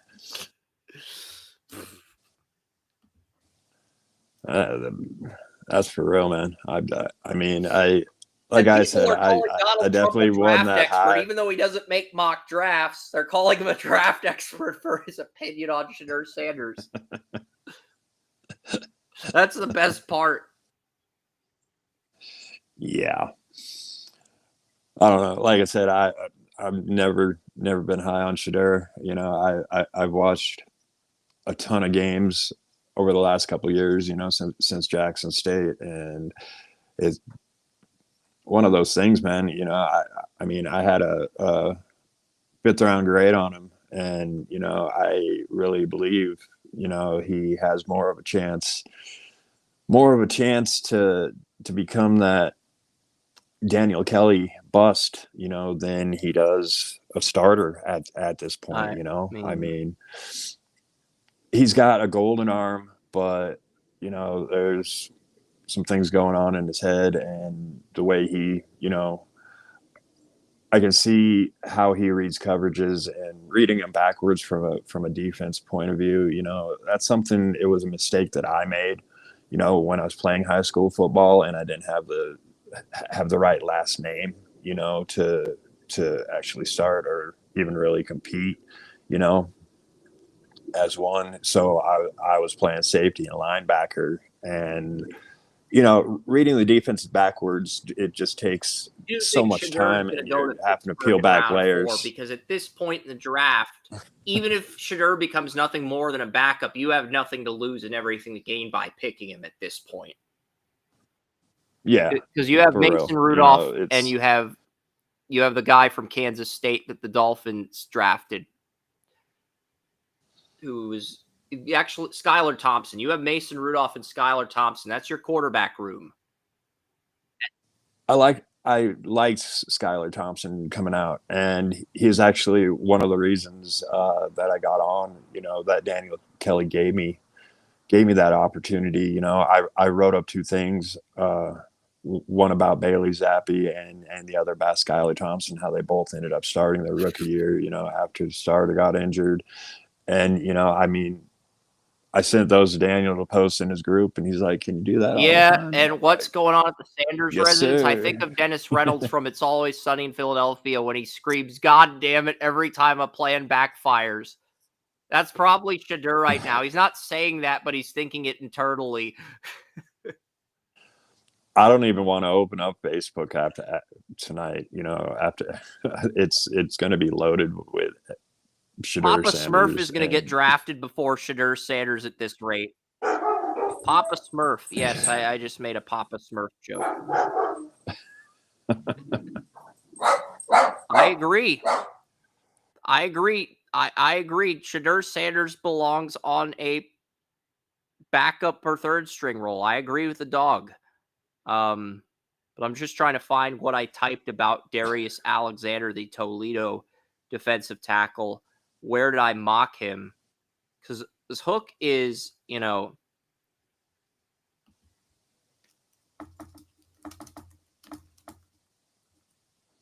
that's another, you know, one of the small school players that obviously had a few, you know, high rankings on, or high ratings, you know, on from some of these guys, but like I said, another small school player. It's like the first question you have to ask about those Yeah, players Max and is Hook. why. I think Max and Hook's Toledo's best player. Alexander for me is a backup, but I'm trying to figure out where Yeah. my Darius Alexander write-up is because I know I did one in the 7th round. I just don't know where exactly that is. Like I said, you have to ask yourself, the question why they're at a small school. Yeah, So I agree, but it's like I'm just trying to think where, because Darius Alexander, I think I may have mocked him in round 5. That definitely is a possibility because there were some players I mocked in round 5 that I had backup grades on, but I ended up mocking because they were a consensus round 2 pick in our group mock, and they were also a player, not just in the group mock, but they were a player in Tony Mario's mock where they're in round 2, like CJ Cuevas. He took Darius Alexander in round 2 of our group mock. He had a good Senior Bowl week, but I'm not as high on him as the consensus. I think he's a backup, but the Giants took him. If he's a starter on their depth chart, I'm open to, talking about, okay, I mocked him to Dallas at the very end of, not the very end, but I mocked him to Dallas in the 5th round. So you get a player, early 5th round player in round 5, at the top of round 3. That's not horrible. That's not horrible value at that point. But I am going to look at. So Joey, we are done with round 3. If you want to go to bed, you can. We'll see you tomorrow, buddy. Yeah, I disconnected from. he might already fallen asleep. I think he may have fallen asleep, but I mean, I don't want to push it too hard. Right. So what do we got for the Giants depth chart here? Darius Alexander is listed as a backup to Roy Robertson Harris and Raheem Nunez Noches. So the Giants, and he's a 34 right end on the depth chart. So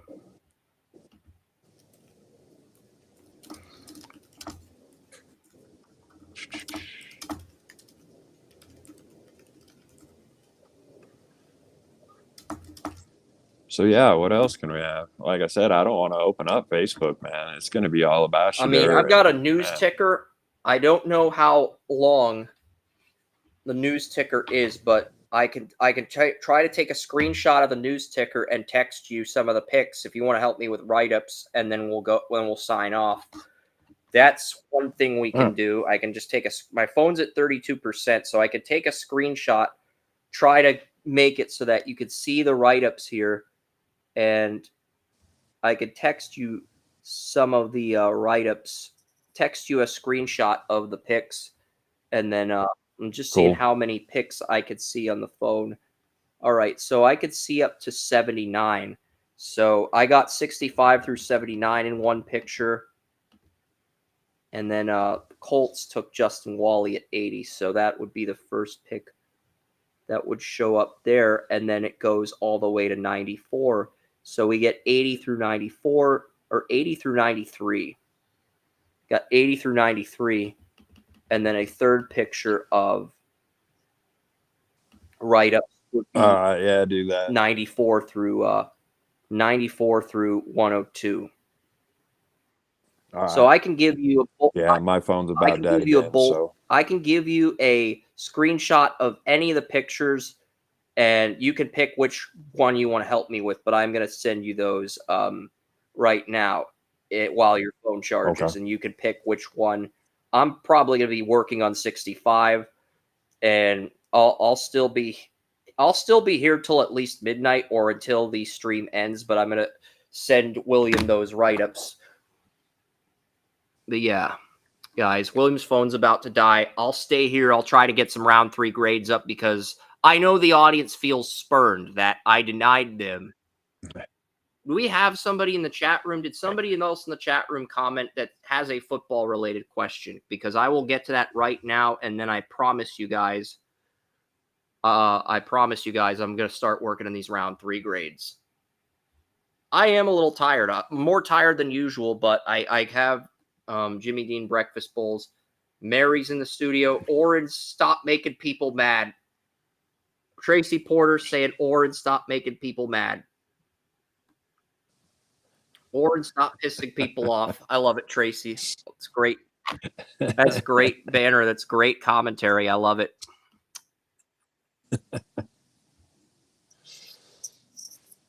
But who's the 34 left end on the Giants?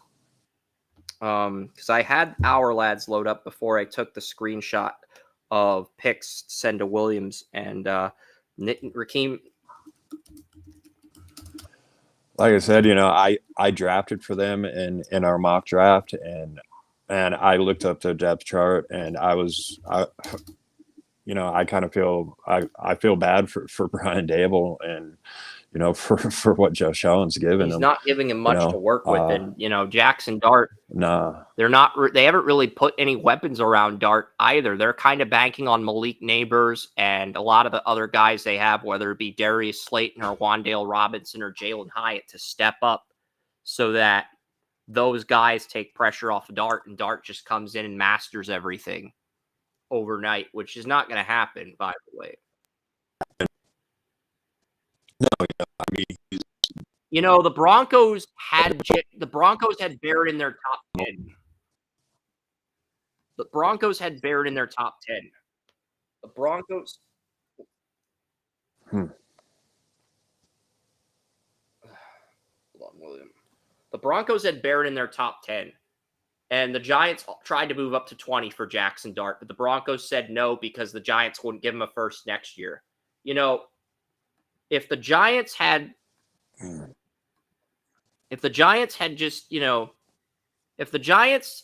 offered, because the Broncos had Jahdae Barrett in their top 10. The Giants offered the Broncos the same chicken shit offer they gave the Texans that the Texans accepted, but the Broncos wanted a 26 first. If Joe Schoen had given the Broncos a 26 first for Jackson Dart, I think that would have been enough for the Bills to fire him because he would have burned bridges at that point. He would have burned bridges with Dart at that point. He would have burned bridges with the organization, the Maras, at that point. Yeah, I mean, I had Dart, like I said, he went from the third round to the fourth round with his film this last year, and it's just unfair to him, if they had given that first, I said, earlier it was kind of a good thing, he slipped to the end of round one, maybe the expectation.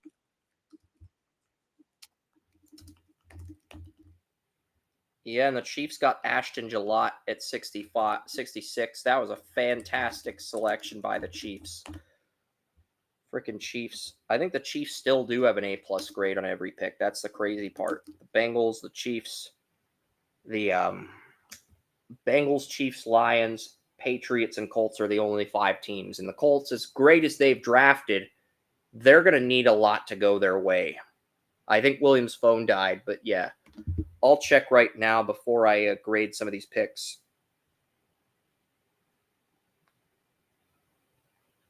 Yeah.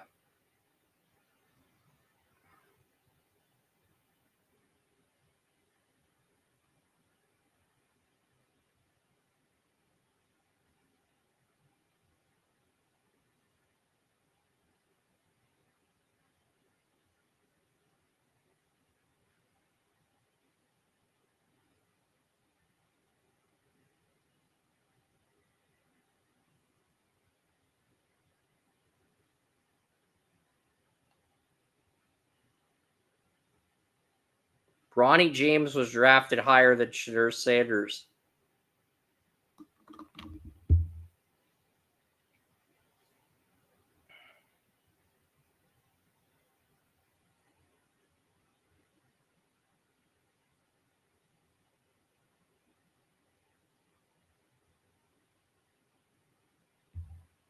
Shadur Sanders is still on the board. Who's going to take him, though? I'm still here. Got 148 viewers. And as long as the viewership keeps going up, I will stick around. Because I still have to get all of...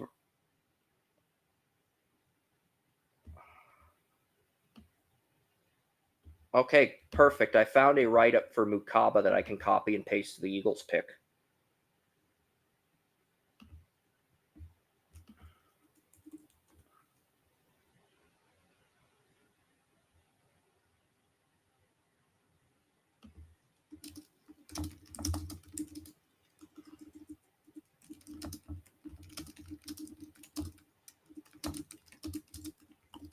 I'll change the Mukaba pick to a C minus. But I do think it's a big reach by Howie Roseman. Big reach by Howie Roseman at 64. So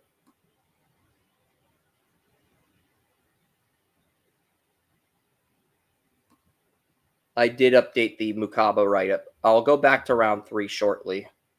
We'll give you a quick recap on round 2. And then we'll get to round 3 here.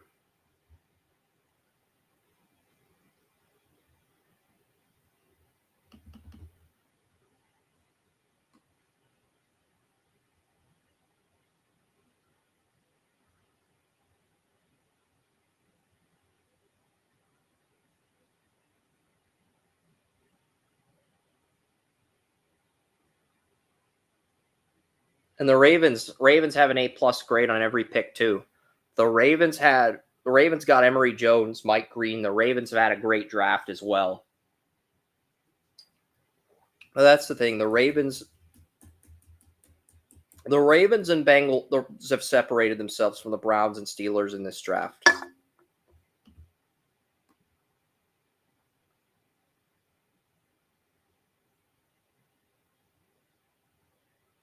There we go.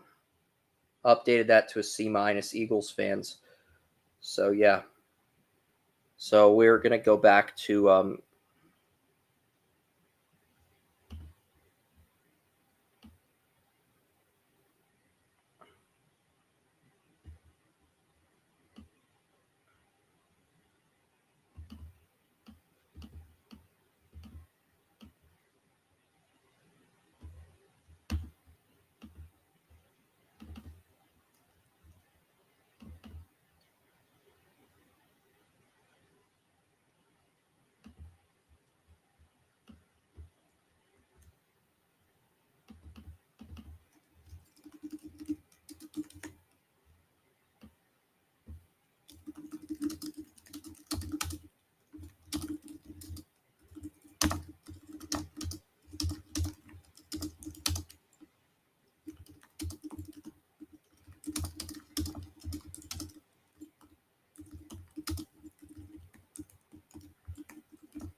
the Ravens have had a good draft.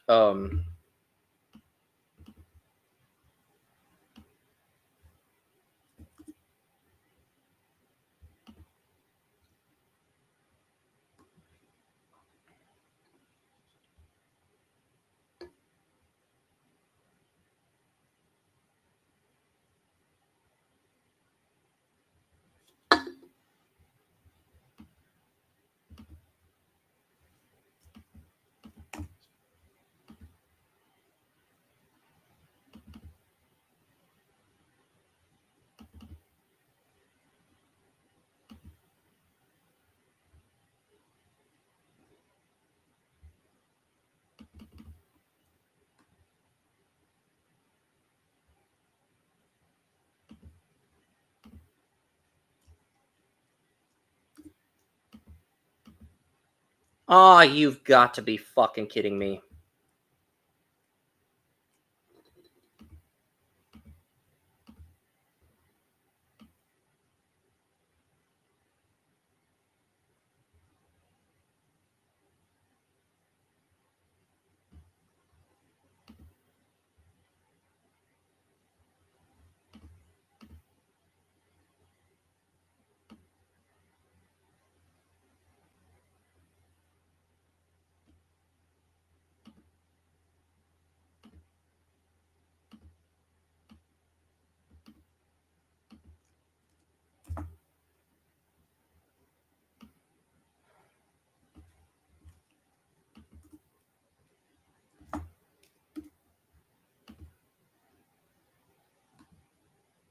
There we go.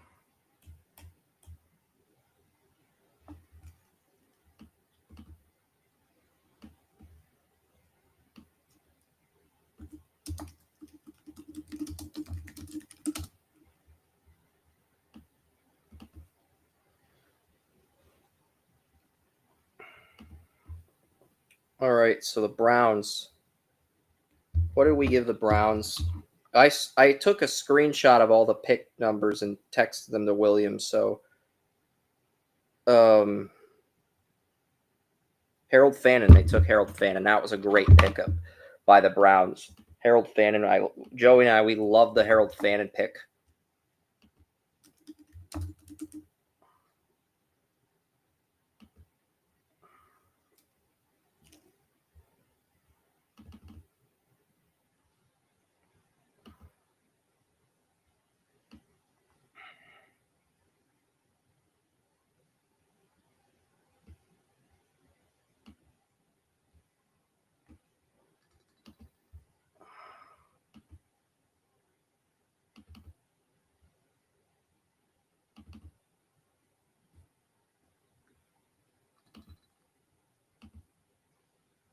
Yeah, we went D for Darius Alexander and an A+ for Ashton Gillott.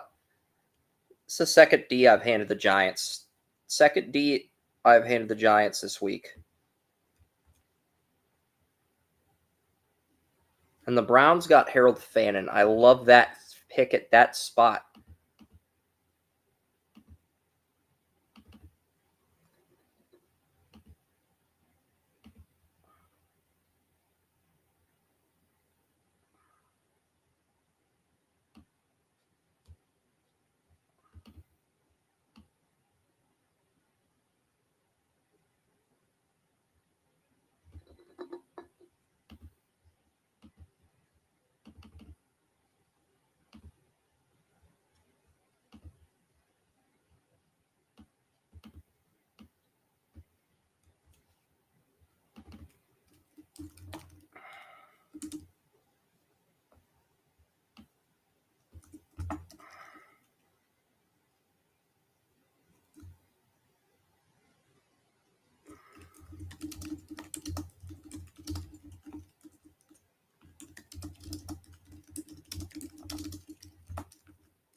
And the Kings have just taken a lead on the Oilers.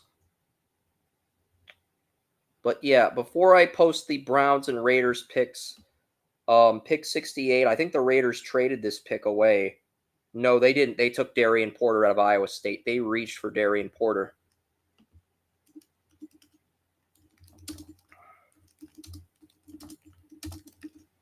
I'm going to double check to see if I have a write-up on Darian Porter, because I may have mocked him. And then we'll get into the Kyle Williams pick.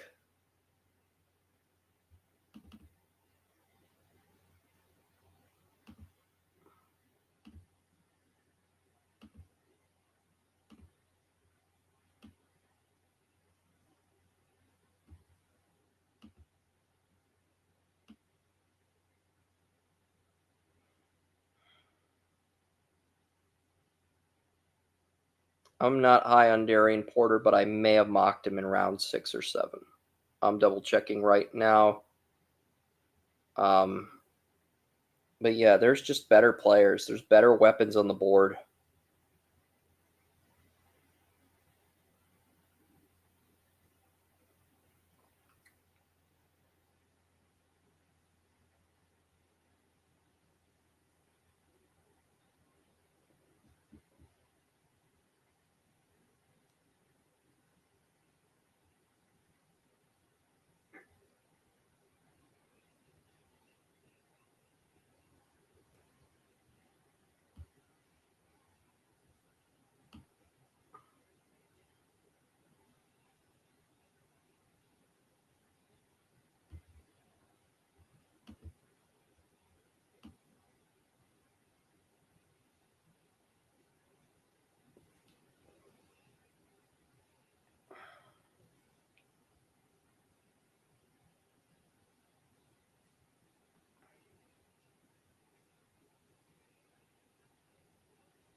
Upton Stout. I mocked him in the 7th round to Atlanta.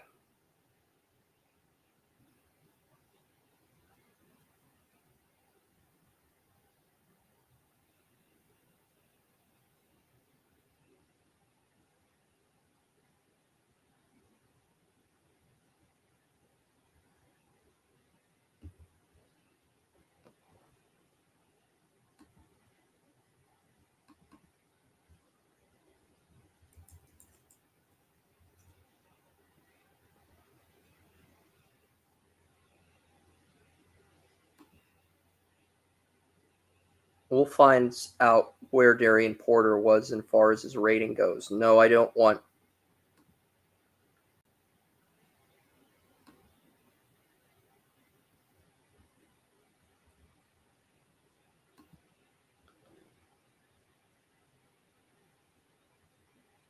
Yeah, so I think we can just click on the team, and then it will redirect us to the team page. And there's a hyphen to Iowa State. Higgins at 88. Jalen Noel is an 87 potential grade. I didn't know what Jalen Noel's potential grade would be, but Jalen Noel is an 87 for potential grade. So Jalen Noel probably going to be graded a little bit higher than most.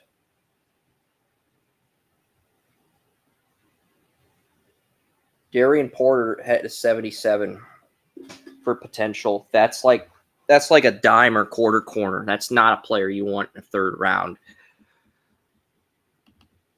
So the Raiders are going to get an F grade for Darian Porter. I don't like that pick.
So yes, the Raiders, we are giving them a dry cornbread grade. Raiders got dry cornbread for Darian Porter in the 3rd round.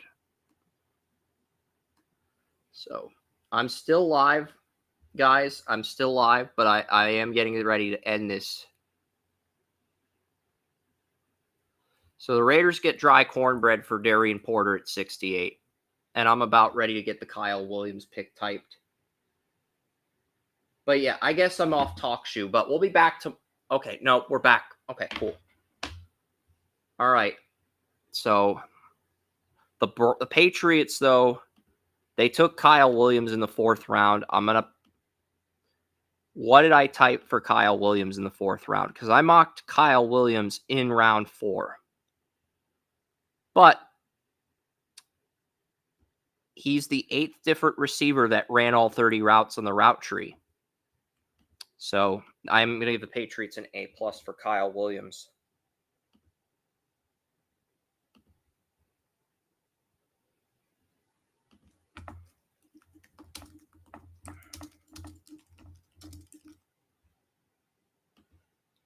No, that's the thing. If I mock you in the 4th round and you run all 30 routes on the route tree, I'm going to give you the benefit of the doubt.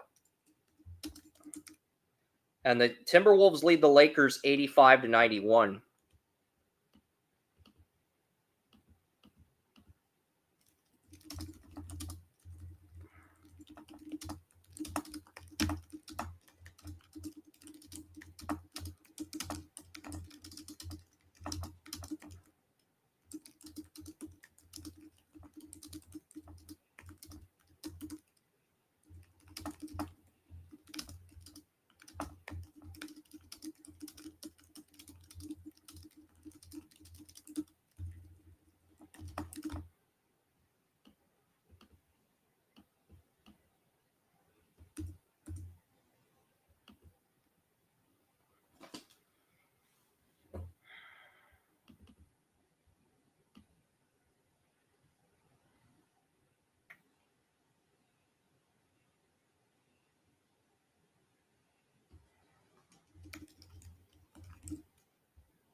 Not sure if I'll give this an A+ yet. I did not have Isaac Tesla in my wide receiver rankings, but the Lions are pretty pumped about getting him.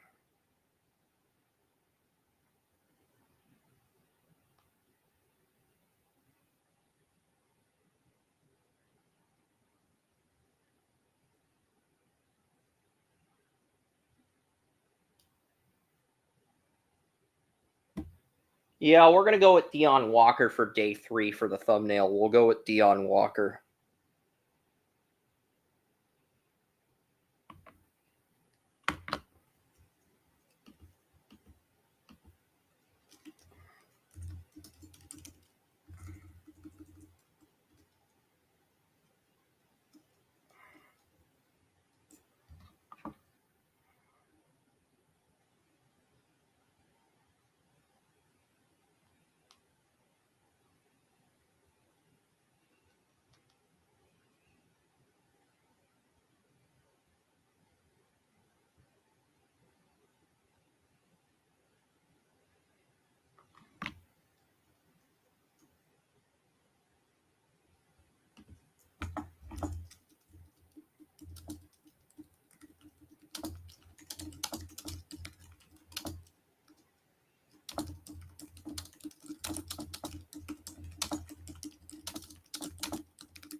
Yeah.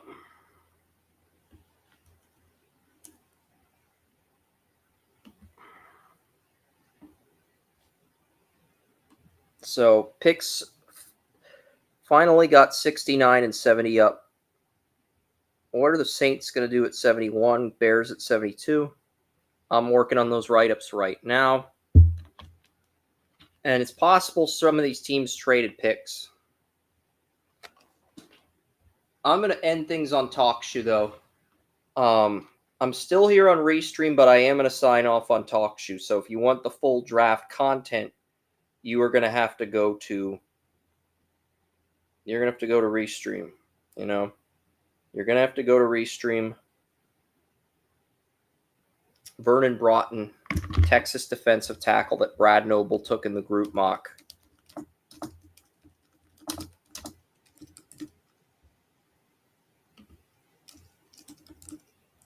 All right, so yeah, we're back here on TalkShoe, but I am going to sign off on TalkShoe. So if you're still here on TalkShoe, thank you guys so much.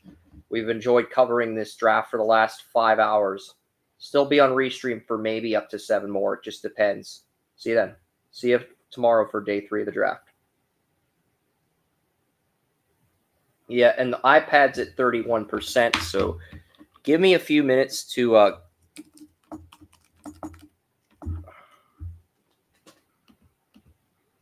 is Vernon Broughton even a starter or a backup, or is he like a third-string defensive tackle? Where is he on the Saints depth chart? Colin Saunders, Nathan Shepard, Ridgeway, This has Fuaga moving back to right tackle. That would be interesting, but this has... Okay, that's interesting. I did not think...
So, Kelvin Banks is the left tackle on the Saints depth chart, according to our lads. So the Saints, because that's the thing, the Saints are going to have Kelvin Banks as their blind side and Fuaga as their bookend. They're going to be really tough to game plan against.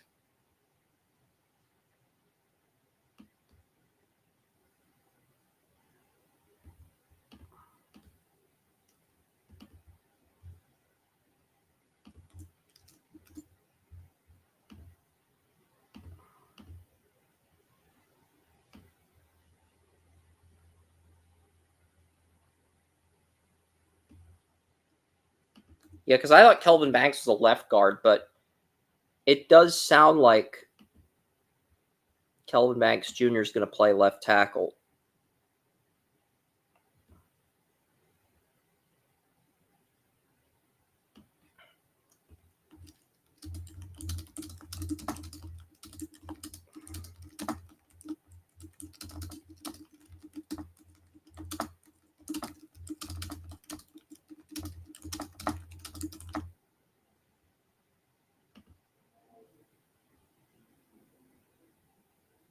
I think the Saints wasted a pick on a quarterback. You know,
End up starting at third string.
Yeah, because I'm looking at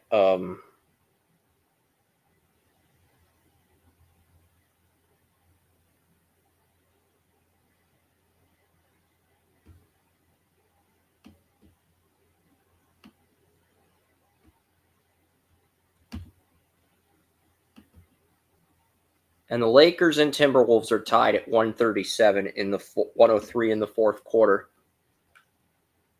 TNT. I am going to go to the end of the Lakers. Oh, is it on ESPN? Is the Laker game on ESPN?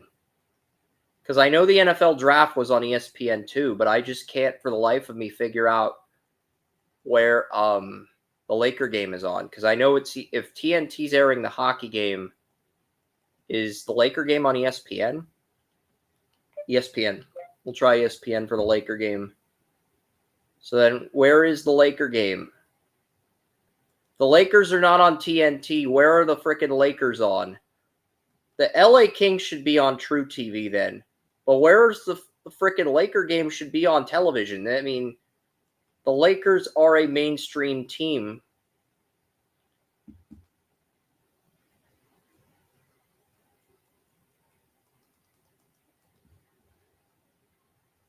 Greatest Heisman race of 97. That is a great 30 for 30. We'll put that on, but we'll mute it.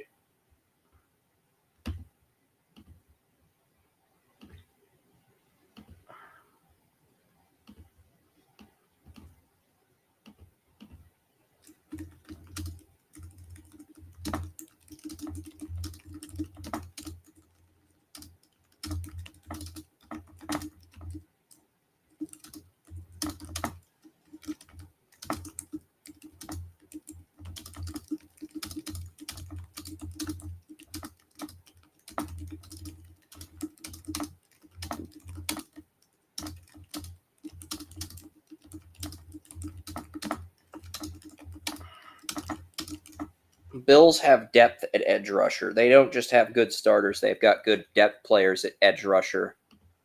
And Brandon Beanie made up for the previous trade.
Yeah, I got Oren messaging me about Shadur.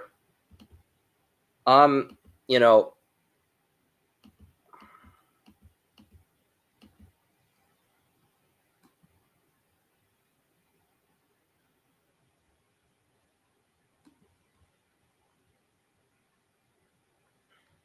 $72 write-ups are done. I'll get the first 30 in a little bit. What do we have for the Jets at 73?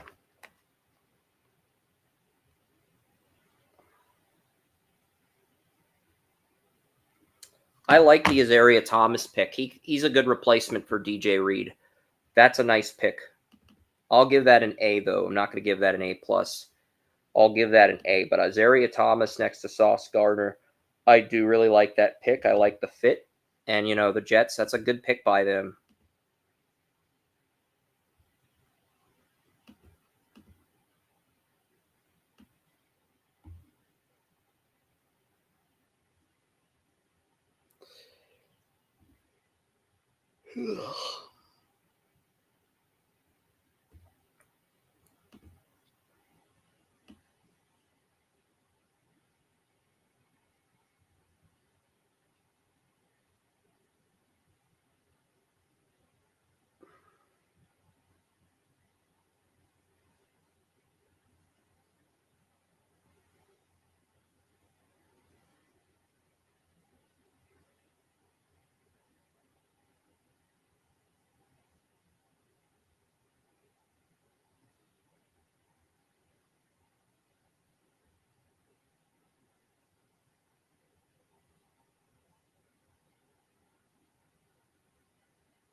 Hey, Oren, what's going on?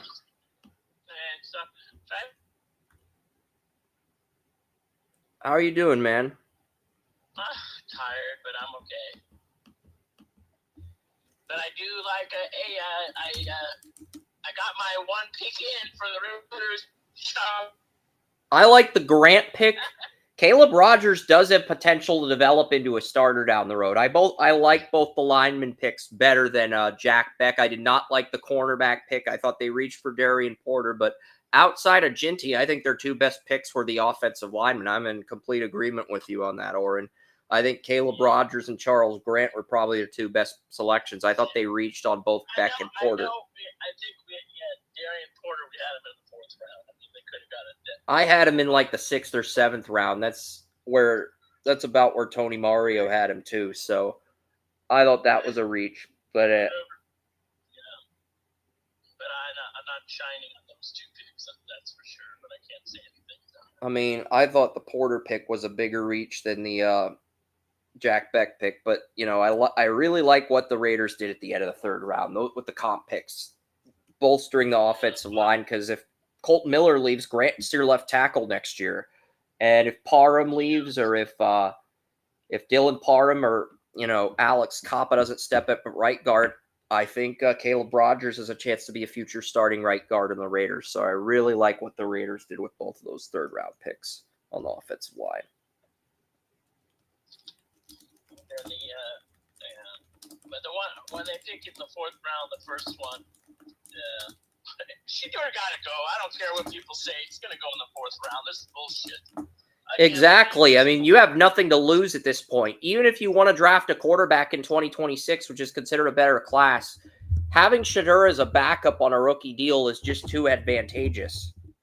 And also, they're so worried about whatever was said by one scout. You know what? Did you hear what Nick Saban said? Did you watch NFL Network? Yeah. And Nick Saban said? He goes, there's someone spilled something and all the other teams believe it, and that's why he's slipping, because one person said some BS and it's probably not even true. So he could still be the steal of the draft, bro. And become a potential starter. That's what's so stupid. So Dylan Gabriel is going to be the Browns quarterback of the future. I think he's going to be a backup, though. I think Gabriel's got a high ceiling, but he's got a very low floor. And I don't think the Browns are going to roll with him as their future starter. He's just their insurance plan if they can't find their quarterback in the 2026 draft. That's what I got. Yeah. That's kind of the impression I was left with. Milroe could be Seattle's future starter, but he'd have to impress people this year if Darnold gets injured, and he's going to have to compete with Drew Lock for the backup gig. I think they're going to redshirt Milroe this year. He'll be the backup to Darnold next season, and then if he impresses after Darnold's, if he gets a chance to impress and takes advantage of it, they'll buy out Darnold in 26 or 27. Seahawks can save $8.3 million by buying out Darnold. They could save $21.8 million by buying out Darnold in 2027. So I think Seattle's setting this up so that worst case scenario, you got a good backup to Sam Darnold down the road. In the best case scenario, you can buy out Darnold and create more cap space with Milroe on a rookie deal. I think that's exactly what John Schneider was thinking. The quarterbacks that got selected so far are all three going to be in the third round. It's just surprising that Shedeur did not get selected at all. I mean, I really thought the Browns were going to get him at 33. Yeah, I mean, the Browns, he's available on day 3. We're probably going to go with Deion Walker for the thumbnail tomorrow. It depends. I'll message William after. I'm still working on draft content. I've got 72 write-ups typed, but I could still talk to you if you want to talk until you're tired about the draft. But yeah, it's a crazy day. It's been a crazy day too. It really has.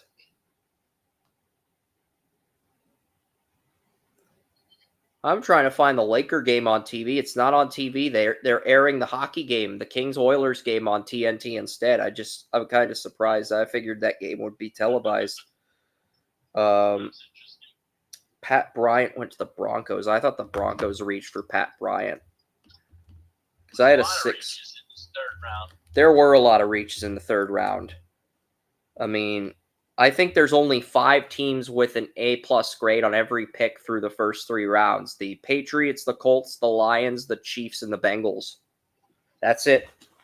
Everybody else, I think, made at least one slip up. Maybe the Ravens. Oh, there's 6. The Ravens. I forgot about the Ravens. But outside of those 6 teams, everybody's reached for someone in the third round. So I am, and the first headline on ESPN, NFL draft, Shedeur Sanders remains undrafted. Of course. Colorado. Mel Kiper. The funny thing is these people had him going, in the first round. I had him at 58 on my big board, but I did expect him to go in the first round.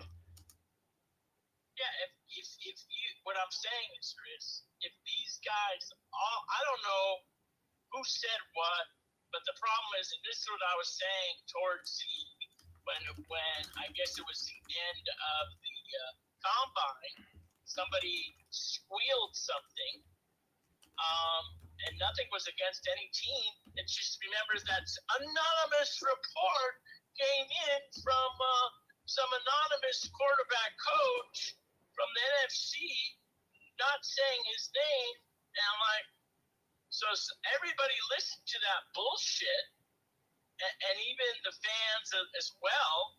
So everybody basically said, "Oh, forget why are we drafting this person?" But he's not now. He's not. Even if, and now people say, "Oh, well, what about his dad? His dad's gonna follow him everywhere." That's not gonna follow him everywhere. He got his own issues to deal with in Colorado. That's why he's the coach there. People have to get off the back. He's not Deion Sanders. He's Yeah. son of Deion.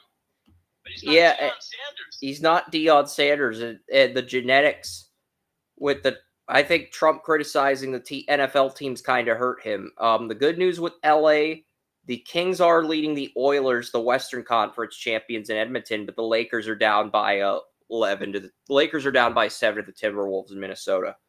So Kings look like they're going to go up on Edmonton though, and they've gotten 4 goals in each game against Edmonton. So it looks like the LA Kings are going to make it to the second round. But yeah, Lakers, I don't know. I did not anticipate the Lakers being down 2-1 and the Kings being up 3-0. I mean, Joey and I, we both picked Edmonton to win the Stanley Cup, and we're both happy that we're wrong. I mean, we're both happy that we're wrong about that. Because Joey hates Edmonton and I hate Edmonton because they beat Dallas last year. I didn't hate Edmonton initially, but we're both not fans of Edmonton, so we're both very happy about being wrong, which is a first.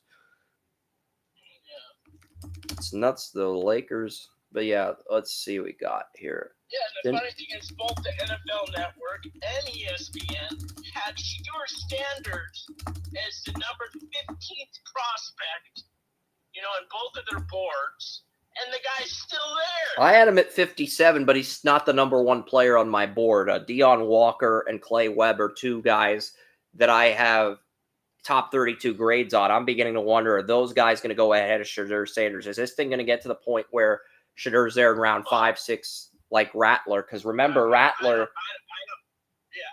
I don't think he'll last to 5 or 6. It's not Rattler. He's a good quarterback. He does have the tools. Rattler was considered arrogant because of his high school film and what he said. I don't know if that's having a domino effect. But either way, I just feel if he gets to 108, that will be the pick. If he gets I agree. There. If he's gone, I don't know who would pick him, but just a random team will pick him. It's going to be because I know the Raiders will take a quarterback in their first pick in the 4th round.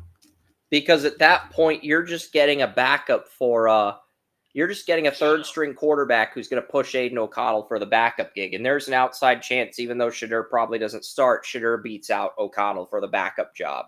And the funny thing is, O'Connell was a 4th round. Yeah. So. And he started at points, so.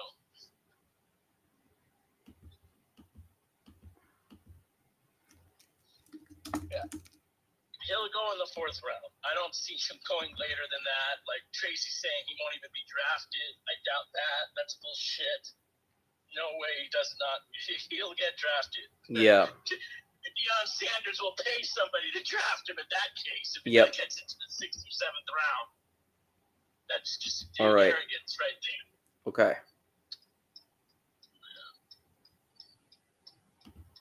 Watch his brother get selected before him. Yep. Oh, shit. What the hell? Somebody parked like this for? Somebody in here? What the hell? Yeah, Nick Martin. Nick Martin got drafted. Nick Martin, the Oklahoma State linebacker, he got drafted as a weak side linebacker to. Yeah, I don't know. When they got to the third round, Chris, to be honest, I didn't know all these guys' names. So that's fair, but a lot of the guys that were available are guys that I studied in the summer, players that were on my radar initially, but they sort of fell off my radar. That's the thing. Cam Scatibo also fell to a day 3, Arizona State running back. Because I remember we talked about him in the group mock. He's not even there either. He hasn't been picked yet. Yeah, that's what I'm saying. Taj Brooks, so many good running backs still available. Damian Martinez.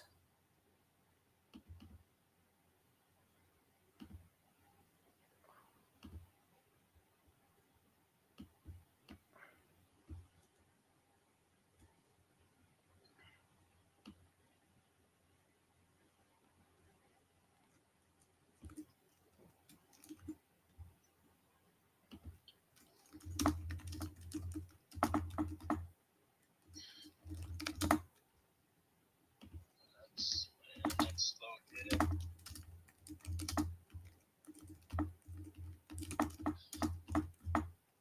Hey, Chris, let me call you back. Yeah, that sounds good. Okay, thanks.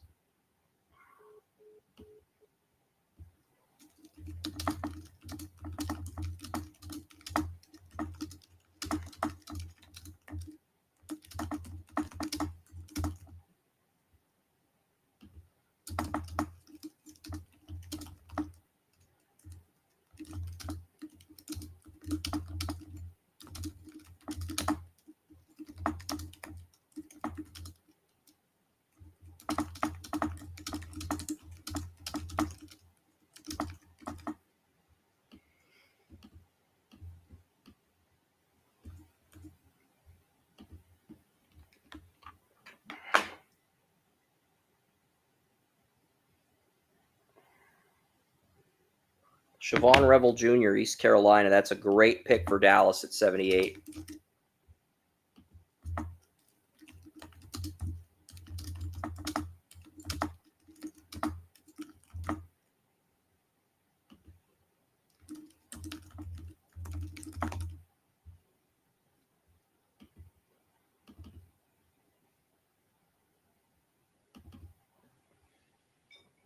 They have Carson and they have Revel. They're not going to re-sign Deron Bland.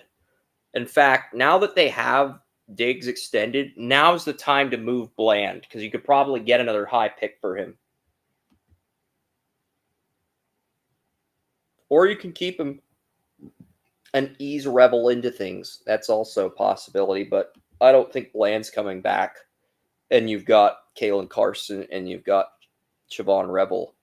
So I am at the point where I'm asking myself, do you move Deron Bland? Do you move Bland for a bit more draft capital? Or at that point where you can ask that question?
Yeah, but right now, Israel Mukamu.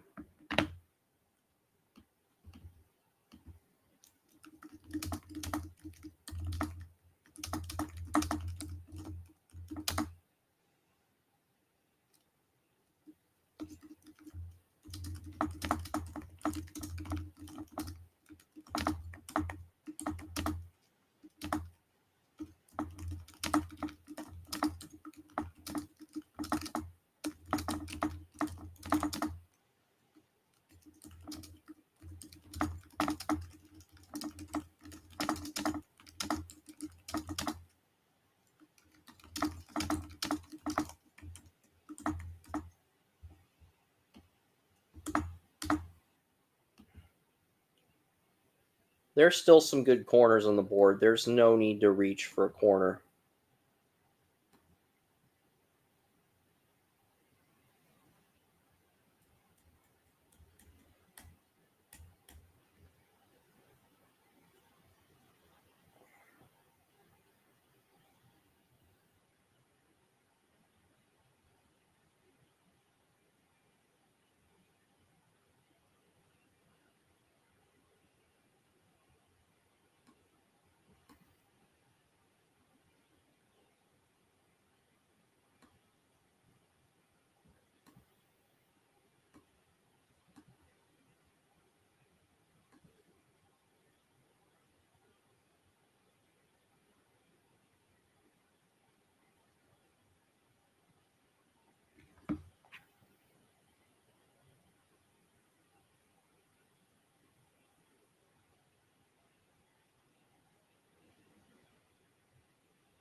Yeah, I am going to get some dominoes, guys.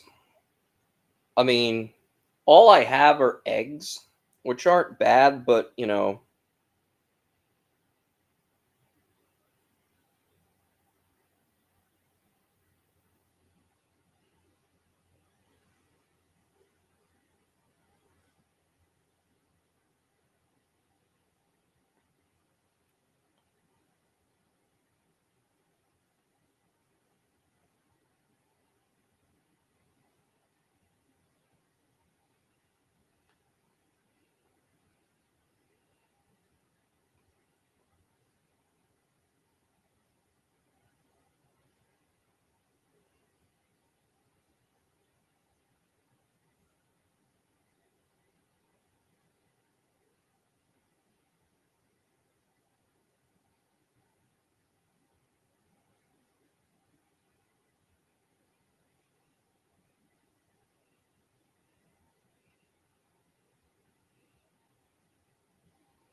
Yeah, so I am at the point where, you know, I think the Chiefs moved up to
So yeah, I am ordering some pizza, guys. Give me a. Domino's is open till 1:30. They're open till 1:30 a.m. And I'm freaking hungry, so I am ordering some pizza, guys. Yeah, I'm making sure the pizza. I'm keeping track of my finances because I got to renew the website in July, so I'm trying to keep my financial deposits to a complete minimum. I could order Sheets. I could get some tacos from Sheets, but I'm not going to do that because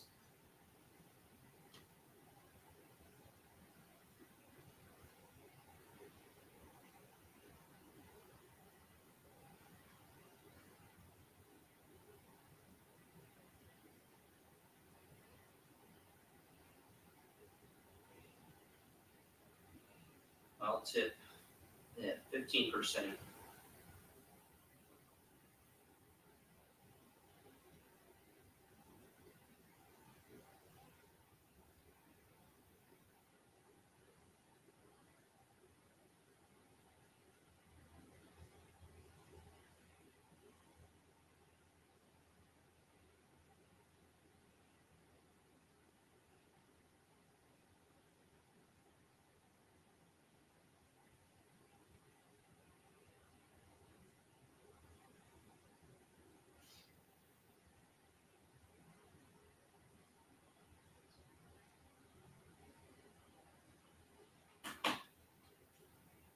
I'm going to order some pizza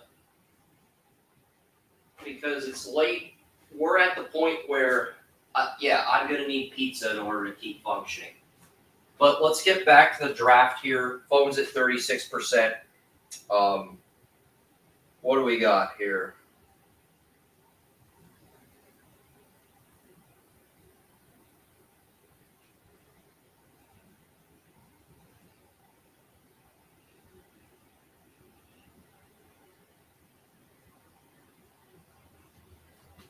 Princely Umanian. So we got to get Princely Umanian's name spelled correctly. But the Panthers, I really like what the Panthers did. They got 2 edge rushers in Princely Umanian. And I think the Panthers are going to be the team that finishes ahead. I like what the Panthers did. The Panthers and Falcons both got better at edge rusher. And the Falcons still haven't drafted.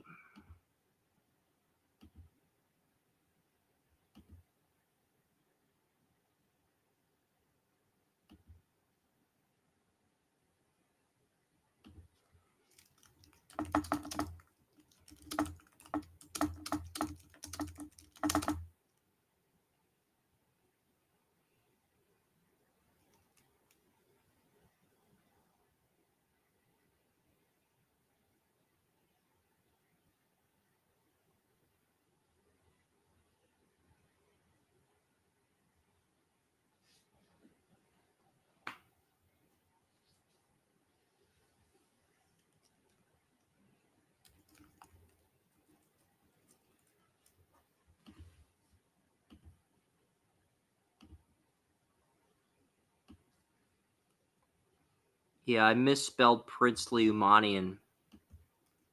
Didn't even notice I misspelled the name, but yeah, good catch there.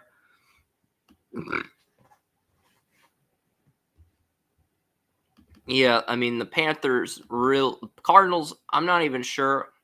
I'll look at the Cardinals depth chart in a second, guys, but yeah. Princely Umanian in round 2 is just a freaking steal. Round 3, actually. I mocked Princely Umanian in round 3. He went in round 3. But that's a player who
I think the Cardinals still have an A+ grade too.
I do mean to be on my toes.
They look good, so yeah.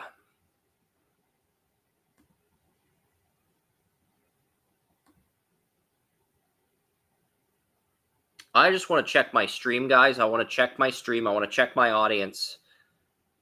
150 people, bro. William's in the studio. I'm in the studio, bro. Is that from earlier? Yeah, that's from 10 a.m. That's from 10 p.m. Holy crap. So we got the write-ups done. We just gotta I hear you. Do you like these QBs here? Yeah, I do. I told Joseph we're both here, Mary. William. I think that's from earlier. I did not do a great job of communicating. So William, I think I did a shitty job of communicating. I would give my because I'm not great at improvising. You think I'm bad now? Just wait until the NHL draft 2 months from now, when the picks are flying in at twice the speed the picks during the NFL draft are flying in at.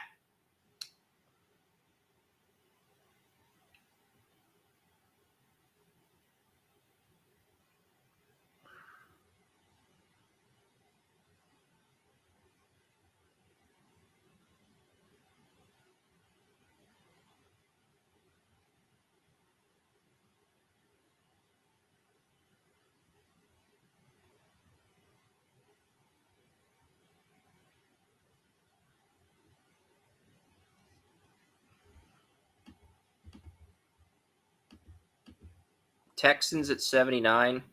They may have traded this pick away, but, Jordan Birch.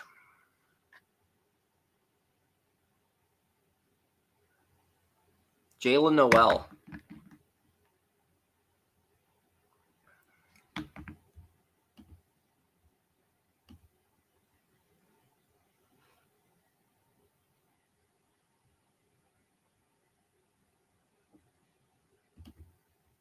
They got Ursary, and they got so the Texans, they got Jalen Noel.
Colts took a corner.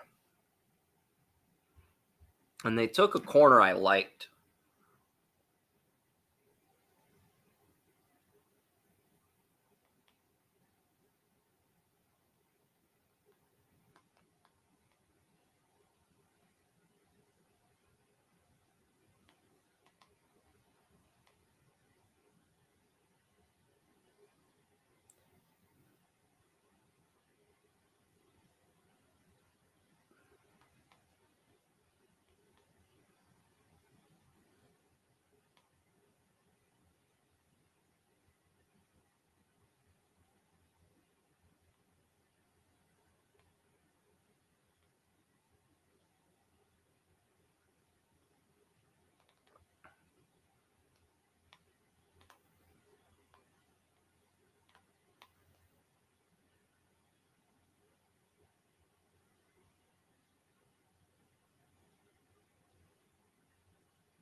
We're closing in on 9,800 followers.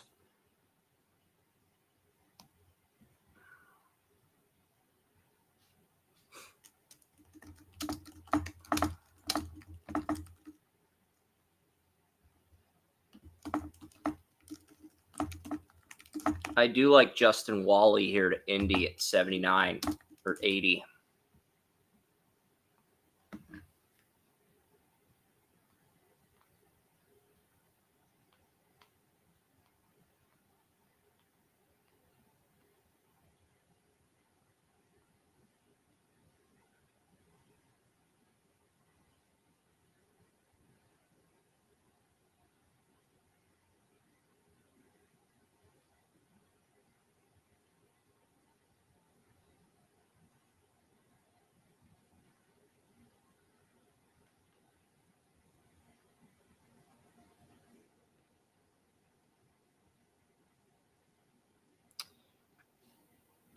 So I ordered pizza. I am looking at Justin Wally. I'm getting Justin Wally for the Colts up.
All right. I don't know what I'm laughing at.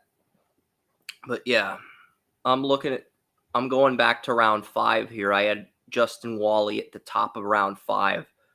I do think Wally can win a starting job on Indy. I think Wally's going to take the nickel job from Kenny Moore Jr. Charvarius Ward's going to be the number 1 corner, but Jalen Jones, Juju Brents. Is this Domino's? Are you guys already here?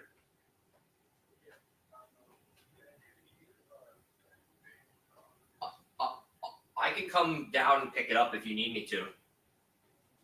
I mean, I'm in my apartment right now, but I didn't know you guys are here, so I'll come pick up the pizza. Thanks. Thank you. I got to put this up. But the Colts ended up getting Justin Wally at 80.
Right. Pizza just arrived.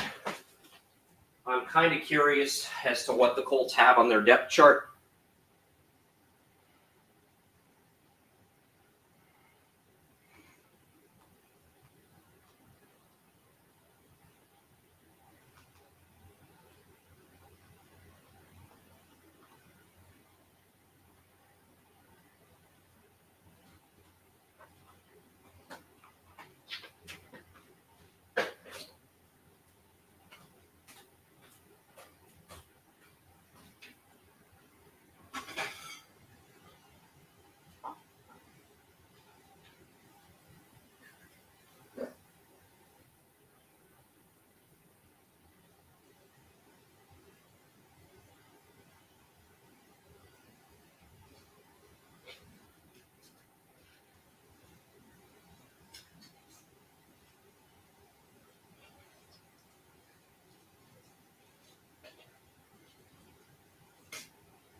Yeah, I got some pizza from Domino's, guys.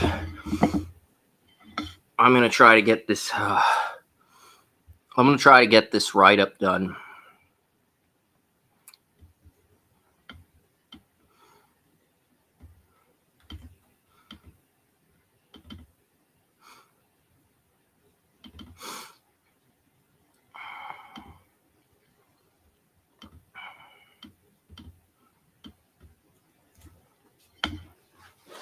Let's find. Let's take a bite of this pizza.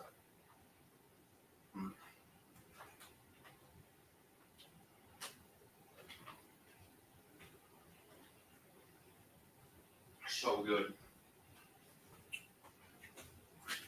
Domino's, this is good.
I'm gonna look at the cold step chart.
What do we got?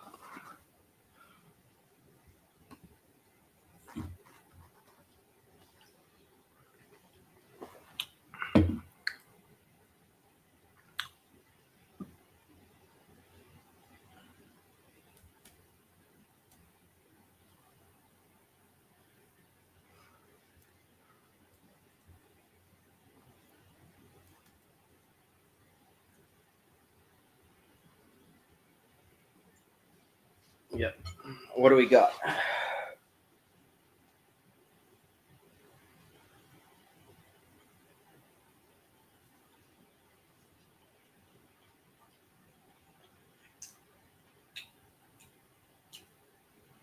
Dylan Fairchild.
So the Lakers, the Dodgers, and the Kings all lost tonight. The three LA sports teams most LA fans give a shit about all lost. And the Clippers lost yesterday.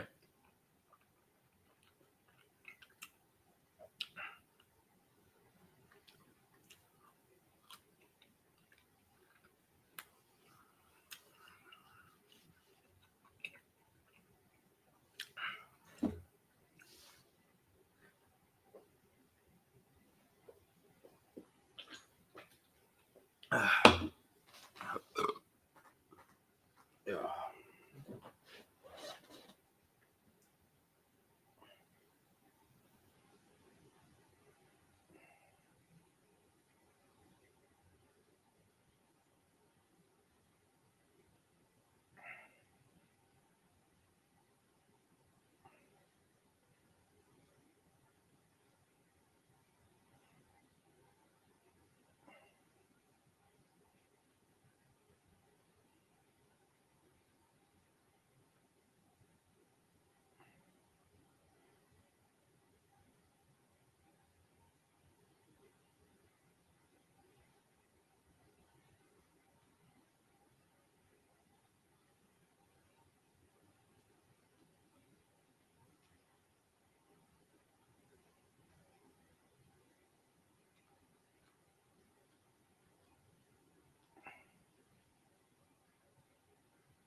All right, so Titans took Kevin Winston Jr., but I'm looking here because I've got Xavier Watts as my best safety on the board. My number 2 safety, Sebastian Castro. He's going to be there tomorrow. Billy Bowman's my 3rd best safety on the board. He's also still available. Malachi Moore. I had Jonas Sanker ahead of Winston. But yeah, Winston, I'll give that a B- in terms of value.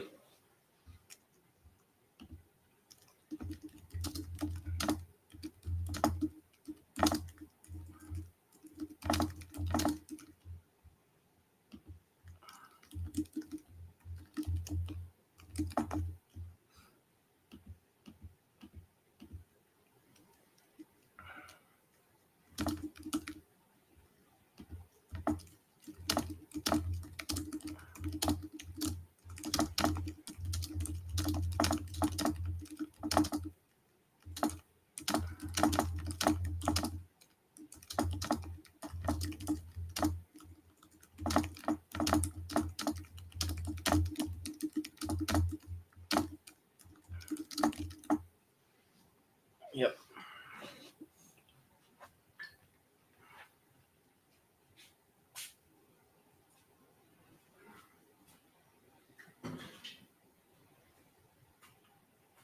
I'm going to get picks 90 done. What do we got? Like, you know,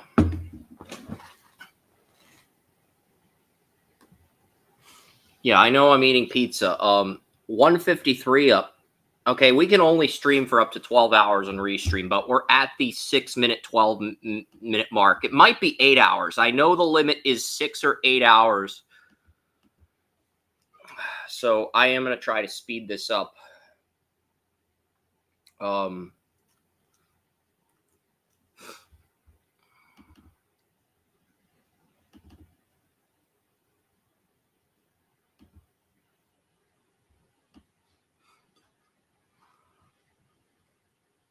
Hunter Woller's another guy, but I had Winston graded ahead of him.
Yes, so we're on 82 now.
We got, yeah, so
I think Jalen Warren was an ERFA, 1 year RFA tender.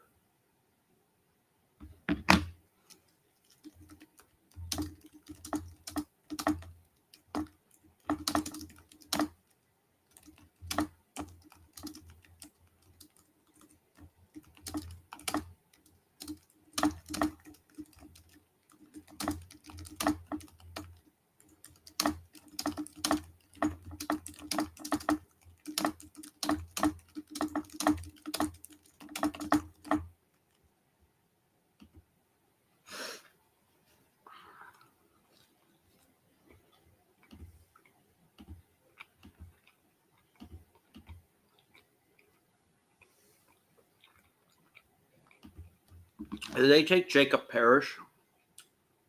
Let's double check before we assume anything. Yeah, they did.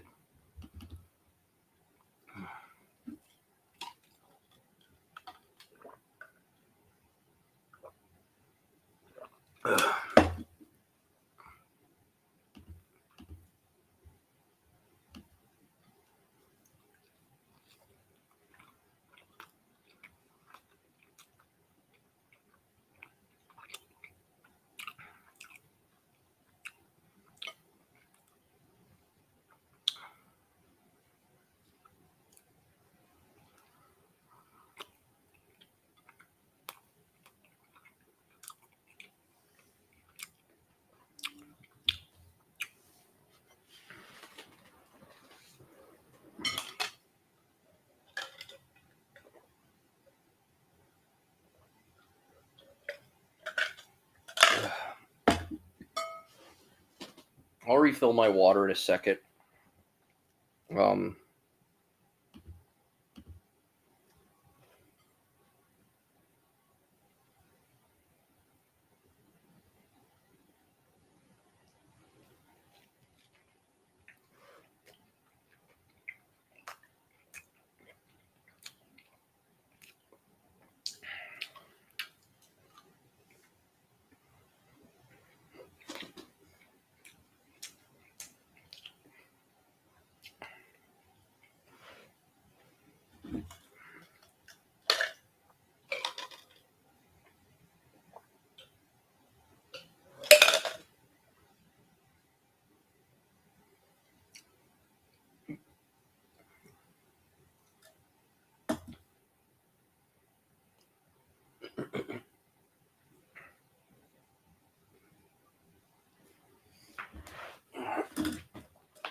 We're getting to the 90s before we grab more pizza. Because frankly, we haven't done enough to earn another slice. We haven't. You know, we haven't done enough work to earn another slice of pizza.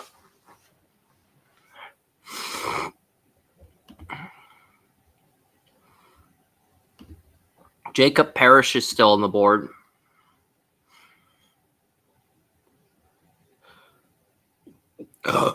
I think I mocked Parrish in round 6.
Yeah, I thought Tampa Bay reached for Parrish. They need a strong safety more than number 5 corner. But their wide receiver depth and cornerback depth is going to be off the charts this year. Maybe that's what the Buccaneers are going for.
Yeah, because I'm looking for the Noel Williams write-up.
I'm just curious, where does Noel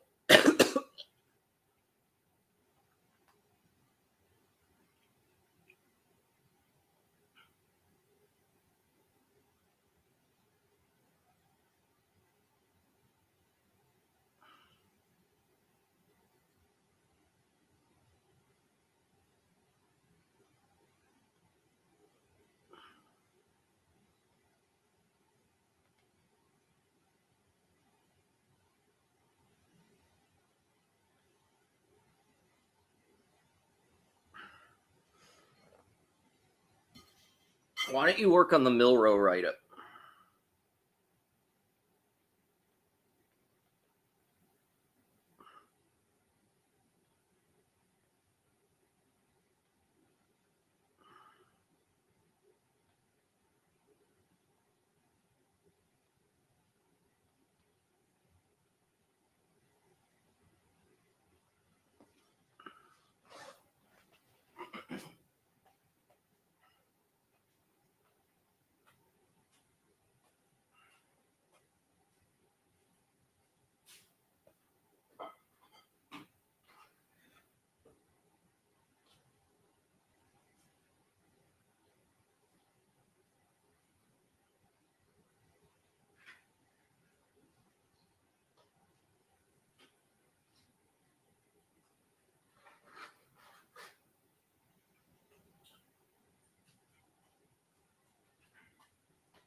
I'm going to check the Chiefs step chart, though, right now, find out where exactly.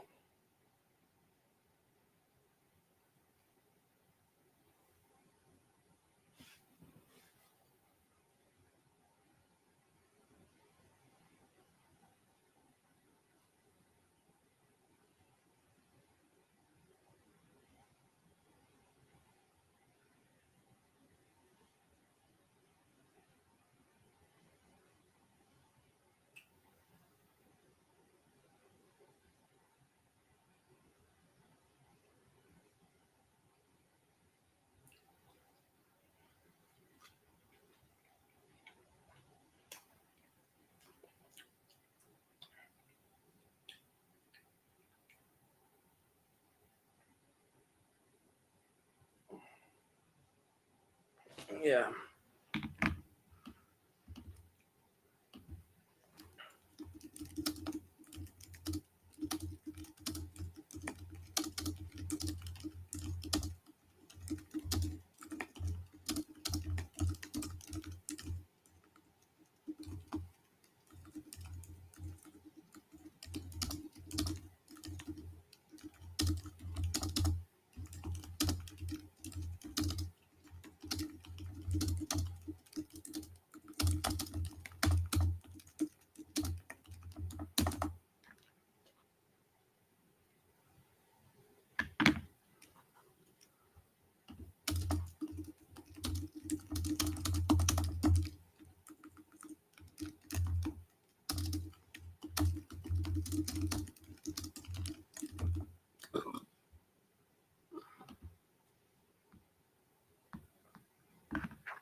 Okay.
Yeah, he knocked Gus Hartwig on his ass.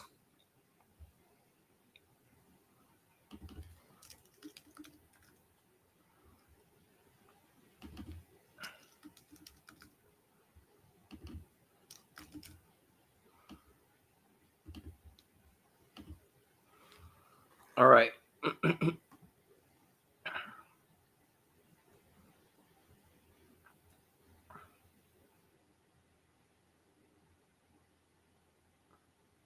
It does look like we're scrolling down again.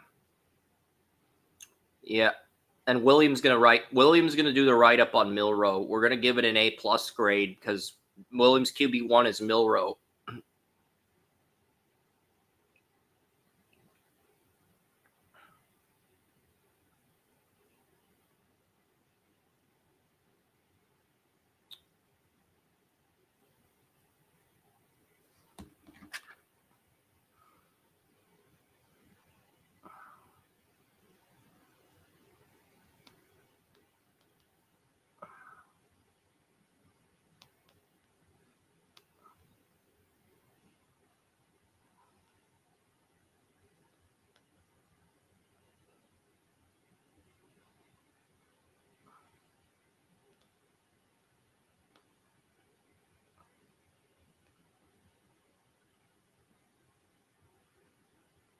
Saving Williams. They took another receiver.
Over under 6.5 for Dallas, Colorado.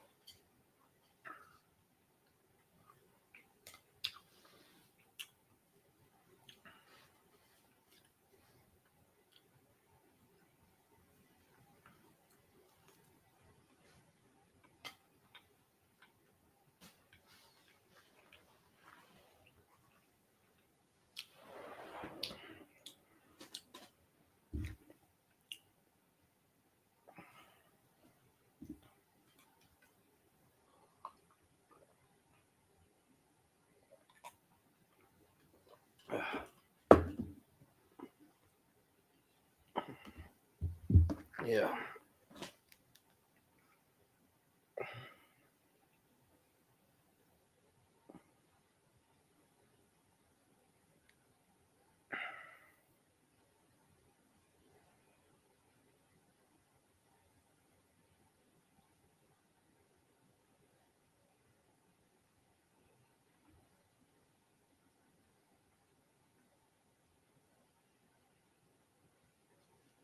Caleb Ranstraw.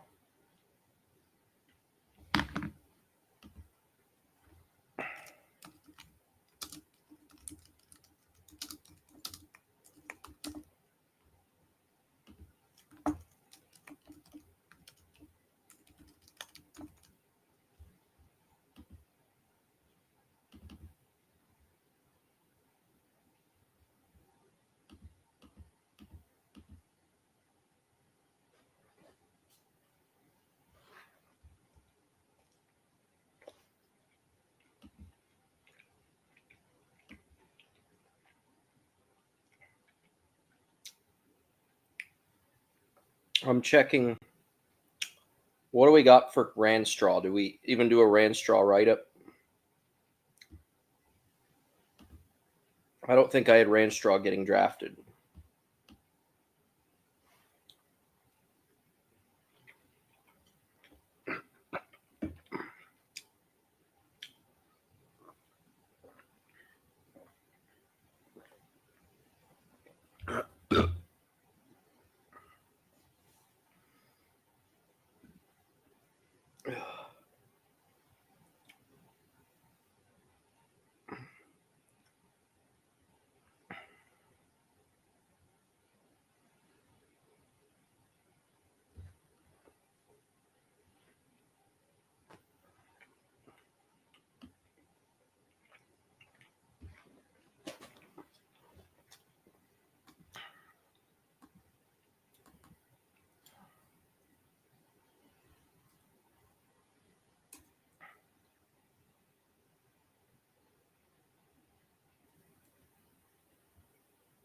They had Mekhi Hughes in 90 overall, Mario Williams 87, Patrick Jenkins Caleb Ransom has an 86 out of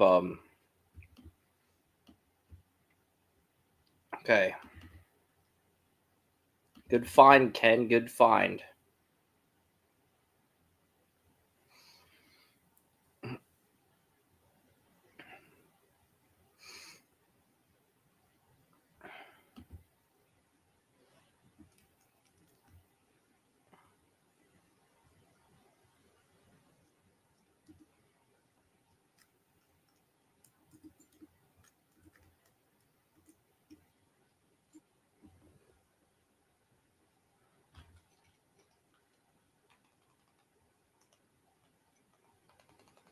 I am going to do a late night.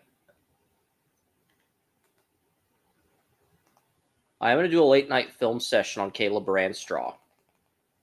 So we're on the Jaguars. We're on pick. I think we're on pick 88 right now.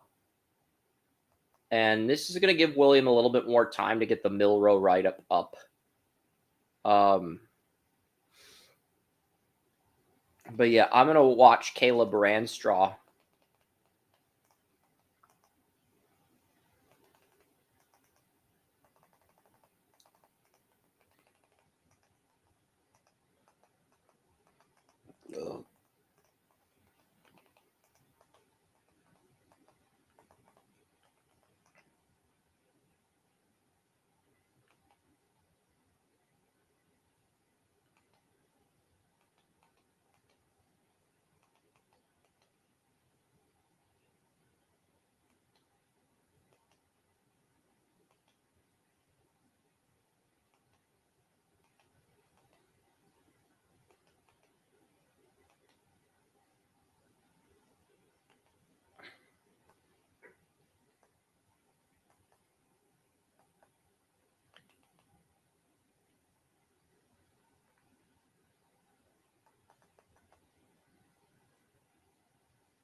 Yep.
Yeah, so we're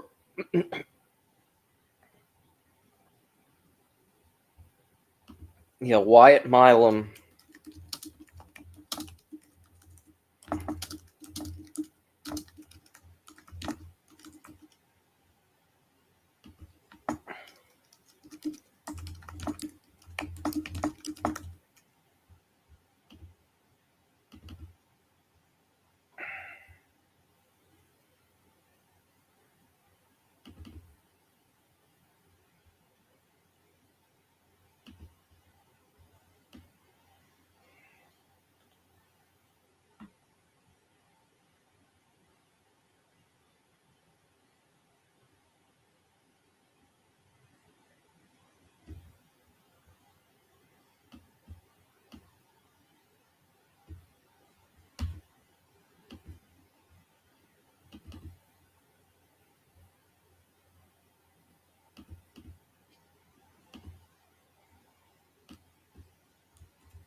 All right, what do we got for 90?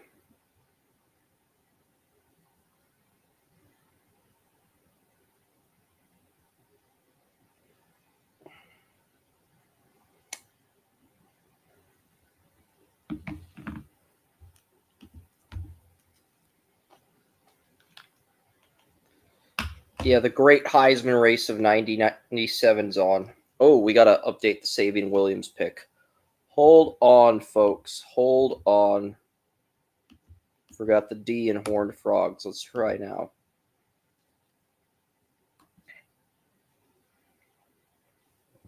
Yeah.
Yep.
That's Cooper Manning in the Dodgers shirt in the great race in 97. But yeah, I'm looking for Emory Jones Jr.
I'm gonna.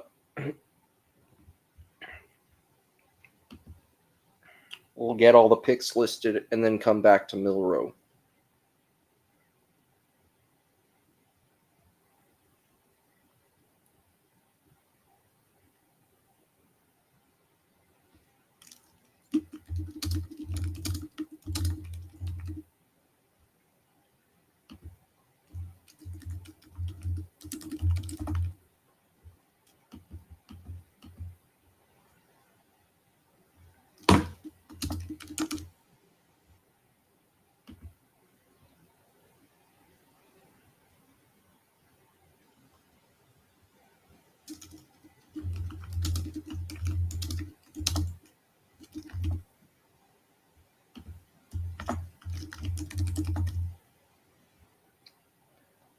Yeah, I had a 4th round grade on Dylan Gabriel.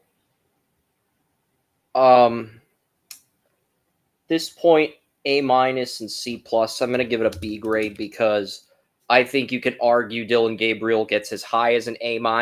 I think you can argue he gets as low as a C+. B is a fine medium between the two, so I'm going to give.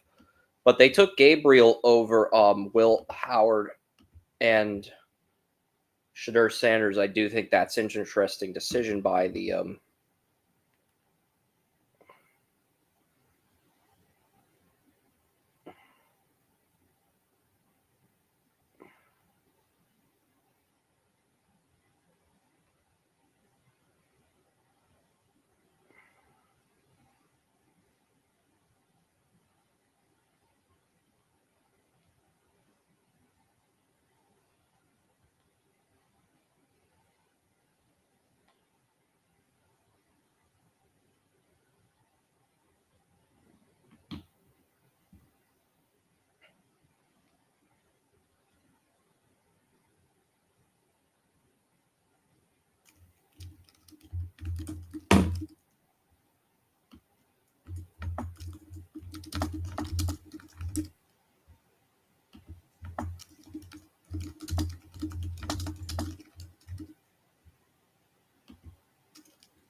I could pig out on pizza. I'm going to get the write-ups done.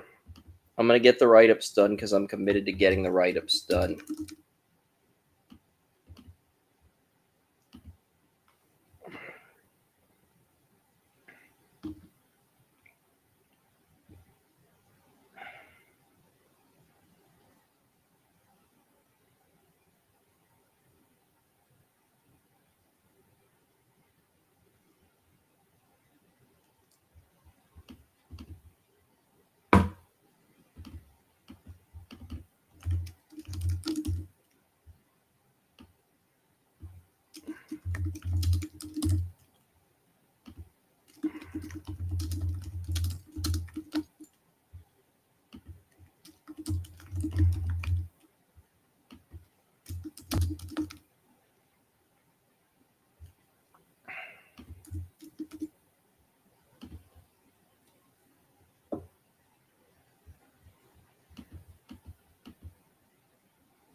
Okay, I gotta put these plates up.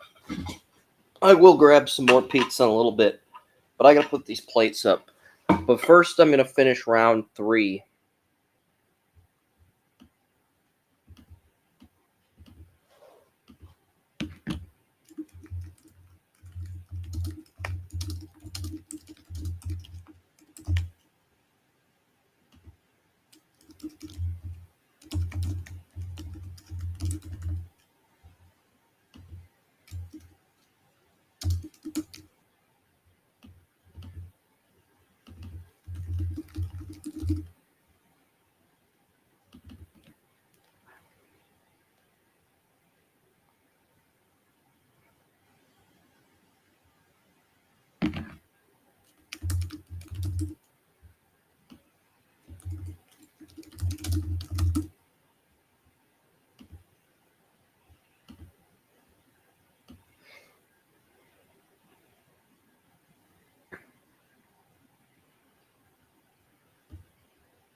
Shit.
Do you want to get another piece of pizza? Yes, no, maybe so.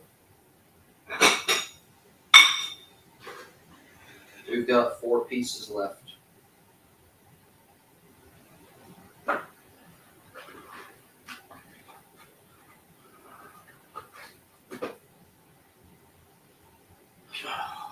Yeah, I'm full.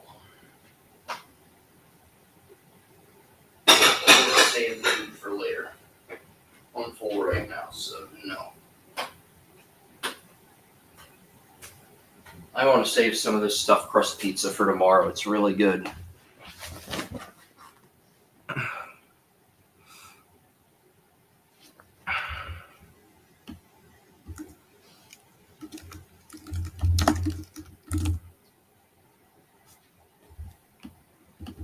I'm going to knock out Jared Wilson.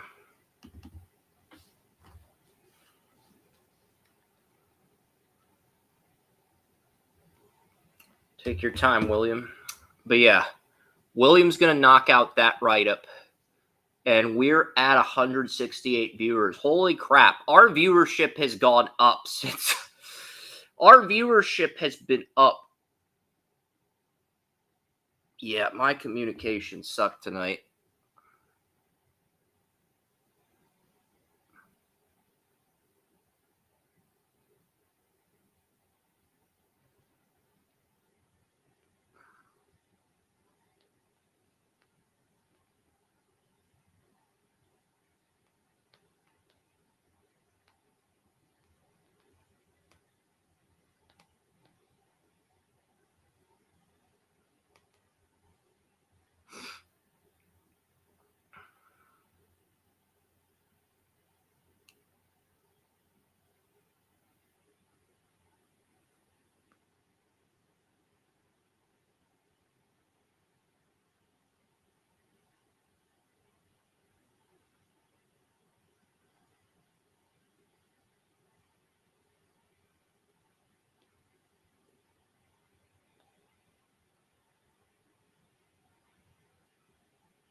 I'll tweak the write up for Dylan Gabriel, but I am going to get started on that now.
Yeah, so I got a bunch of picks done.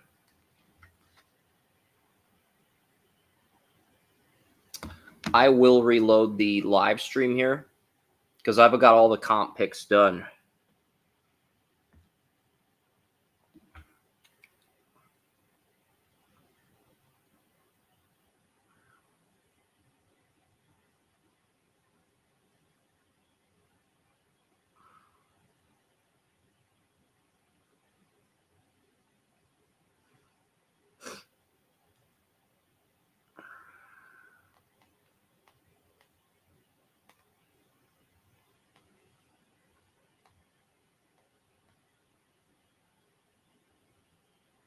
Yeah, so basically the Saints, they took Jonas Sanker here. William is doing the Dylan Gabriel write-up, so I am waiting on him.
Yeah.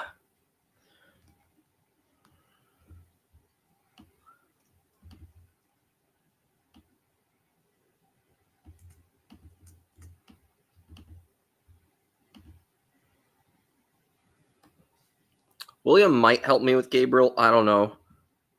If he does,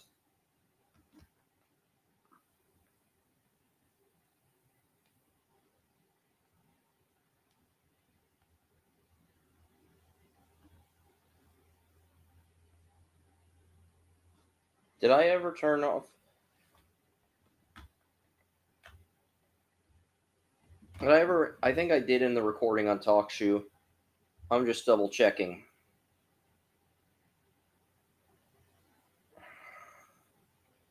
Yep. Yeah. So, okay.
Yeah, I'm still here, guys.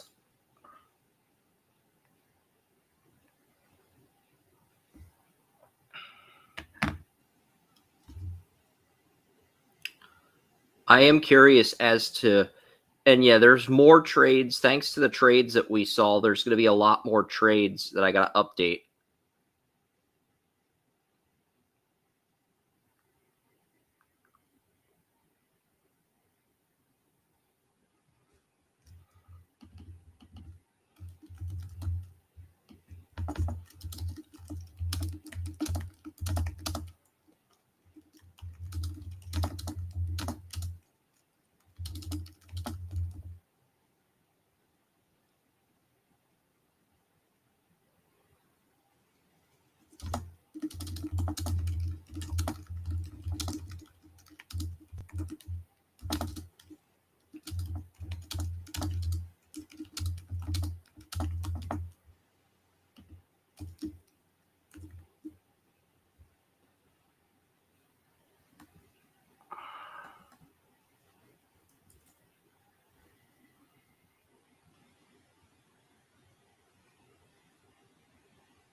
Um,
Yes, so we got 95 up. We've got 96 up. Xavier Watts. I freaking love the Xavier Watts pick. Jalen Smith. So basically, we've got 98 write-ups done.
Yeah, I am gonna go on X. But yeah, I've just finished the final write up for final write ups for the night. I am gonna go on X.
Yeah, I'm about to head on to Primetime Sports Fix, guys. If you want to stay up, chat.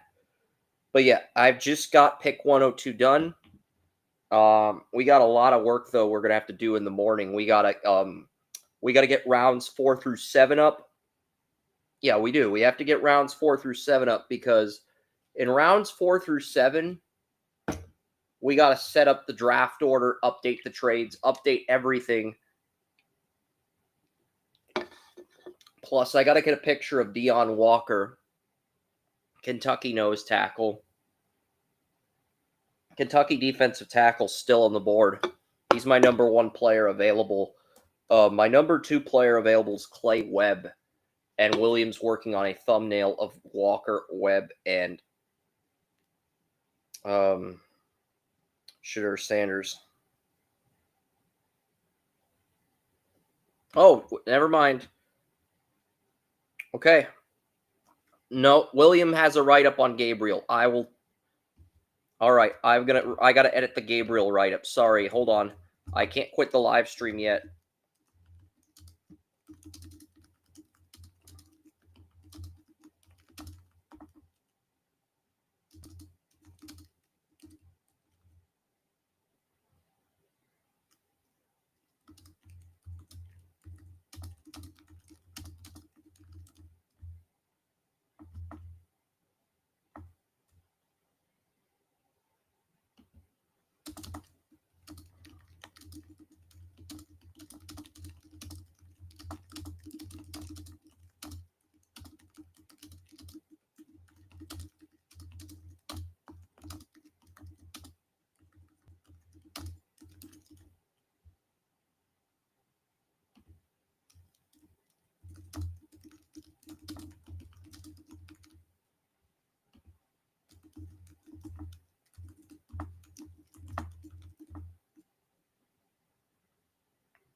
Yeah, I'm getting Williams' write-up posted.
Yes, so I am currently working on.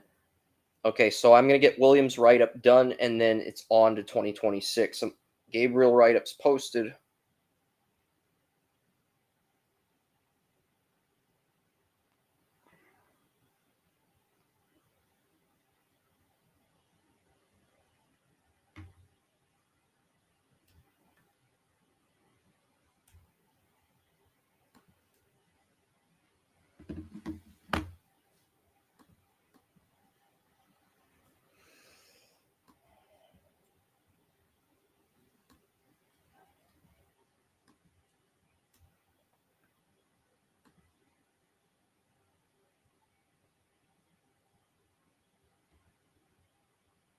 Yeah, I'll show you guys the write-ups one more time, then we're signing off and calling it a night on Restream. I mean, I've been on the air since 7 p.m. We're approaching 9 hours. That's how much time I've invested into this show, that we're at 9 hours. We're at 9 hours, and I'll post. William did 3 write-ups for us. I appreciate every ounce of work he did. Because I gave this a B grade because there were only 2 quarterbacks on my board ahead of Gabriel. Sanders was one of them. Will Howard was the other. And, Gabriel ends up going to the Browns. I had Gabriel. I do think Gabriel has starter potential. The problem is his floor is so low. He's got the floor of a third-string quarterback and the ceiling of a starter. It's going to take him 2 years to develop into a starter. And I don't think the Browns have that type of patience. So I think they're going to get their quarterback in 2026. I am in agreement with William. That's probably what we're going to see them end up doing. And if Barry gets fired, the new regime's going to want their own guy anyway. I'm not saying Barry will get fired, but, that's the thing I've noticed. We'll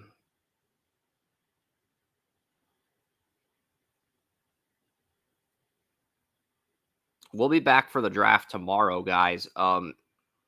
8 hours and 30 minutes, 169 viewers. Thank you guys so much. All right. I should have been more alert with the draft picks, but I'm signing off. I'll be on X.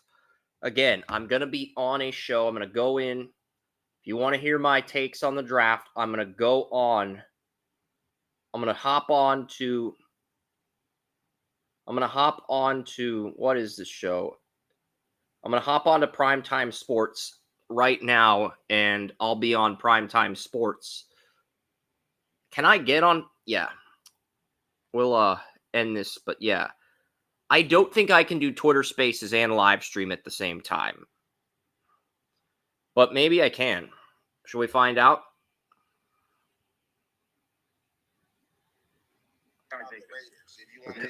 Okay, I can, I guess.